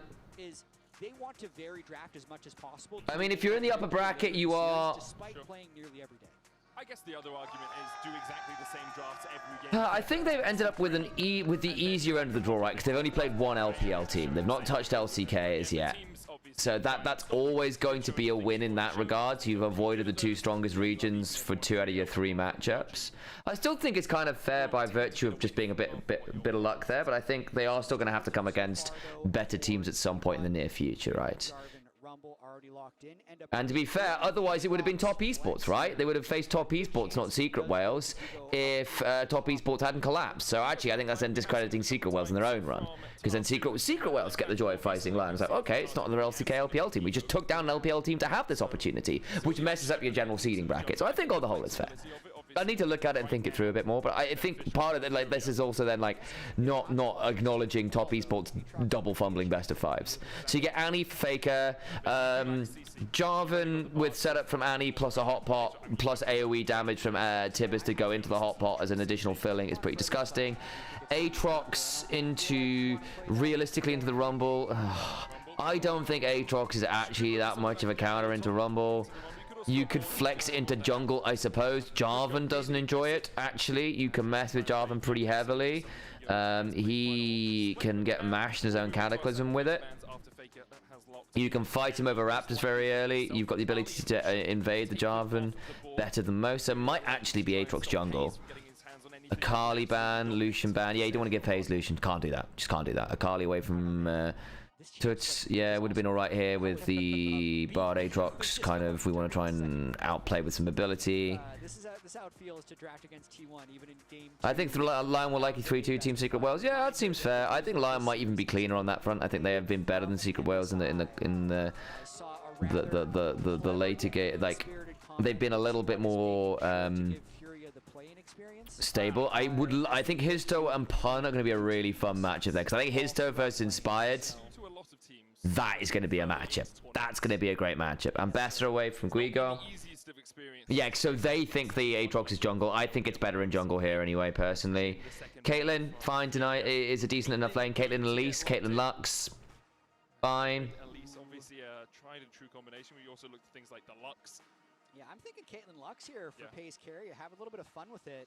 Yeah, it's kind of fine. Like to, and now we're gonna get to see Ari. Go with the Ornn in the top lane. What does Doran hot? Why does dark? What does dark in hot pot taste? I think what does Doran hot pot taste like? I was like, huh? Ornn, yeah, that throws the Aatrox into jungle. Most of the split, kind of weak side top, and then lets it play through jungle. Expected it. There we go, and there's the Lux. 100% win rate on this Lux. Yeah, when he's pulled up the Lux, it's looked really good. He's very, very competent on this champion. It's more pick CC as well to help set up for a big wombo combo. You've got pretty good lane prio here, bottom top, and Annie can do it into Ari until Ari gets Merc Treads. So Tatu's going to really need to rely on Ezreal Bard fist fighting with the Kate Lux well, and probably some good trading from Tuts to try and set up for some Raptor invade. In fact, I wouldn't be surprised to see some level 1 Raptor shenanigans here. Mid game, very strong from both teams. But I think a hot pot combo of level 1 item is pretty strong here. I definitely call forward, bro. So, context. We have hot pot from T1. Cool. So we got hot pot from T1. We've got Jarvan, Rumble, Annie, plus Kate Lux. And you have the Lux over the top of it too. Nice. They flexed Aatrox jungle on the other side into the Jarvan, which I thought made some sense because you can fight a level 1 over the Raptors, and actually you do out duel Jarvan. You've got Ornn top, and then you've got Ari and then Ezreal Bard. And I think Ari into Annie can be a bit of a weird one until you get Merc Treads. So weirdly you don't always need Merc Treads. I wonder whether he goes burn plating and tries to fight more early. I think he kind of has to, because you need some prio. Like, bot lane is going to be brutal. It's Kate Lux versus Ezreal Bard. Since I'm new to Nymaera, I have to say for a second I thought you were streaming with Baby No Money. This is either... It's either baby no caster or baby no pennies because we're British, so, you know. Yeah, yeah, I know. I get that a lot. Yeah. I didn't even know who this guy was until people went, hey, you look like this guy. I was like, who? Oh, yeah, you're not wrong. Funny enough, a friend of ours, like, met Baby Doss, like, not too long ago, and it was like, they actually don't look like similar in person. But the photos, they'll tell you that. Yeah. Early on there, has not spent his ward, so... Giorgio Nopun. So he has gone for bone plating, and he went for the W electrocute trade early. Didn't go that well from low. Obviously, I know I want to lock in on early game, but there was a question in chat, which I think I would like to set up if we get a quiet moment. We're saying, hey, what do we think about LYON's run, and was it fair? Because obviously they're only playing one LPL team, and obviously they've had they had Furia. Yes, they just lost to BLG, but then they had Secret Wells. And I was like, well, it would have been top esports, right, if we'd gone by expectations, but top esports. I think they would have going down to top Secret Wells, then kind of is like changes the bracket up, and then it kind of would discredit Secret Wells to say it's not worthy of them facing that. Hey, look, you can dislike Baby No Money's music if you want. He does seem like a pretty okay person, though, which is more than most music people. And he's actually quite a good content creator. Like, he just does fun content. Like, he knows how to make a short. He's also good at making really ridiculously catchy hooks. Yeah. Which sometimes annoy the heck out of me, but, like, they're actually really good. Yeah, that was pretty good, like that. La la la. Whatever it is, yeah. That's a good one. That's probably my favorite one by him, actually. That's before he got, like, that was his first real big one I seem to remember back in the day. Yeah. But there are some people that I'm like, wow, I don't like your music, but at least you're a good person. He actually just likes it. Oh my god! Holy moly, it's close to sec. Okay, so it says went for bone plating and Faker didn't go for bone plating and he's losing anyway. That's just Faker outlaning, because typically Ari, if she doesn't go bone plating, gets burst out really hard. And then the enemy, if you trade really hard, if you, yeah, and he did just say Faker and he was so back. He did get exploded on it yesterday, or like the other day. But much better game on it here today. I'll run to the bathroom real quick, so if anything crazy happens, tell me. The first reverse instance of separating out from the artist, shut up. No. No, baby, I actually quite like a lot of his stuff. I get why it could be a bit more divisive, I get it, because it's like, it's meant to tap into like really viciously catchy bits, you know? Ona is on vision. They can't really do much with this though, no? Jojo's just gonna look to cancel the recall if he can. Oh yeah, Aatrox, huh. Aatrox really needs to be ahead in farm. He just tunnels away, right? Yeah. He's now lost about 20, he's losing about 20 seconds. But he doesn't have items to do that, Medic. The problem. Because this is the thing. Yeah, he's gonna have he can't lose his, he doesn't lose his Gromp, but it means that Aatrox is now protected and is clear. It means that Tattoo was out on the map with components a little earlier. Yeah, can't really risk it based on where the Rumble Ornn is. I think he actually could have finished. Yeah, Baby No Money seems like a decent person. He's like he's done a lot of charity work. Seems to be very socially aware. Which is, again, and I don't think I've heard any drama about him. Then again, I suppose can't always assume that stuff, but yeah. As far as I'm aware, yeah. Oh, Tuts, man. Yeah, what you really want to do there is like try and clear minions and charm back into tower if you can, but it's pretty hard to do that at that range. Do that with the HP range rather than minions. I was so upset when the stuff about like Dave Grohl cheating on his wife came out. Dude, I was such a big Foo Fighters fan, and like it does taint it a little bit because they're a very feel-good band and to be very wholesome. That really didn't, yeah, it's better than most. You know, it's definitely not the worst case of that, but for a band that I was like held very close to my heart, that definitely sucked a bit. Jojo here as well. Cosmic Binding doesn't connect as Tatu. I mean, I really doubt he's going to start this. Probably just looking for. No, he is. I guess he might just start it. He's pontificating. He's taking a moment to think about his Gromp is up. Oh, he's gonna try and go behind bot lane. Ooh, interesting. I mean, if Jarvan gets there in time, this is a disaster. There's flashes on both these. Realistically, you're only blowing flash right now. I think this is a bad use of his time. At this one, just do your Gromp. At this one, just do your Gromp, you know? Realize there's a possibility they're going to get ganked. Equalizer down as well from Doran, who did go for the Deathfire touch instead of the first strike on this Rumble. Yeah, it still has his red potion from his masteries as well. So anytime you try to all in him, he's going to have a very powerful punch. So T1 playing with a lot of respect, but also a lot of Yes, another Volcrest volume, but need to make anything crazy happen because they are organically winning all of their matchups pretty substantially 6 minutes in. the only chance for Fury is to get some kills on Doran. It's not a match to be snowball and topside that much. You have, like, Ornn is pretty good into Caitlyn, Annie. You can also break the Cataclysm with your E to potentially save people from the hot pot, maybe. It's not going to be that usable, but maybe. It looks like T1 have backed away from the dragon as Jojo comes in with a magical journey. Cosmic Binding doesn't hit onto Keria. Okay, thank you for the sub, Mac. I appreciate that. And unable to find Thank you. any connection there on the Bard. Not using the Keria skin either. We've seen a lot of players into Keria when they play the Bard. In fairness, the Snow Day Bard is a beautiful skin. The hot chocolate's great. That's the one thing about T1 Bard is that it's just the thing. It's a good skin, it is, but Snow Day Bard still exists. But I wonder if you bolster him by reminding him that he has a skin. Like he can look at it and be like, yes, that day. When Snow Day Bard is just too good, man. The hot chocolate's great. Data that using the skin doesn't just result in a T1 win, or not using the skin doesn't just result in a T1 win. I don't think we can make any conclusions. He's just winning too much. There's a statistician out there that can compare all of the Bards against Keria. True. Win percentage with the Keria. So Toots at least is still within touching distance, but he's like down 10 CS, which is not the best, obviously. You know, lies, damn lies. And What's your thing? I believe is the quote. As Toots gets a little bit of vision around the Infernal Drake, and T1 just continue the pressure that they have across the map. I think that is very cynical, fan. Has gone for the Swifties first to make sure you can get the chase. Within Tootsing distance? Perhaps. Perhaps. And Keria is out on the map with that Aether Wisp Faker. Tibber's not as wide. Perhaps on a diet recently. Yep. He's got fancy feet on the arm. Faker. He'd used it previously before Owner had started the Drake. That's actually probably one of the reasons Owner did. Shamrock, while I appreciate that, there is a critical piece of information which is incorrect about that statement. I do own Bard against my will, and I do, which is not my favorite, but yeah, and I do like Snow Day Bard. However, there is a critical piece of misinformation in that statement. Get him, chat. Jojo looking for the chase. Get him, chat. Got the pronouns wrong. The Tibbers does die. Like Keria and Owner teaming up. There you go. Yeah, my hay fever's killing me right now. Jojo, it's just short of being hit by a flag and drag combination, but still objectives going over to T1. Not playing for the grubs though.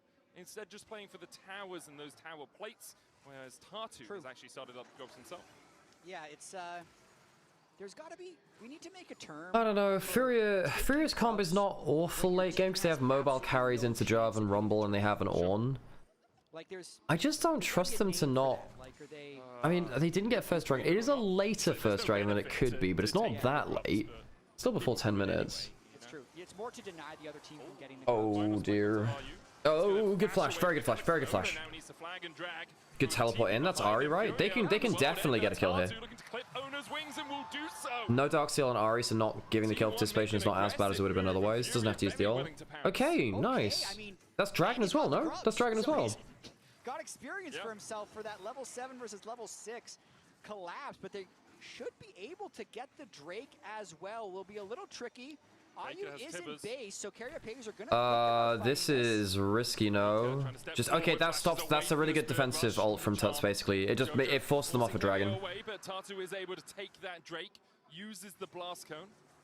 Now Faker without flash in the mid lane could be susceptible to a gank. That Spirit Rush obviously a much shorter cooldown. Ooh. Does connect. No follow-up though. You need Aatrox's ult for the damage to kill that. Aatrox's ult, because of the 8% AD increase, really does give you a lot more kill threat. Nice angle onto Owner. It didn't really feel like there was any way that T1 could have retaliated to that play. I mean, I feel it was Owner went in with the Cataclysm. Because they final sparked onto Ayu. Yeah. Owner Cataclysms in, Ayu flashes the wall. Just didn't have enough damage to finish. He's too deep. Yeah. Trying to keep, you know, the rush of blood from his head. But instead he went under. Well, they're sure going to get the turret. True. But we yeah, I mean, the real question is, can T1 or BLG ramp up to the point where it's not just an HLE victory? Because I think based on what we've seen so far, it is just going to be HLE winning this tournament, based on what we've seen. I think outside of early lane, they've looked best in class at everything else. Pretty much. Maybe the late game team fighting T1 can even more for their money, but yeah. a minor blip as Owner No, looks to make JoJo. Yeah, there was a little bit of an overforce from T1. Yeah, a bit of an overforce from Owner. Yeah. Ended up getting killed by Aatrox. I mean, that's potentially a win con actually. Tatu's probably been the best player for Furia. Oh, he does. Oh, he was overheated, couldn't get any off. Oh, Tauren! He was overheated. Yeah, but Sam, he just leaves. He just doesn't walk into turret and die, Sam. He just chose to die. He thought he had another read, didn't he? He just couldn't do it. I'm not gonna lie, when I heard Ben saying what he did the intro, I was like, okay, alright. Is that a bit harsh? Hang on, on the Gromp. This is trap after he's dead. He's actually. Trap already happened. Oh, nice. Fake was coming up anyway. Okay, very good catch. Very, very good catch. The Shirelia's speed up to get there, very clean. I do find it quite funny how, yeah. Dio, that is very funny. That's the chatter cursed. It's like, wait, Fury is winning. Immediate kill onto Tatu, 2k gold advantage as T1 take bot turret as well. Yeah. That one's unfortunate. I feel for that one. Oh, flashware. Yeah, I see bot lane has also been disgusting from T1. Tatu once again, but he's the only one with one alongside Gigo, but I mean, an Ornn being 200 gold up isn't too Saying substantial. in terms of full comps, I don't mind Furia even into the hot pot because they can break the Cataclysm with the Ornn. It's niche, but it's whatever. And they have everyone else's got dash as well, yeah. So it's not like this isn't the best, you know, hot pot combo. Yeah, my worry was basically one item. It's real nasty, and I was worried about lane prio. Yeah, the lane prio is the problem. The binding hits it. That's Tatu, brother. And Fury Jojo dies now. Yeah. And then it kills. Oh man. The Sun is a deadly leader. Carrier does die, but it costs a flash. Tuts with the health back. Does it matter? Once in, he doesn't have ult though. He's straight onto a charm. Or not trap. The CC thing. One for one doesn't have E. Yeah. Oh, he's out. Okay. I thought he would be a bit meta. Yeah, it costs him a load of flashes and teleports, but Tuts gets out. Tatukas? Oh, did Faker miss stun on Tibbers twice? Oh dear. Guigo, we good, mate? Yeah. Hayes is doing some mad work. The thing is that, like, T1 were always a Caitlyn team, even with Guma, because Guma's a very good Caitlyn, but they didn't always play for lane pressure for Guma. They did at points, right? Particularly like early 23 of the double range bot lane. They did that then, but then late into 23 and then at Worlds 23, Worlds 24 rather, Worlds 24, they played around Caitlyn being like isolated in 1v1. But now Paze is on the roster and he's much more of like a resource intensive hyper carry in a way that Guma was a bit more self-sufficient, but not necessarily the hyper carry in the same way. The Caitlyn Lux means that you just play for lane again. In a way that they did at points for Guma, but like they're more consistently playing for lane with Paze. Oh, flash all the way from Touch was huge, and it was a really good flash to be fair. He had to because it takes a little while for the healing from Mari Pass to come in, like Triumph, right? There's gonna be a particle which flies from the body to you, and then you get the heal and the reset. I will say that like the things you can't dash out from are like the point and click stuns, like Annie stuns you into or Java knocker or Lux binding. Like if you get hit by those, you're like that's a little different than Cataclysm. If you're dashing and you get out of range, so the stun means they have to walk up. Sometimes the CC wears off and you survive. Yeah, sometimes. I mean, hang on, they don't have a flash on carrier. I don't think they kill him though, do they? Lux binding. Ooh, maybe they turn do now. Yeah, no, I mean that was no flash on carrier, so just insta-dies. Nice. Do you think the turnaround's going from T1 though? I thought with the binding from Lux, Paze might have been able to get a trap down with Owner around as well, so I wonder whether they might be able to get JoJo back. But he's got the Kales actually, so it might have been a little bit far anyway. And I also hadn't, I got exhaust, which I hadn't seen actually. So that would probably have ended up being a possibility. Baker kills with flash now. Fucking hell, it's close. Yeah, Turtus again still down 20 CS. He's had to go chain laced crushes first, which I get. I do get. In fact, in this game we're into Lux, Annie, and a Rumble. So in this case it was 100% reasonable, yeah. As well, actually, if you smash lane, you actually go pen boots and you kill them all. But that's like the ego build, and you're very rarely building that. Aatrox behind. Ari's coming in but has no ult. Aatrox behind, over the wall. Watch it. Charm flash. Aatrox can still look. Look at the Aatrox, he's on Raptors. Oh, he's not. Yeah, if Ona goes in. Yeah, Aatrox now, Aatrox now. Yeah. CC's good, CC's very good. They get stun him on the Cataclysm. Oh, bloody hell, they're low. Oh, it's no way they get out of that low. Wait. It's also a Lux support ult. It's with Shirelia's, yeah. Shirelia's is still okay, but it's not the same, yeah. Yeah, it's not Luden's, yeah. Mandate is very, very good on Lux, by the way, because it gives you a Q, very low cooldown. Oh, that's a good shout. I'll tell Parky about that. I think Lux is like statistically one of the best users of Mandate in the game. Syndra's also very good with it too, with E. Like Syndra E cooldown is very important. Slightly surprised we haven't seen people try a Mandate Syndra. Yeah, it's because it's only like a Syndra main thing right now. But I think Syndra builds in Pro need to be updated a bit, much in the way that we were talking about like Ahri builds. People just autopilot what they've been doing for the last while. And it takes like one item being super crazy broken and then like a big pro player to use it, and then it becomes meta. It's a bit dangerous here. Yeah. Well, hang on. This is actually, you know, I know we'd like memed on Duo early for like saying, wow, Fury winning, and then they like lost a kill and bot lane, blah blah blah. However, I actually think Fury have a winning angle now because you have two dragons. You have a team fight which is actually very good with the Ornn upgrade, Ornn ult into like triple immobile backline, quadruple if you can, the Rumble in there too, and like an Aatrox that's ahead. You just give up two dragons. You just don't die for a while. Now, they need to not die, especially here. Yeah, and the fact that the Aatrox did get fed was a necessity, because if the Aatrox didn't, I think you're having a different conversation. Equalizer, that's a nasty combo, and they steal Herald. They're trapped in the pit. They have ults to get out. They Giga flashes. So all they had to do is not die. It's a good steal. Probably shouldn't have started out in the first place. You've given up quite a lot there. But like, they're only 1k behind, you know? Tempered Fate just got used, so you can herald immediately for mid lane turret. And mid lane turret is going to give a lot of license to this Caitlyn to be a really annoying. That's actually pretty huge for the dragon fight as well. Your mid lane priority is going to be non-existent. Ezreal's okay at wave clearing still.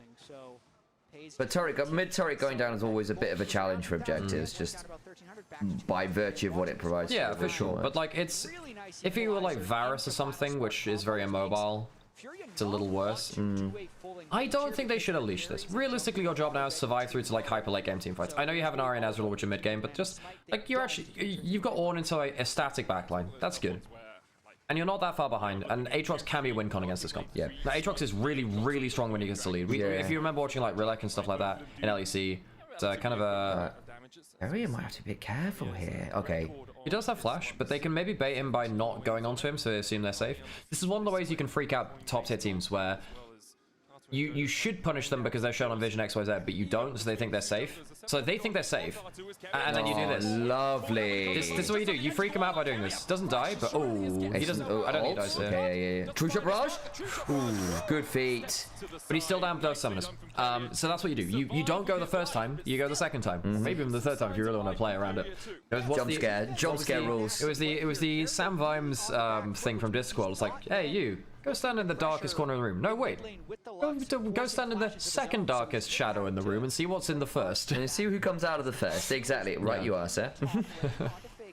Aatrox coming up. Faker has TP, has flash. Oh, Mrs. Tibbers. Again. I think that's the third one I've seen miss. Rumble's coming up. Does have equalizer. Might force flash out of Ahri. Yeah, that's nasty. Oh, you see, burn is pretty good. Ult! Be safe, be safe, be safe. It's support Ahri, support Lux. Oh, I wonder where the burn. Oh, there you go. That's better. Man. That's better. And actually, they can look at Jojo. Oh, cleanse. Does it matter? No, they took me to save them. I'm exaggerating a bit there. Yeah, I don't think that changes anything. No, but it's just it's up to injuries. Like, I've thrown it out to actually prevent Ezreal doing any damage while they're trapped. What he's trying to do is keep the Jarvan out of the ult and hit the back line, hit the other person in there, but then obviously Jarvan step back into it. That's a real. The last minute or two have been really annoying from Fury for me personally, because I think all they have to do is not die, just don't give them random stuff. Not being able to execute on the kill and to carry up whatever, get both the summoners, but then like randomly dying top lane for a play there too. He's just doubling down, and it means that T1 now have a potential game-winning lead. You know? They do. I was a little nervous early on when the Kate Lux ended up so ahead, because I thought, well, you can just play for Siege and make things really tricky, but they punished that really well. And actually the escapes as well, because when Furia went for the pick on carrier and stuff, the fact that they didn't lose anyone else was pretty huge. Yeah. And then Kitten, that gives, because they far sight for the ace in the hole, that's kind of mental actually. The Lux and the Caitlyn just turn up as orbital defense parts. And then Paige gets to 90 cal net to just keep autoing JoJo down. Yeah, am I sure he's safe? Well, I thought he should be safe, and then like he ends up getting hit by a lot of quite avoidable. Well, the flash out of the Rumble E was good, and then he could have backstepped the Luxol. If he doesn't get hit by the Luxol and the Caitlyn ult, which you can't dodge, but if he gets hit by the Luxol, then he's obviously dead. Poor Fury's being clip farmed. There have been some clip moments. I will say there's also been a few moments from T1 like the Doran dumb. I'm gonna go try and solo concentrate. Wait, I'm overheated. What have I done? Faker missing a few ults is a bit unfortunate. Doran literally walked into tower because you can still flash while you're overheated. Yeah. You could have just flashed away or just not walked to turret. Yeah, didn't he flash under the turret, be overheated, couldn't he? No, he just didn't flash. I can go. Yeah. Do you want to look back at it? Yeah, because genuinely, because I thought he did flash. You might well be right, Al. But my memory was he flashed from just overheated and was like, oh god, I flashed and overheated and don't get the kill. I'll go find it. I think speaking of Doran, he's in a 1v2. Does he care? Good feat, Doran. No flash, still probably dies here. Oh, they flashed to take turret aggro? No way. No way. Okay, thank god he dies, but good grief. That was a solid 30 seconds. Yeah, they're all here. They've burned a lot of summoners. No, he just walks into tower range and dies some. He doesn't even flash. Does he? Okay. No, that's... I got nothing now. I got nothing. Puts the equalizer down. Puts him with the flame spinner, blow up, short call. Minion dies. So many point blank skill shots, still die. Still have your team not be able to get a meaningful cross map. The timing just wasn't quite there. Yeah, that was almost a very good survive from Doran though. Almost, very close. He's had a bit of a weird game. Again, like the random solo kill on top lane. 2 levels down. Toots has not played very well, not gonna lie. Laning phase was a bit meh. Misses the first part of the Q. No, what? Okay. Calling it dodging it the Q is a bit cheap there. Q bit off again there from Toots, especially given he's no flash. And then as the Ari, you got to step close to the wall. You're not threatened here. You're not gonna die. Yeah. I mean, but you see it, and you just it's really good side steps from Doran. Okay, no, I don't want to take it too much away from Doran. Those are really good. He forces the errors, right? Because like, yeah, but also like Toots, my dude, as an Ari player, like there are ways to make those angles easier by standing close to the walls or just firing. Yeah. Just because he has no flash, just center a character model, you know. He has to run back towards Toots. Aatrox can. Oh, hang on. They can leash Baron. They're on it still. Oh, hang on. Good knockup, but Paze is... Oh, Paze is free. Oh, choke point versus Equalizer. Squeago's dead, I think. Owen might be dead, though. Flash out. Caught in the pit. No flash.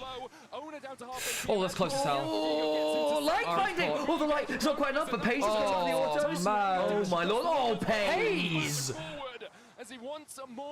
I'm so surprised that Fury got nothing from that. I'm so surprised he got nothing. That is so sad. But look, to be honest, on the other side, T1, like, Paze is doing a boatload of damage. I thought Ona might die. Key moment in that fight was Lux binding. Oh, Paze is still here. Oh my god. I is still pretty strong. Key moment in that fight was actually the Aatrox getting hit by a light binding while he was looking for the follow-up. He had flash, he had E, still gets hit by a Lux binding because there's too many particles. We'll watch this again on the replay. But as soon as Aatrox gets hit by the light binding, the fight is really hard to play because Tatu shouldn't get hit by that. Like, this should be peak Aatrox moment. I think there's a world where actually you just go straight onto Baron here. Yeah. He thinks about it, like, he backs up. And then watch Aatrox here. He has flash, he used his E, and he goes into it. And I think he would be able to follow up. Then here he has flash again. Charm through, he cataclysms through the charm, so he goes unstoppable. That's really well played from Ona given the situation. And then Paze just has headshot loaded up, and he stacks his headshot on the water thing. Yes, he does. And that means the headshot is then loaded and just one shot. Yeah. That's very heads up. The best Caitlyn players know how to play. Good Caitlyn players play around headshot. Is the honest answer. Like if you're really good at stacking headshot off stuff, you just get so much more value out of this champion. If their damage sticks a little bit more, if ego is a little tankier, perhaps it's enough. But now T1. Man, Paze is just really good, isn't he? Through the bottom lane. We used to have him in our region, Sam. We did. Ona. He's got Lux coming. Caitlyn's coming down. No Temper flash. Fate lands. Flash Drag's gonna be off cooldown again. I think you need to run T1. TP coming. Oh, Ona got out. No way. Oh my god. And Tatu's is dead. Oh and my Doran's god. here. Oh my. Why did he stand still for the Q? He kills himself by standing still for the Q. Oh, Don't get me wrong, Kerry has basically hit every one of his ults, but still... beyond the early game. His early game was a little bit hit and miss. Yeah. A little bit more misses. Yeah, but mid-game's been much better. Hayes has been nuts. Ona's also living in situations he just shouldn't be. Yeah. This is just the T1 thing of just like randomly, you know, surviving situations they shouldn't. Paige Oh, he's trying to trap the magical journey. That's quite smart. Actually, That was actually quite nice from Paige. I know. Oh my days. Absolutely absurd. But that's you're so right. That was trying to block off the magical journey angles, because it also then meant that there was like the only magical journey angle was going to be too far away from him. It hasn't been rapid. It has felt like T1 have been in control for most of this game. They really have, and it's been all about the bottom lane. I mean, you can see a 7,700 gold lead now. Hayes was definitely the best player on T1 against BLG. He's been their best player for most of this split. I think Hayes has quite clearly shown himself to be, you know, like the win condition for T1 in most of the games, which is what they drafted for. Not drafted for, but this is what like they built their roster for, right? Doran also helps that too. They try and play for AD carry centric, like late game team fights. This is a bit spooky. Oh, he gets the smite, alright, fair play. Nice. Oh, and misses the flat drag. Missed the flat drag. Oh boy. Does it matter? Reset for Aatrox? I don't think they have the damage now, do they? Oh, Gigo, it's only Gigo down, I guess. Oh, well, they're just disengaged. They don't want this. Down towards their usual home, and they will make it into a 2. Oh, Jojo's gonna run away, but they care about IU more. 8.5. Oh, he dies. Alright, so that's 3 for Dragon, basically. 3 for 1 and a Dragon. But yeah, 3 for 1 for T1, but Dragon for Furia. Pays gets the 2 auto attacks onto JoJo. Says, I'm gonna put you away, deal with you later. Walks up the lane, finishes off the Ezreal. That's it. Well, GG. In the back, picks up both kills for himself, and they might just walk it in. And although Furia have shown signs of life at this series, you've got to do more than that to take a game off the chest. It's a roughie. T1 just ripping through the base of Furia. Tuts and Tatu back up for what would be a final stand, but so far their final stand. Galactic Hyper Barrier. TP behind. Here it goes. Okay, that's Ornn. Does have ult, does have flash. There's no flash on Doran. That is on Carrier. They need to wait for the damage to be there in time. If they just collapse on one side of the pincer, he does get the double knockup. Tempt. He's too far from the damage. The damage isn't there in time. Tempered Fate lands. Damage isn't there. They can't get in range. They're too afraid to walk up to the Tibbers. There's a flash Tibbers available. Man, flash. There you go. They were too afraid of this. Yeah. Yeah. You can see again, like they tried this in the last game too, where they tried to look for the pincer with Gigo on the tank engage, and it's just the damage can't get in range and T1 cut off one half of the pincer. Oh, the charm flip. The corner flash was almost there. He still dies, I think. Maybe not. Oh, close. Paige just does ungodly amount of damage. Yeah, Pace has been nuts this game. He's barely put a foot wrong. I think he's had a great tournament in general as well. Yeah. He's been I mean, very the BLG good. series. Well, the BLG series was more nullified in that right. Like the Senna versus the Melkor. Melkor's he couldn't do much. Yeah. Jin game was very good. Lordy. Jin game was very good. His Mel game was very good. Struggle on the Senna was completely countered. Yeah. Gosh. That didn't feel like didn't feel like player error so much as draft concern. Well, there was also the Ashe Seraphine game against them, which nullified them too. Right, That's true. Game 5, where I felt like he was on what, Nymaera that game, was he? Yeah, and they had like no way to break the phalanx of BLG. I can't remember the last game in that series what he was playing. It was the Yunara Lulu with the. No, we talked about that one. There's 5 games. There was the Jin, there was the Mel, there was the Yunara. Oh, sorry, I thought you meant game 5. And then sorry, no. I couldn't remember the other games he played on that series. The other champions he was playing in that. Yeah, I think that obviously Pei's like he's not bad at mages. I think he's still like he's just good in general. But I do think that he's just much better on traditional AD carries. He's very good. Because I think he's the best player in the world on traditional AD carries right now. Because, like, you know, sliding scale, things are relative. This bot lane did some unspeakable things. So I actually think that Furia, if they just not died beyond, like, the 12-minute mark or whatever, and just scaled up for a bit, would have been... Or Ezreal, yeah, this is the Jin game one. Ezreal Jin, yeah. Yeah, it's basically Kerry is 18-1 all time on the Kate Lux lane, and the only loss was to Pays in 2023 at the LCK. What's SP finals? That'll be spring player is being spring finals. He was so clean on dodging. So Like he's just ridiculously good at this champion. across the entire game. I thought he was dead at least 50 times. And the same thing maybe for Carrier in our HyperX reflex Yeah, Carrier really solid on the Lux as well. I think Paige my MVP. Carrier was also very solid. It's just bot lane domination, you know. Just great. Just the instant take of the bot lane turret, roam around the map, never broke the pair pressure. This is meant to be, you know, vulnerable to.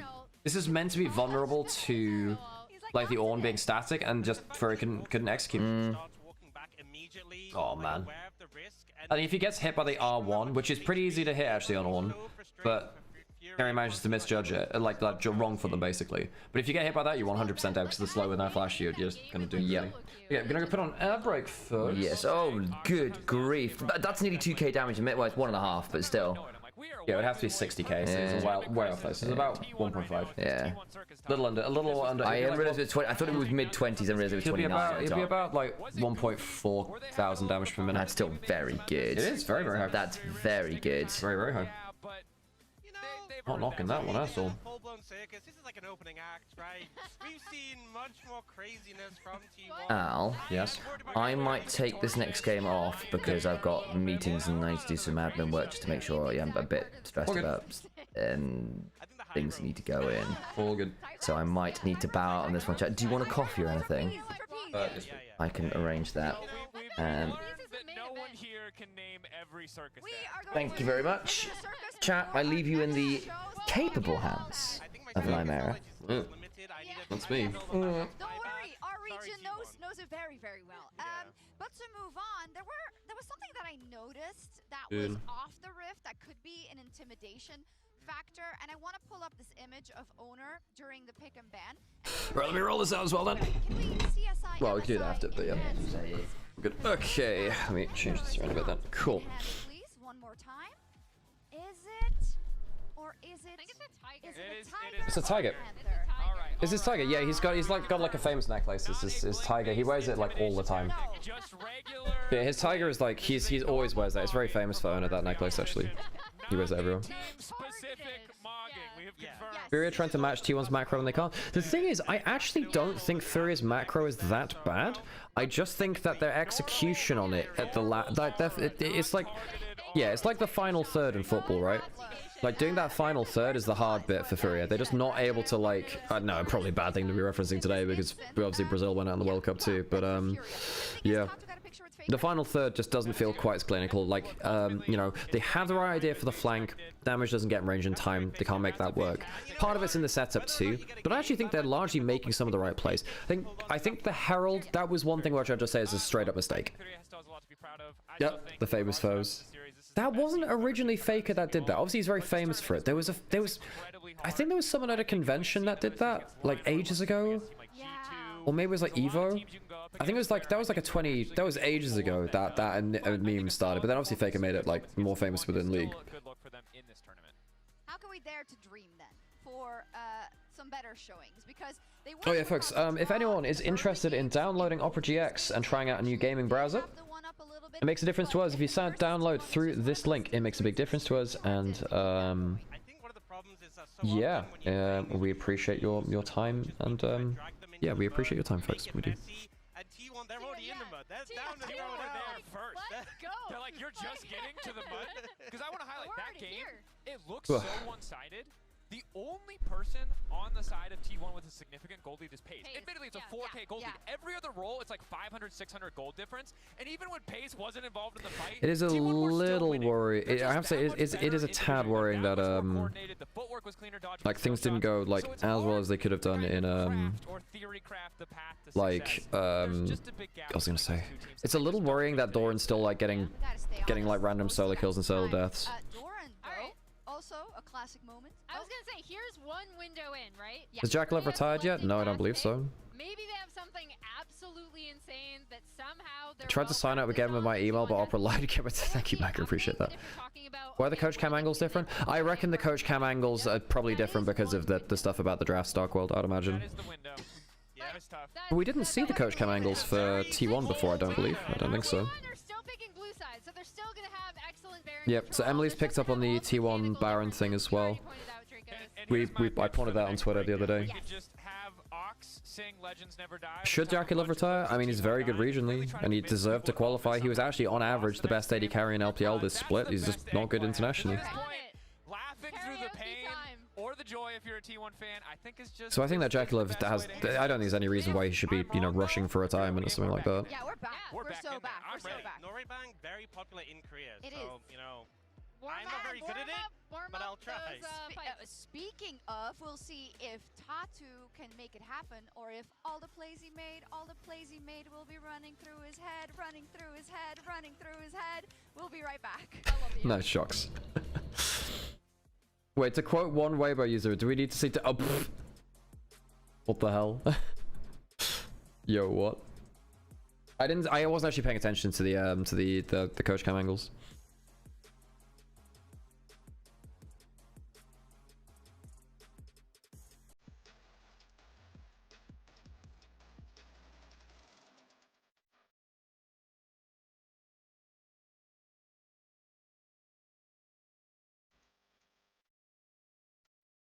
Okay, did I run out of break? Yeah, I did. Is there anything I want to look at in that last game? Probably the Herald, right? Because it felt like the Herald was like the break point a bit, sadly.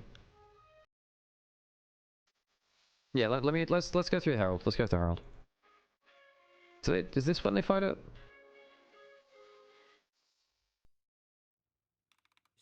Yeah, they choose to go onto Herald, right? When do they actually start it? Here. So why here, why now? Who's got flashes? No flash on, like, key members. You've got Ornal. Doesn't have Merc Tread, so sometimes you can get a little bit annoyed by this bunch. Wait, hang on. Why the hell does he have Tabby? Oh, I guess Tabby is really good versus Pace. It is really good versus him. Or against, like, triple AP. Whatever. No, actually, Tabby's okay. This actually might be Kino. Merc Treads are a severely overrated item for tanks a lot of the time. Ezreal, it's okay. Have flash on Ezreal, thank you, sir. Ow, fucking what's up? Boiling water. Yeah. It comes out a little hotter than it does from the machine. You've got Bardol as well. Equalizer instead, but like, why do you need to do this? You're like only 1k behind. Your team is good late. They're not, like, your Aatrox is so good into their team later on. Giga goes for the knockup in case Owner's gonna flag drag across. Because he sees the Q from Owner and he wants to get the knockup maybe. It's a tight timing on trying to cancel the knockup lawn. They all get out largely fine, right? No, when's the fight where they die around Herald?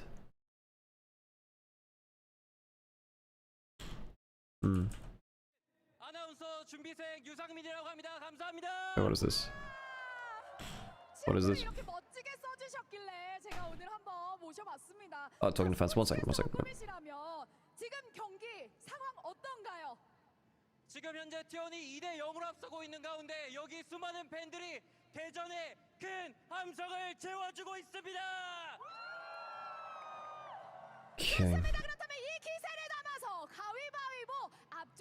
Was a pretty solid game from bot lane from T1. It was really solid. Just playing through pressure. Playing through pressure really helps them. Oh, that's for one. My bad, sorry, everyone's going to replays.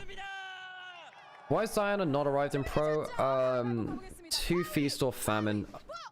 This play's not bad, actually. Very good vision control. Baiting carrier into thinking he's safe. He's obviously... and obviously we know he's not.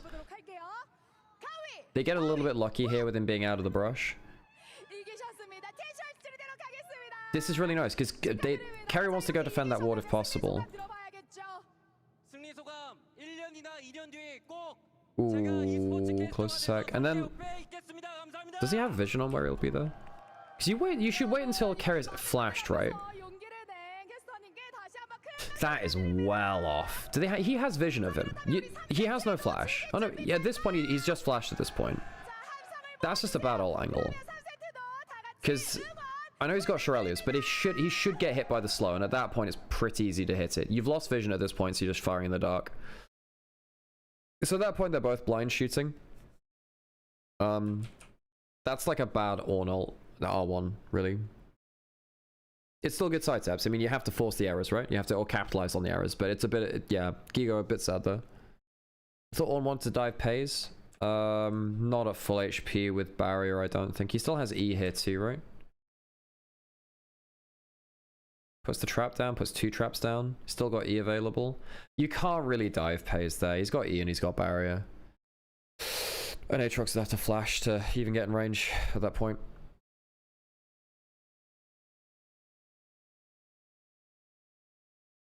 Faker's done pretty well in this series anyway to just deny to, well, I mean, both side lanes done a good job of like denying the offensive plays happening quickly. This is one of the really annoying things about playing as T1. They're really good at stopping, they're really good at not dying quickly. They die slow. Not a great Tibbers again, right? Faker's had some, it was an awkward game from Tibbers, from Faker on Tibbers. Good flash play from the Charm. But like, just making sure that they don't die quickly just opens up playmaking opportunities. And that means that suddenly Faker's dead. You don't get like reset plus well, I just realized this a little too late. It's actually really good angle from Carrier's ult there. Blue trinket for the Caitlyn ult, that's really nice. Cool. But the way that they capitalized on that is really, really quick. Yeah, so it's a solid set of combos actually from T1. But I do think that Furia just, that the final third, just the skill shot placement, it's a little too wild. I feel like Ahri missed all charms this game. Yeah, part of it is, in fact, where was the 1v1 later into bot lane? I'll find that later, but yeah, there was the play bot lane where I think that he just panicked. I think that Toots just panicked a bit and he chose the wrong angle. Okay, let's get into draft. Can't bard stop K ult without, if you're quick enough, if it's long range, then the particle will already leave, and as soon as the particle's fired, you can't stop it. You can use, wait, hang on, did he have ult? Let me just check, did he have ult in that? Did Bard have ult at that time of casting? I didn't know, you could just cast onto the Ahri, of course, yeah. You could just cast onto the Ahri, yeah. I mean, if it was off cooldown, I didn't see the cooldown there. Well, I didn't see if it was, yeah, I didn't see if it was off cooldown for that bit at all. Okay, right, so Ambassador banned away. Oh, okay. It was just destruction by I do wonder what would happen between Secret Wells and T1, just because Pun is a really good, he's got some really interesting top lane picks and he can counterpick tanks really well. I actually wonder if Team Secret Wells, if T1 have a bad day, whether Pun could go through Doran. I do wonder, actually. Obviously Doran's he's not a slouch, but his laning phase has been a bit, even in this series, been a bit scuffed, right? Where are they going to go? Do you really first pick Vi? Trundle's down. But like Vi first pick, I mean, you know what you're gonna combo with it, but you don't have Orianna, you don't have Ahri. You can go Talia, you can go Talia, Aurora, but Faker doesn't play Aurora, so it's probably Talia. You can also, you can't Rise because that's gone. Okay, you can pick heavy tank frontline or heavy disengage. Senna Nautilus is not a bad lock-in blind, actually. Senna Nautilus is okay. Senna's good against Vi too, because if Senna's not the target, just channel ult and you get instant damage onto Vi. Yeah, did Pays pick up the Vel'Koz? Do we see another mage into it? Because Pays, the Senna against mages might be a bit weaker than we thought. Yeah, I'll stop typing on screen actually. So maybe like, did you go Vel'Koz here? Now you're thinking about Vayne. You're thinking about Vayne. Vayne, Yorick are the two which you normally go into Gnar. Do they play top lane Varus? If it's top Varus, that can flex. Like this can flex. Which is pretty good into the Gnar. These are your options. Now, Vayne has been banned away from T1 a fair amount. Because Doran did play it in Road to MSI, and I don't think that, obviously Doran, I don't think that, like, Bin likes playing against it. So that could be, I don't think you want to go double AD carry, do you? We talk about the Talia, that's the obvious one. I think that Faker's shown a propensity towards it, and also it's like the last of his good champions with the Vi. I don't think the Aurora is particularly good from Faker, obviously. So now you see, but you're blind picking Talia. You can Victor here. Victor's not bad. You're fairly... Wait, is Victor still up? Yeah, Victor's up. You can Victor maybe for Toots, if he wants to play that. Yo, Nasus is actually lit. We get Nasus jungle first time of the event. Skewmon diff, man. Nice. Back's hurting like hell now. I've been sitting on this chair badly, so my back's really starting to kill me now. Owie. Dig my knuckles into my lower back. Owie. Oh, God. Okay, so now with the Nasus, you get the center to give you the 1v1 ability across the map. Because if you then wither someone as the Nasus, the center almost always hits. You ban the Vayne, obviously, because it's very good versus... If you run cleanse on Vayne, you can then cleanse off the wither and you just kill the Nasus. In fact, Nasus wither is one of the few things in the game where the debuff gets cleansed with the cleanse, because basically your attack speed slow is tied to the slow of the ability, so if you cleanse the slow, your attack speed comes back too. So Vayne can basically cleanse out a wither, which is annoying as heck. You don't normally get to cleanse out of debuffs. Not anymore. You used to be able to use QSS to get rid of like Fiora ult or Trundle ult. You can't do that now. Really shines when it's lower CC. Because he can just continue to run at you. He doesn't just get stunned as he's walking towards you, and it's a bit like just... Senna Nasus. I don't think it's going to be Senna Nasus bot lane, but it's basically just Senna ulting Nasus across the map. If I can't stop the Nasus from farming... Ban out the Akali. Do you ban out Nautilus? Nasus to empower him more as he's trying to walk at you, so they have good conditions with their own team comp. Hey Zero, by the way, how's it going? Long time no see. How you doing? How you doing, by the way? How are things? T1 looking, well, they banned the Akali. They could continue to ban mid laners so that Faker has an easier matchup in mid. I will say this Varus. Banning the Yone from Tits as well. What do you do in mid lane now? You can just Victor, as we said. Just play for like stay back. Use the center ult to buy you a bit of time where everyone else burns through the Vi as they dive in. You can Aurora yourself, actually. Aurora into Talia is not too bad, and you're pretty safe versus the Vi.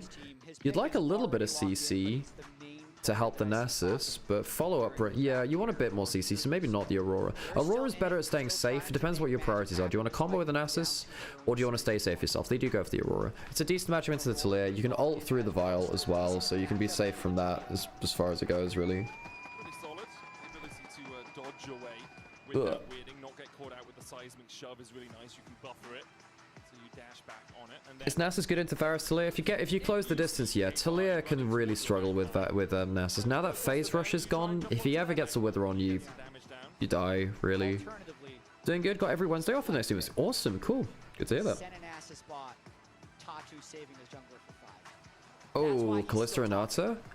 Okay, now you go to Callista Renata. What do you do for JoJo? You can go Senna Seraphine now. You can actually Senna Seraphine, I think. So the Varus does go top. The Varus does go top. We did wonder if that'd be a flex. I don't think you want to play Nasus support into Callista Renata, dude. No, I don't think you do. I think Senna Seraphine's good here. Yeah, you can play range versus range. It gives you the CC you're lacking a little bit right now, and it means that your full disengage is incredible. If you just go Seraphine Senna ult traded for like Renata ult, it gets messy, but at least you have tools to fight that out. I don't mind that at all. Okay, right, I'm gonna go for a quick ad break on Twitch. If you don't want ads, please subscribe, and if not, thanks for supporting the channel anyway by watching the adverts. See you in just a minute. Well, a minute and a half, but yeah. I think the Seraphine's a pretty good call out here.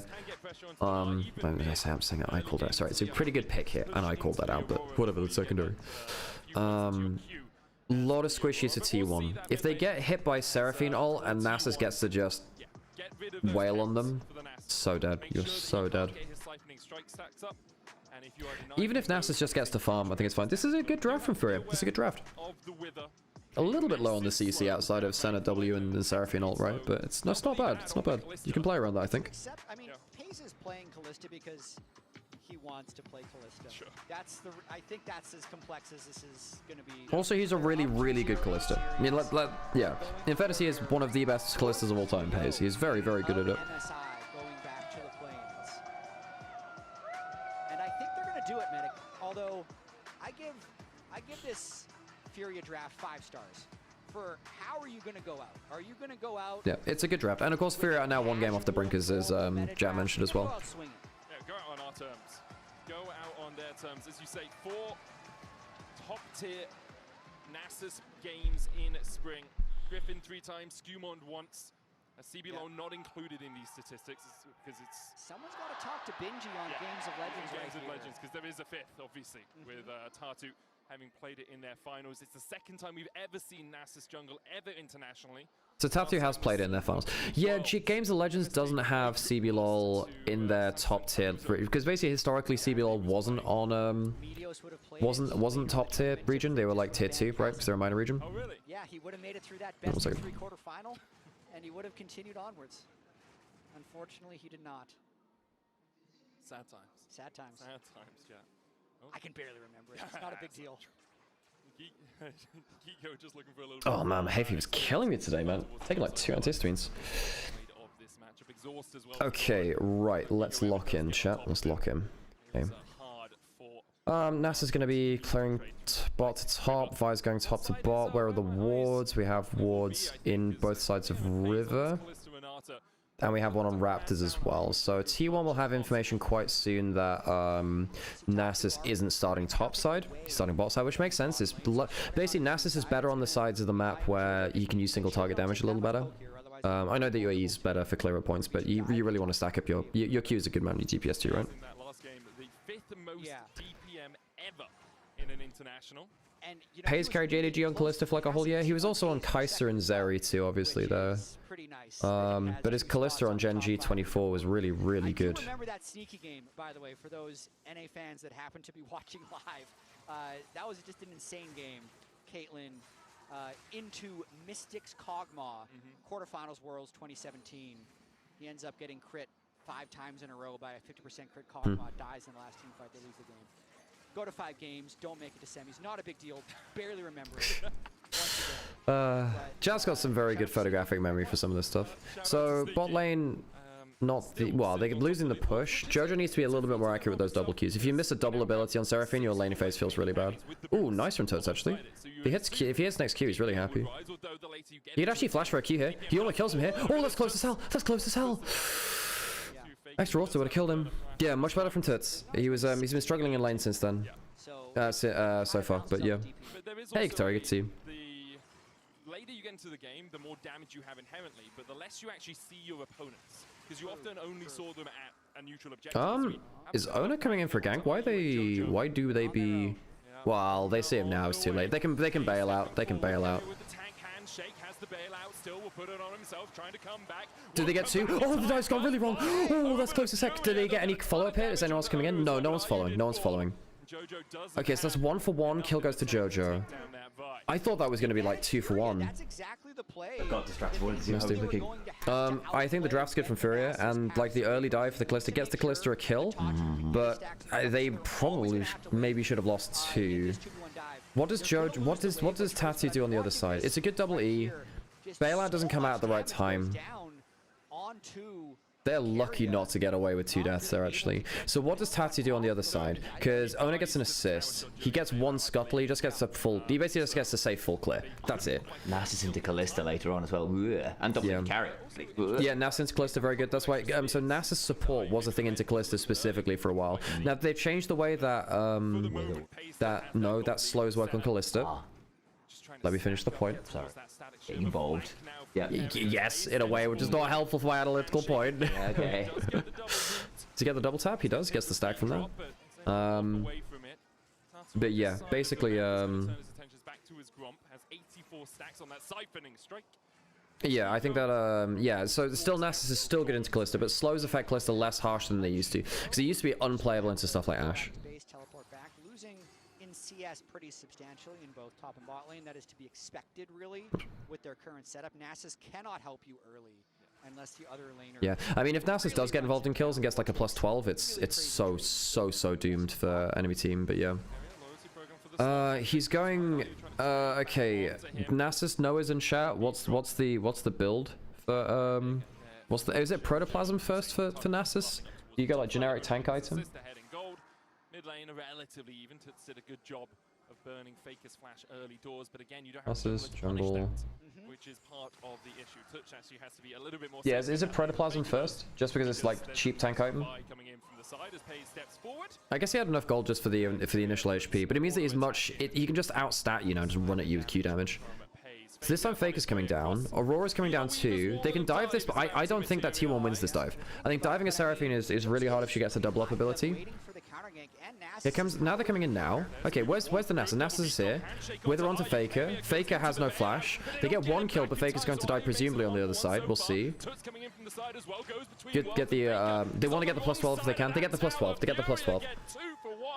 They're really happy with that. I think these dives from T1 are really... You're gonna get Seraphined. I mean, you do get 2 kills into the Callista. IU's not happy. IU's not getting souls. And that's the second dive in a row that hasn't been quite that. But it's not fantastic, and now, like, Tati's not unhappy with the stacks either.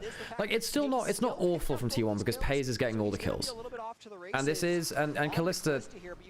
Paze's Callista can do miracle things. Great double root. Doesn't go too far away so that when Faker moves in, they can just flash on him, and when the dive does end, T1 is not able to go. It's a shame they can't get Paze in any of these dives. If Paze dies for them, I think that, you know, you're much more happy. Can't quite manage that. Oh, he got the Scuttle Crab. He's missed some farm though, so he's not a level 6 from this, because typically you get level 6 off the 6-minute Scuttle Crab, but he's not been farming completely efficiently. Once he goes through his full clear, he'll have 6, but he basically dodged that to get the Scuttle. And he got the kill and the +12 from that too. And it's important that he does get the last hit with Q, it is. Misses the cannon there in mid lane, Tut's doing alright, but gotta be a little bit careful with those last hits, right? Carrier does have flash. Oh, that's a lot of CC. +12? Oh, he just about hits level 6. He just levels up to 6. Okay, but that's a long cooldown. It means they can't use that for a dive opportunity as well. Because you can use Fate's Call to reset tower aggro. On the wave as he got it right before he was able to save Carrier. Otherwise, he wouldn't have let it get quite so close. But comes in clutch there with the save, and looks like they're actually shifting around this Callista Renata temporarily. They're deploying out mid lane right now. Good vision control from both teams on bot side, actually. I don't think Fury are a bad team, you know? I actually don't think they're a bad team at all. I think that obviously they got 3-0 by LYON, but I think that a lot of that was late game objective setup. And then I think in this game, like, the really good draft. I think they had winning angles in game. I think they did winning angle in game 2. I mean, Sen is trapped under the turret, really denied in this game, so trying to deny the rest of the map. No, I'm not going to mute the other casters in the background. No, that's not what I'm going to do. It's quite disrespectful to the main broadcast. Oh, good pick up on carry. He has flash. Does he just die? They get owner anyway. It's not the +12, but they're okay with this. Doran maybe kill. Wait, Doran, buddy. Doran, what's happening there, man? Gets the bailout. Oh no, Doran, you can't go into melee like that. Tuts kills one. Oh no. T1 overextend dramatically, and they just get an assist as well. Like, just overextending into Senna Seraphine's bad enough, but when you have people that can clean up, like, you know, second... Oh, he does get Turret range, actually. Hang on, Q kills, maybe? Doesn't have a cooldown or mana for it, I don't think. As well. As you say, Fury now with a 500 gold lead, no plate, unfortunately. But no, I don't mute the broadcast. I think that's disrespectful to them. You know, I'm an English language broadcaster. These are my colleagues, and I appreciate their work. So much damage off the jump before Faker's even really. So watch Doran joining this fight, because he doesn't have his ult. But then, like, just walk out, Doran. You don't need to do this. He just walks up into W range, flashes, and then dies anyway because oh, dude, that's not great. I just don't think you had to walk up there as Doran, though. Isn't that just like a straight mistake? Usually we want, you know, average of 240 about the 10-minute mark. He's close to that. Can go for another clear. There's only his wolves available. Okay, 240 at 10 is apparently that's what Medic's saying is like the good stack mark. That's good. I hope coastering rules can become close to what CS has. I mean, we try and abide by that here, right? Where basically, I mean, it's a little bit more liberal during the breaks, where like we have this, the overlays which MSI co-streamers have are pretty successful. I think they're pretty good. With the protoplasm harness, I mean, oftentimes the Nasus needs to complete this protoplasm harness before he can enter the game. The fact that he's already one. Yeah, protoplasm harness gives him so many stats to work with. You survive through so many fights with protoplasm early on, especially because your ult kind of allows you to double dip on HP. So even with just defensive boots and protoplasm and your ultimate, you're very tanky. And you survive long enough to lifesteal at that point, because Nasus has so much innate nice lifesteal from passive. It's a simple passive, but it's effective. The direction that he is going. So Gigo, again, a supporting character in this game, you feel, on the Gnar. His job is to be there and slam some people into a wall. Perhaps land a subsequent wallop. Yeah, this is a mid-jungle game. Yeah. Toots and Nasus right here. Tatu's Nasus, though, is, to me, the main character. If this guy continues to get going... They might want to dive him. No, they see Talia in mid. Good ward and Tribrush to help a little bit. They see Pays there. Okay, that's scary. He doesn't have flash. Pays does. He might just... I was wondering, actually, if they'd full send it. Oh, Tatu! They can get him to Pays. Can they wither him? They do get the wither. Ooh, good damage. This is too far, though. I think it's too far. Oh, Sentinel's good. Sentinel's good. Gets one. But wait, hang on. He flashes away. Oh, that's an incredible Seraphine ult. That's an incredible Seraphine ult. Varus dies in Riv. Oh, hang on. Pays. Does he have another wither? I don't think it's Pays is now outstepping him. Okay. They don't have enough people now, and that's really good from Pays. Pays managed to just keep skipping around, stack underneath the tempo. Turn around the topside fight. Wow, that was so that's 3 for 2 across the map. I'm very surprised that didn't work out in Furia's favor. They are still pushing an extra wave, though. They're pushing bot wave. Very good from Pays. Pays is a very good Kalista player. Tatu, if he gets a second... if he gets the full combo, maybe kills them there with Electrocute. Not sure what the cooldown was on that. It was so close, though. Dude, I thought the Nasus was going to run. I thought the Nasus was going to run over a run. I mean, it's still strong for Tatu. It still gets a play out of it. But Pays gets a lot, man. I mean, you need to create these interesting situations. Like if you can just get it's good from Tatu. And then he buys the bailout really quickly. Good wither onto... Does he wither onto Pays? I don't know if he does, actually. I think Tatu misuses his wither. I think he uses it onto Carrier instead. He flashes, which means the bailout actually just gives him increased attack speed, which is kind of funny. And then I think Tatu could just leave. I think Tatu could leave. Good sidestep, but it's just not enough. And then Pays just really good kiting, very good spacing from Pays. I think the wither going on to Carrier ends up kind of killing him a bit there. Doran is up like 30 plus CS, so he's actually doing fine with the top lane Nasus matchup. Tatu doesn't have flash for the next fight. You don't have bot lane ultimates for T1, that's kind of spooky. Oh, not bad Aurora. Aurora hits everyone there. Oh, good steal. Very good steal. Very good steal. He has flash. Very good smite. Gigo. I think he dies here now. Oh, it's close. It's close. It's close. Oh, no, not again. Is there a Sentinel? It's up in like 10 seconds. Oh, God. It's close as heck. T1 getting the Drake at the tail end of that team fight, keeping pressure up around the map. And I need to speak collectively as the Americas right now. Like, T1... Sure. No, wait, you can't do that. Why not? LTL's in the dirt. LTA's in the dirt. You're the LCS now. You guys made a big deal about this. It's North and South America. They did. Good call out, Medic. They made a big deal out of it. Level despite us 3-0ing them. Okay, wow. Okay. Now you can say because whatever we you want. can I'm not part of this, by the way. That not only is T1 better at than us with macro and team fighting, Owner also owns all our junglers with smiting. Yeah, Jose got a bit destroyed. Off of him. Like the game should be, the games are in a good spot. On the Jose smites. couldn't do it. And Spires loses. Hey, Tech and C. Can't do it. Looks like we're gonna have a pretty quick day here today. Missed your smites. I mean, I feel like despite Doran getting like, you know, a little bit blasted in that one fight topside, he's still 1k up. Kiko is still down 30 CS, and Varus is doing a good job into the Varus. But why can't missing smites be part of the circus? Like just included as one of the attractions. That makes sense. You've got the Ferris wheel over here. You've got all this fun stuff. The problem is if you practice at the circus long enough, is with all those reaction games. It's true. Your smites are going to be on point. 320 stacks for the Nasus. Kiko gets a plate here, maybe? No, I don't think he does. I think until a wave clears. Still in a solid position. Are you sitting only at 33 and 1,000 gold lead? 41. The stacks aren't awful for Senna. Senna, I think it's now about 50 at 20 is your goal. Jojo, unfortunately, for Furia, has 3 of their kills, so he Tatu has Sheen, so he's happy with that at least. I mean, Tatu's not at a bad point. Owner and Tatu both sitting at 2-1-4. That's extra gold coming out for Owner. A lot of damage being put out by the Nasus, but this is really He doesn't have flash though. I don't think you can win a front to back here, not with the bot lane ultimates up. Okay. Oh, hang on. Tut's almost kills Doran for free. Misses the ult. Doran dies to the, oh no, the Q misses. Doran kills Tuts now, I think.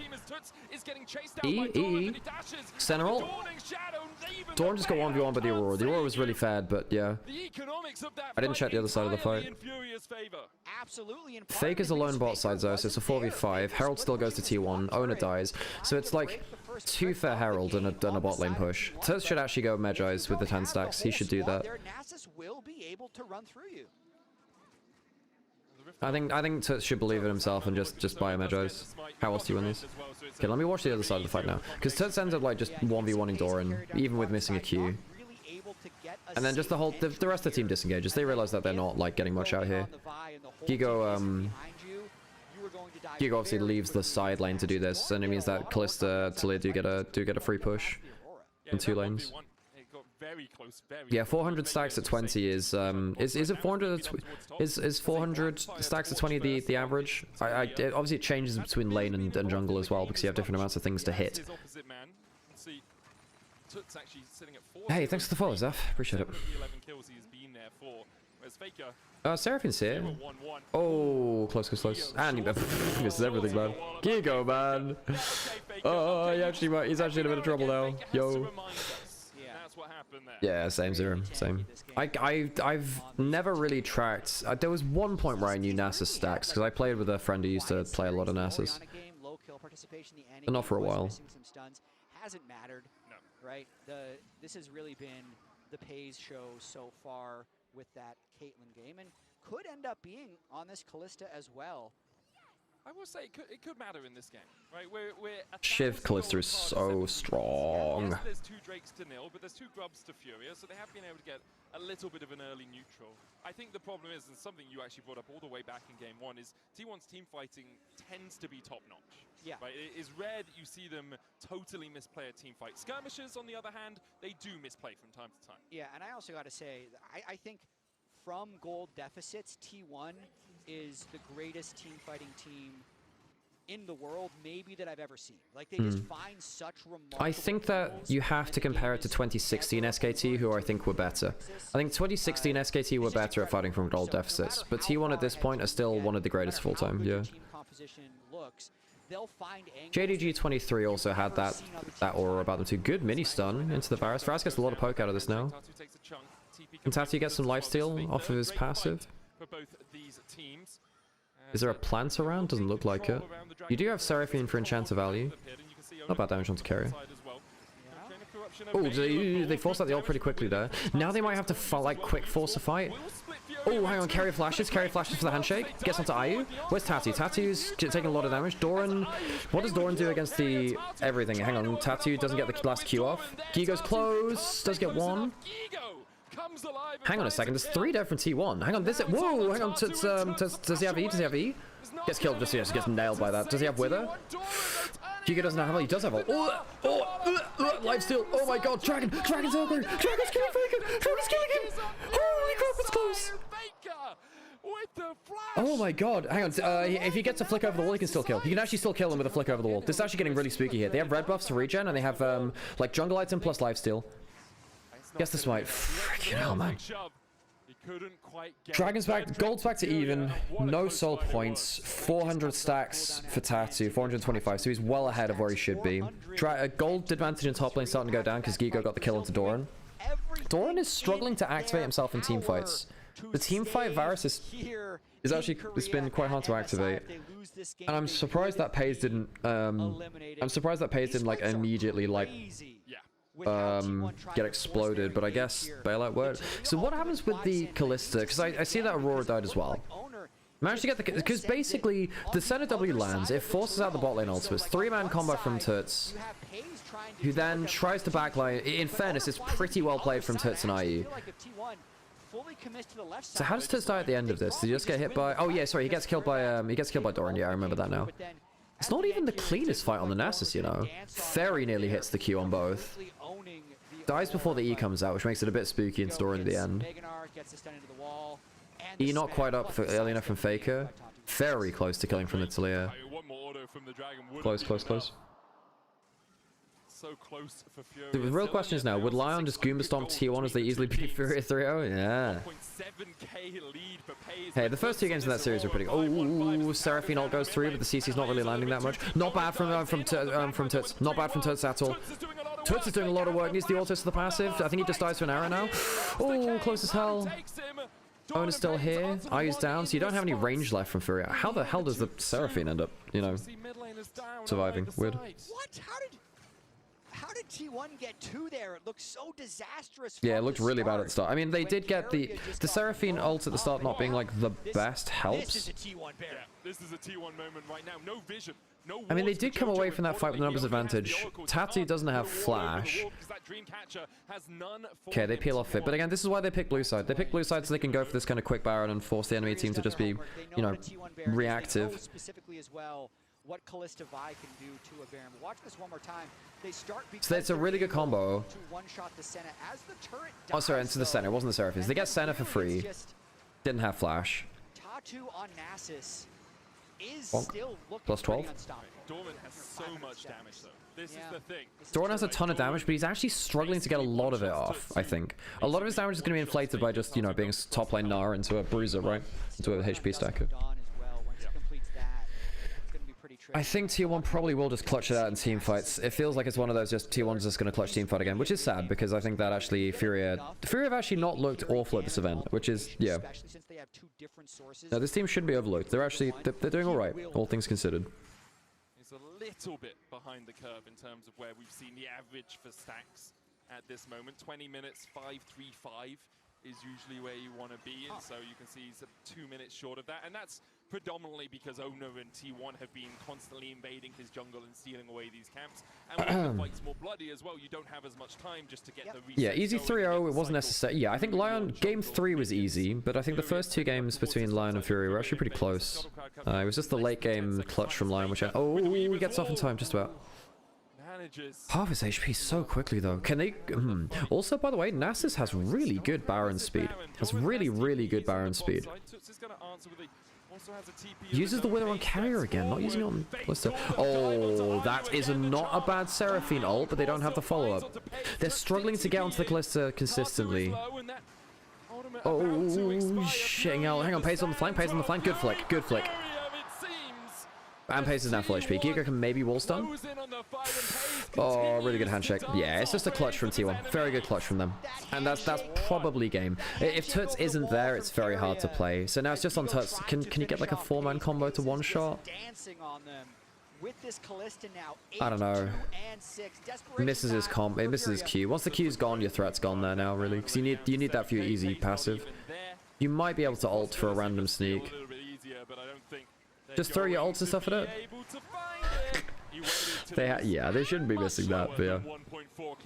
Oh, that sucks for Furia. It's really, really good clutch from T1. I think that the ability to just jump onto the AD carry on the back is really scary. And the Wither doesn't go onto Paze again. It goes onto carrier. I guess you can just cleanse through it, but yeah. So difficult for him to ever touch Kalista. Like, but if you use the Wither onto the Kalista, then you can do that. But Nasus used to be very good into Kalista. Used to be very good. Because maybe he hit him with one part of his E. At this point as well, look at the Kalista handshake over the wall from Keria. Makes it so no one can actually get to Paze, as then he shreds the Baron afterwards and has QSS, just in case you do manage to get in range to Wither him. Yeah, dude's already got kindness as well, so it's you Wither him twice in the team fight, he is still Bandle pipes for carry, by the way. Drake secure for T1, a Weaver's wall coming out from Faker as he looks to separate Furia from this tier 2 in the bottom side, but Furia will be able to step forward and try and fight around it. It has not been clean from T1. Furia have made them fight for every step in this game. Absolutely. I mean, T1 knew exactly what they wanted to do this game. They wanted to consistently dive bot lane.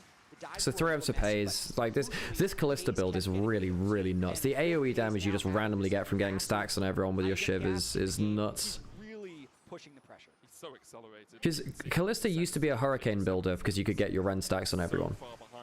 And they catch carrier, but they don't have Kalista until now. It's not a bad game from Tuts. Oh, I was about to say it's not a bad game from Tuts. Cholesterol is... Hang on, Cholesterol wasn't bad to get him into position, but they've gone too far now, no? Pays is down and they just lose the fight off that now. Can they just run into him again? Yeah, Faker's just... Even with Flash, he's 100% dead, no? He doesn't have ult. I think even with Flash he dies, no? Because they can just run after him with... Yeah, I think that Flash is a bit erroneous. They maybe could have survived through to plus 12 for Tatu there. There's 600 stacks, man! This is such a bad Nasus. He's just gone Sheen and then just like gone for full tank. Yeah, I'm not sure. The Cholesterol to get the Renata back into position was good, but like... Then it's just... because Tuts ends up like surviving through to it, through to the later parts of the fight, they still have so much damage left, so he goes forwards. Yeah, that's not great from Pays actually. If you get Faker in position at the same time, or Ona's there for the disruption at the same time, it's fine. But Ona takes like a couple of seconds too late to get into the fight. Faker's on the other side of it. Yeah, that's too far from Pace. Way too far from Pace. Oops. The resilience of this Brazilian team, I do want to commend, because it is just unfair to have to play against T1 in the lower bracket this early on into the series. You can definitely criticize them, and the fans have, for losing to LYON. That was supposed to be their equal. They got 3-0 despite being in some good game states, but they are absolutely not letting T1 walk over them. And so they're doing everything they can to fight to their last breath here against T1. They pull out a gambit here. They are gambling that the Senna Seraphine won't get steamrolled that much and will be able to scale into being... Okay, so vision control at a premium Fury. Faker, dude, he gets run out so hard here, no? He's in combat, so he can't cast his ult. Oh, he can get out. Okay, I thought he was in combat. Okay, he gets it out in time. Huh. So it's ult for ult. There's a tier 2 there for them. Should be able to secure it before anyone from Furia can really find their marks in that lane. In fact, deciding against it, didn't want to overstep. Instead, they'll go towards the top side and look for this tier 2. Tuts and Jojo on the defense, and they'll clear out the way pretty sharpish. Tuts already has 3 items complete. 7-2-7 on this Aurora. Obviously, a lot of our focus has been on Tatu, but Tuts has had an absolute blinder of a game. Yeah, Tuts is playing well. He is. If he gets caught, though, a lot of their threat onto the Callista goes with it. If the Aurora can get a good combo onto either bot lane, well, to be honest, anyone, it's a very squishy game for him to play into. But Tuts is like the one real backline threat once the ultimates are thrown out from Ayu and Jojo. Hey, Angie, how's it going? Hey, baby, you can threaten my backline anytime. What? Right. From minions. He is just right, hang on. Is that a catch? Is that a catch? I don't think it is. Get out.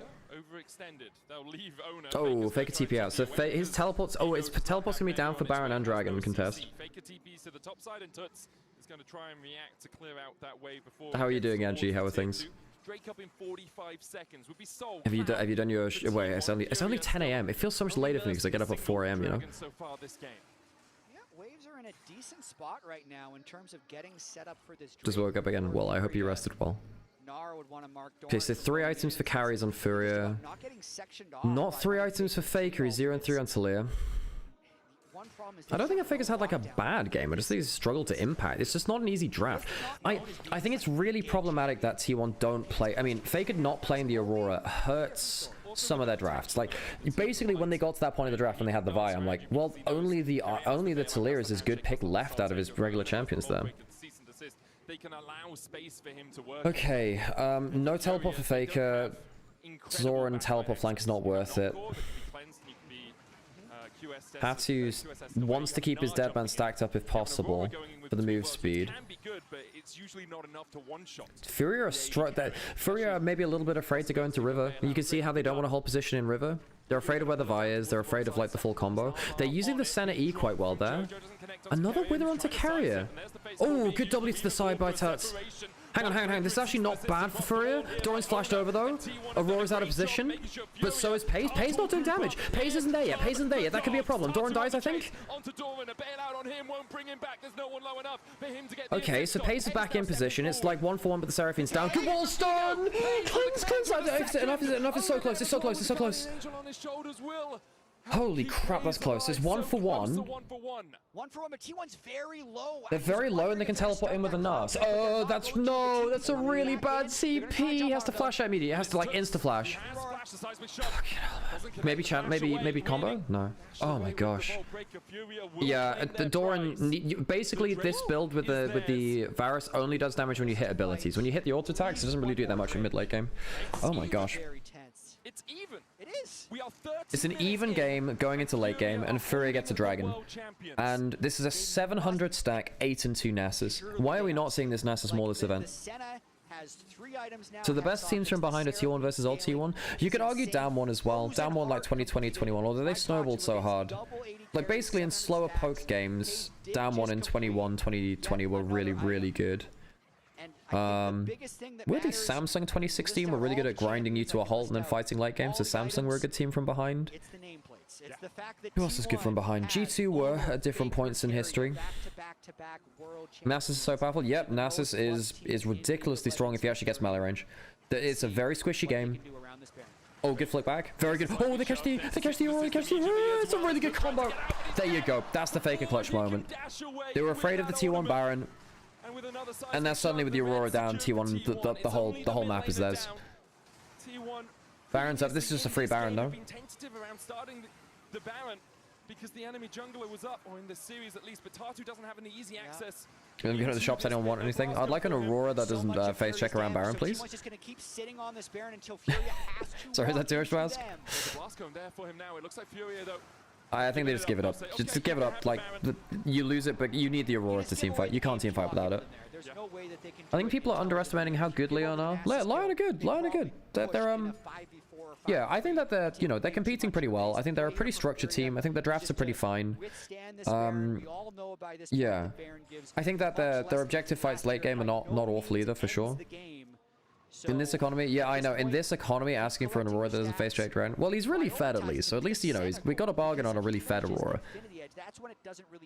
Better than G2?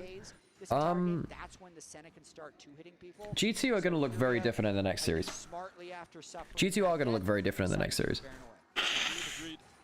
I think G2 at peak is better than LYON at peak, quite easily actually. But I think G2 have a lower floor than LYON actually, weirdly. Even though I think that Isles can be a bit meh, but I think that the G2 can sometimes just completely crash and burn. But then again, not everyone is gonna, yeah. I think actually, I think G2 picked too much for lane versus actually, and I don't think they've really utilized Scumon's jungle pool. Because whoever had been in the jungle side would have been caught out. Furia now need to path down towards this mid lane to make sure. T1 are so disciplined, man. I say that on the whole. Pace. Oh, he cleanses out from the Wither, but the QSS is down.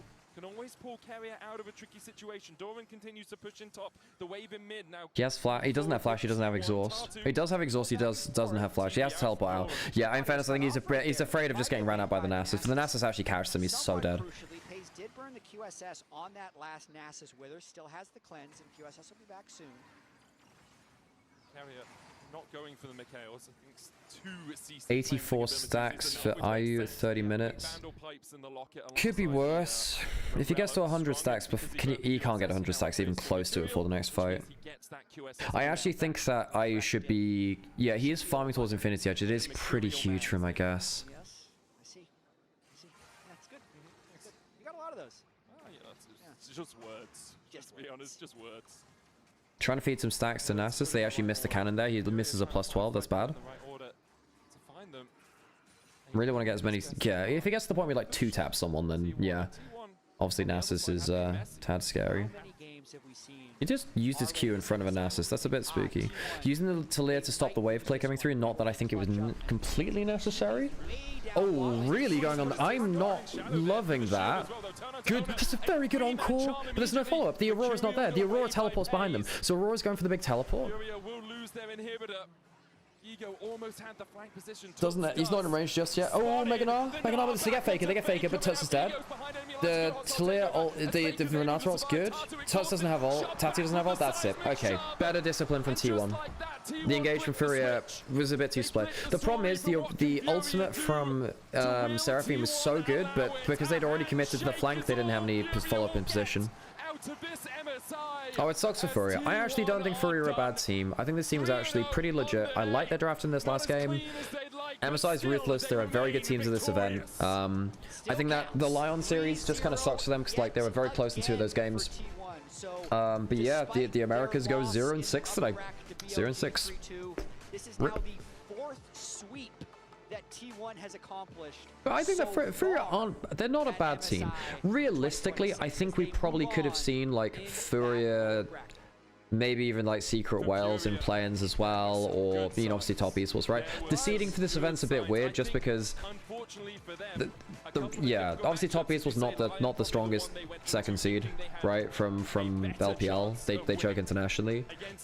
But like the fact that T1 went through play-ins and they're just like taking names as they go along. I know they lost to obviously BLG, but like the fact that T1 are a tournament favorite that started in play-ins really hurts them. Absolutely fearsome. They're still performing as the best. The problem is if you expand the event too much, Lemke, and you do invite like 4 teams from LPL STK, it's like you end up bloating the events and you end up having a lot of show days when it's meant to be more of a concise tournament because it's meant to fit in between splits. I'm glad that the Nasus is getting picked more though. The Nasus is a good pick. Oh, well it's a 6-0 day, so I can at least go, I can also go and, you know, rest. Viewership question, that's true.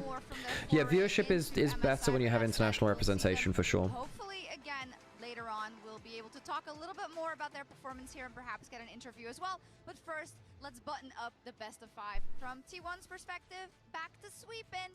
Well, something I will say, yeah, because you talked about last game being a bit of a circus. That was light. Yeah. That was maybe just some juggling. Yeah. Some flaming objects, maybe some sharp objects. Nothing too crazy. This was aerial acrobatics. Yeah. Really high up, and then below them, there's panthers, there's flames, it's chaos. They're throwing knives at them. There's a dog there with a hammer. They made it out of it. An axe, a halberd. They made it through. So this is full-blown circus. And maybe this is too far, but I do feel a little bit bad for Fury. Maybe they don't feel this way, but you saw it on their faces. It did feel like T1 weren't taking it super seriously at multiple points. I don't know if I agree with that. I think they were taking it seriously. I think they just underestimated the power of the Nasus. Maybe the pace flash forward was. I don't know if I completely agree with that though. I think that I just think that Fury were actually pretty good at approaching fights. I think that, you know, I think Tuts was really good. I think the draft from T1 was risky. I think this is the first time I thought that yeah, I think Fury can leave, even though they went 0-6. This is actually not a bad 0-6. First 2 games versus LYON, very competitive. This game here versus T1, actually competitive. I thought even game 2 they had like some good angles in that series. Anyway, right? And I feel like for them, there's always a level of comfort when, as you say, they may only have 1 gold lead and it's on Paze, but often that's just enough anyway. Well, Paze is like the central part of this team now, isn't it? I'd want to glean out of this series because we let me turn this on 6 I believe it was you, Dracos, who said like, I'm not sure. I think the same criticisms that people were like casting at T1 after the BLG series are going to be exactly the same. Especially considering this last game. However, I do think T1 as a whole, I do love when they play these super strong bot lanes with Paze and Keria.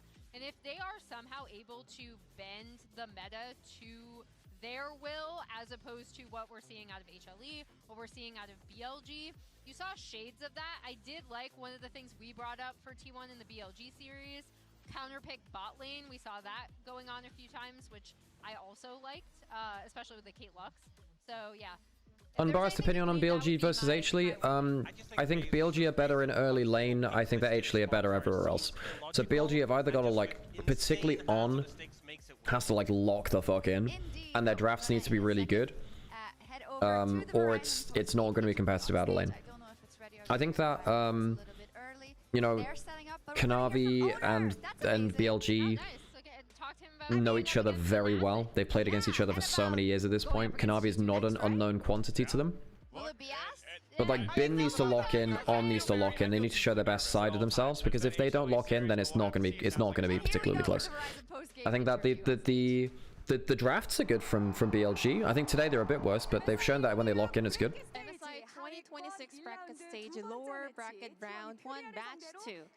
T1 takes a 3-0 victory over Furia. What was more competitive, BLG versus LYON or T1 versus Furia? BLG LYON was more competitive. Congratulations. Thank you very much. Thank you. Probably. No, they were both pretty similar actually. Today's match was incredibly important. How does it feel to take a clean 3-0? Yeah, from now on, we had to win every single match ahead of us, and I'm really glad that we got a clean 3-0. Reminder that T1 have never won a double elim tournament. BLG was a tough one. What was the biggest takeaway from that loss? There were a lot of mistakes in game-wise, and also our drafting could have been a lot better, so we had a lot of conversation around those issues, and I'm pretty sure that we can come back with a stronger performance. In Game 3, your opponent brought out the jungle Nasus. It's a pick that got a lot of attention after appearing in other regions. What was it like facing it yourself?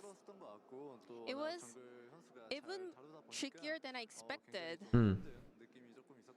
So definitely not an easy champion to play against. Yeah, I wish Skewmon had found a Nasus angle versus T1. Versus H-Lee. Versus H-Lee. Here in the Daejeon Arena supporting you and T1 to keep the MSI journey going. What would you like to tell them? Honestly,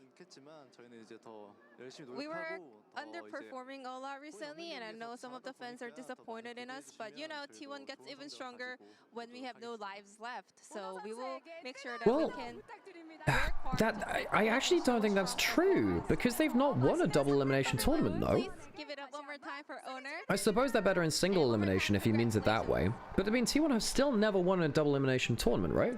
Yeah, did you? Not even worth asking about the next matchup, actually. It's just G2. It's T1 has never gone below third place in MSI. Yeah, because they have. Yeah, that's true. That is true. But like they've never won a double elimination event. Now, if they do make the low bracket run, it'd be insane. But like, they're better in single elimination than I think.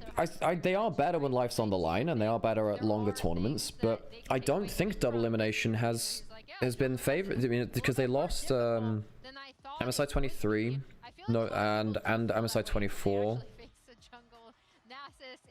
and MSI 25. Although they made finals of that, they've lost all of the double elimination LCK splits, right? Because they haven't won an LCK split since LCK 23 spring, right? Is that true? Is that true? When was the last time that... Was it 22? Sorry, 22 spring. Sorry, my bad. 22 spring. That's the one.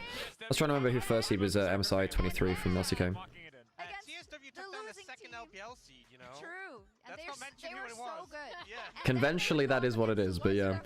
So then we get LYON top and Secret World. So one of them is going top 4. That's a fun matchup. I actually think that, like... I think that Pun could do some mad stuff. Two very different teams, though. Secret Worlds are much more about individualism, much more about quick skirmishes. LYON are a lot more about structure. Drafts are going to be super interesting in that series. G2 T1, I mean, G2 got to lock the fuck in. They got to lock the fuck in, man. I think that their solo laners actually might... I think that T1 is a much better matchup for G2 than H-Lee, because their laners are more versatile, and they can punish T1's drafts more, I think. If G2 has a good set of drafts, I actually think it's winnable. I know it's a bit of cope. I don't think it's... Do I think they're favored? No, they got destroyed. They got manhandled by H-Lee. But I think that if T1's drafts continue to be leaving openings like the game 3 here, or most of the games versus BLG, where you know, they'll I think that BLG will be in G2 will be in a position where they might be able to just outdraft T1, and I think that their combos are practiced enough where it becomes a problem. Hans needs to lock in though. He was good versus top esports. He wasn't good versus H-Lee at all. He had a bad series versus H-Lee. It is actually kind of crazy that I'm saying this. It is actually winnable for G2 versus T1. It is actually winnable. Yeah. That seems like it's going to be one of the deciding factors. on top of being able to draft consistently in Fearless to make sure that you have all your bases covered in that regard. I think Fearless really adds to it because sometimes when we've had, you know, metas where it's been like major spot, it's been just the major spot, but because of Fearless, you burn through that pool pretty quickly. Did you address production leaking BLG strats? One of your thoughts? I mean, it happened to multiple teams. It's really bad optics, right? It's really bad optics to have drafts on screen like that. I mean, I could make out some champions which Knight hadn't played yet, for instance, on the blurry image that was on the screenshot. I don't know how much the teams were told. If it's like every team was told this, you know, then obviously that adds a factor in, but yeah, it's I would imagine the coaches don't like sitting in that atmosphere if they know they're constantly on camera. But yeah, as far as I'm aware, because the optics of it is quite bad that no Korean team had that happen to them with an event in Korea. But then like G2, Top Esports, BLG did have it to them. I'm obviously you can't prove maliciousness or anything like that very easily at all, which I doubt that's the case. But obviously it looks bad, and I'm sure that the complaint will be taken very seriously because it has blown up. And of course, BLG for them, their draft is a huge weapon for them right now. Yeah. Even before Fearless, there are a lot of big high-stakes matches where we saw things come out. I remember with T1 a certain Jin Yumi combo that wasn't very convincing, but no, I think realistically the onus should be on production to like vet the footage. The footage should not be going out that quickly to air. One of the things about LEC with footage going out live is that they review it very heavily. I think that perhaps, I don't know what the production is like backstage. They might have to review production processes and just say, well, you know, we need to review it more heavily before it goes out to live. But obviously the optics of it are really bad. It's really bad. Oh, they got into you. We'll listen to this. Thank you so much for joining me after this series. Must be pretty harsh to end this way, especially because of how close this last game was. So tell me about the preparation against T1, how the series went, that last game, that Nasus as well. Well done. Yeah, thank you. For me, the ending the MSI in this way is like pretty rough at all because we dropped a lot of almost won games against LYON, so we get 0-3 there. We lose this game that was like almost impossible on my way. Yeah, Frank, there are delays on the coach cams in China. I'm aware of that. I think in LEC there's a delay as well. Not sure though on that one. There is a bit of delay. About this and get ready to AWC. So maybe there we can do something better. Yeah, because you're not gonna have a lot of time to bounce back. What are your immediate takeaways, especially after going neck and neck, toe to toe like this? Again, the world champion. That's not an easy thing to do. Yeah, it's not easy, but the games was like, if you do something different, like we could win. I think we just throw away all the good options that we had in game. So T1 is an amazing team. They are like super players. They have Faker, they have Paisy. They are like amazing. Paisy. But I think if we are like better, we could like get some games. At least this game 3, like this was the easiest one. What was the inspiration behind the Nasus? And again, like the whole broadcast we already used it in Brazil. Draft stuff. Yeah, it's finals, the last game I played, it was in Nasus too. But yeah, it just the optics of it is bad. I don't think you can assume intense, but it's very hard to do that, right? But it just looks bad. It does look bad. A lot in this game on how to play around Nasus. Yeah. But it's fine. It's fine. I think. It's so bad. As close as it came, I feel like there's a lot of positive takeaways because again, playing against a team like this, making them sweat the way you did, I really applaud all the fire you had, and I hope there's going to be a lot of great takeaways for you, especially going into EWC. Is there anything that you want to tell your fans and people who enjoyed watching you? Just thank you all for the support. For me it's like pretty tough, pretty rough to end in this way. So just thank you all, guys. Hope we can do better for you in EWC and the next international tournaments. You will do better, no doubt. You. Obrigada. Thank you so much for the interview. Well, good to see from that.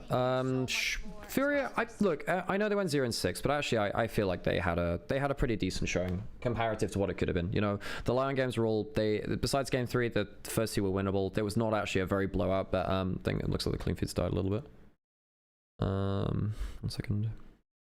decisions, perhaps it would have gone a little different. But it is T1 at the end of the day. And you can sense the frustrations they didn't get that Nexus kill. Yeah. But I feel like if you just look at the score, it doesn't tell the full story because Yeah, they I really agree. challenged a lot of Yeah, these the games, 0-6 doesn't tell the story for it. They're actually a pretty decent team. a smart draft and they made T1 fight for it. And I think maybe if they'd played different teams, they would have come away with a better result ultimately.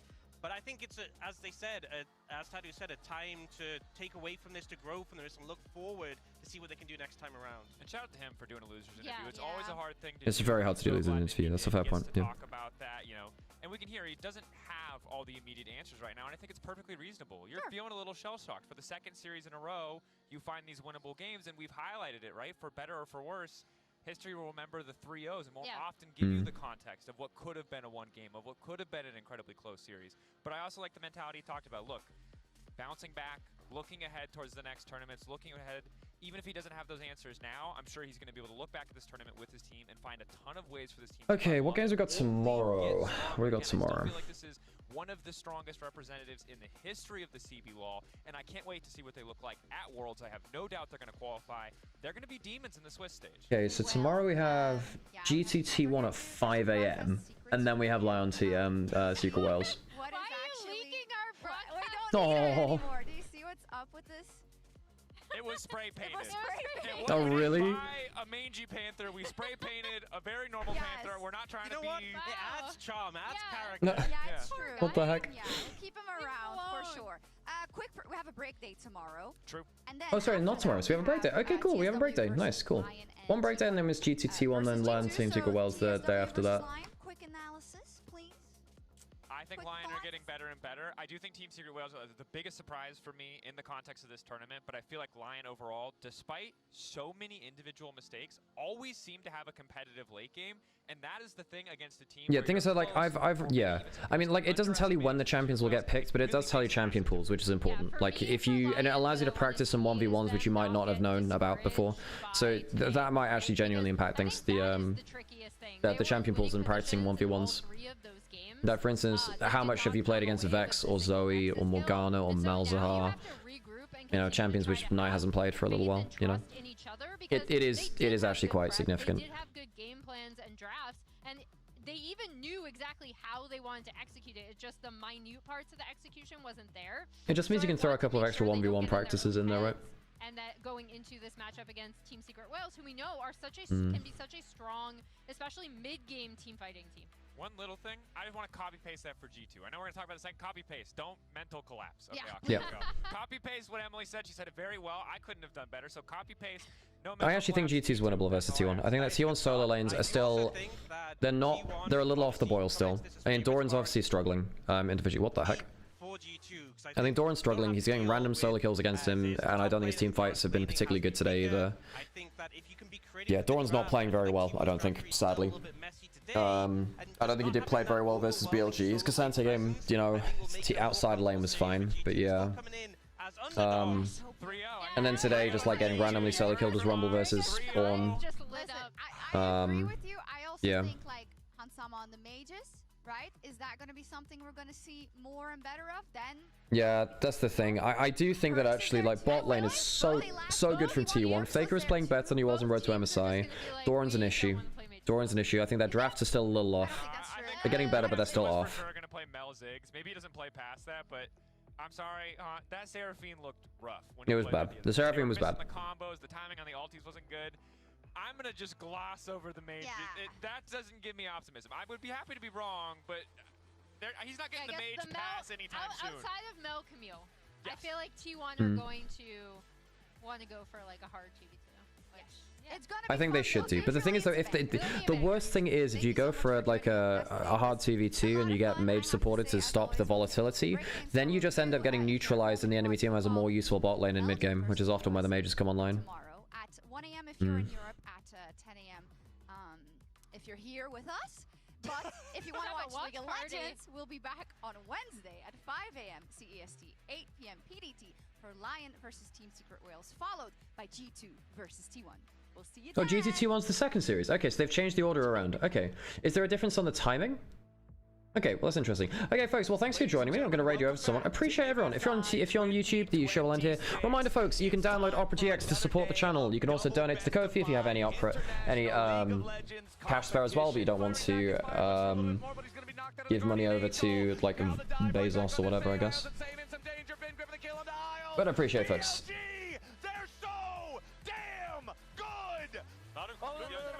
Okay, folks, I'm gonna head off now. Thanks for sticking by, as always. Oh, did I just... I copied the wrong one. Cool. Anyway, folks, see you in a bit, folks. Bye-bye.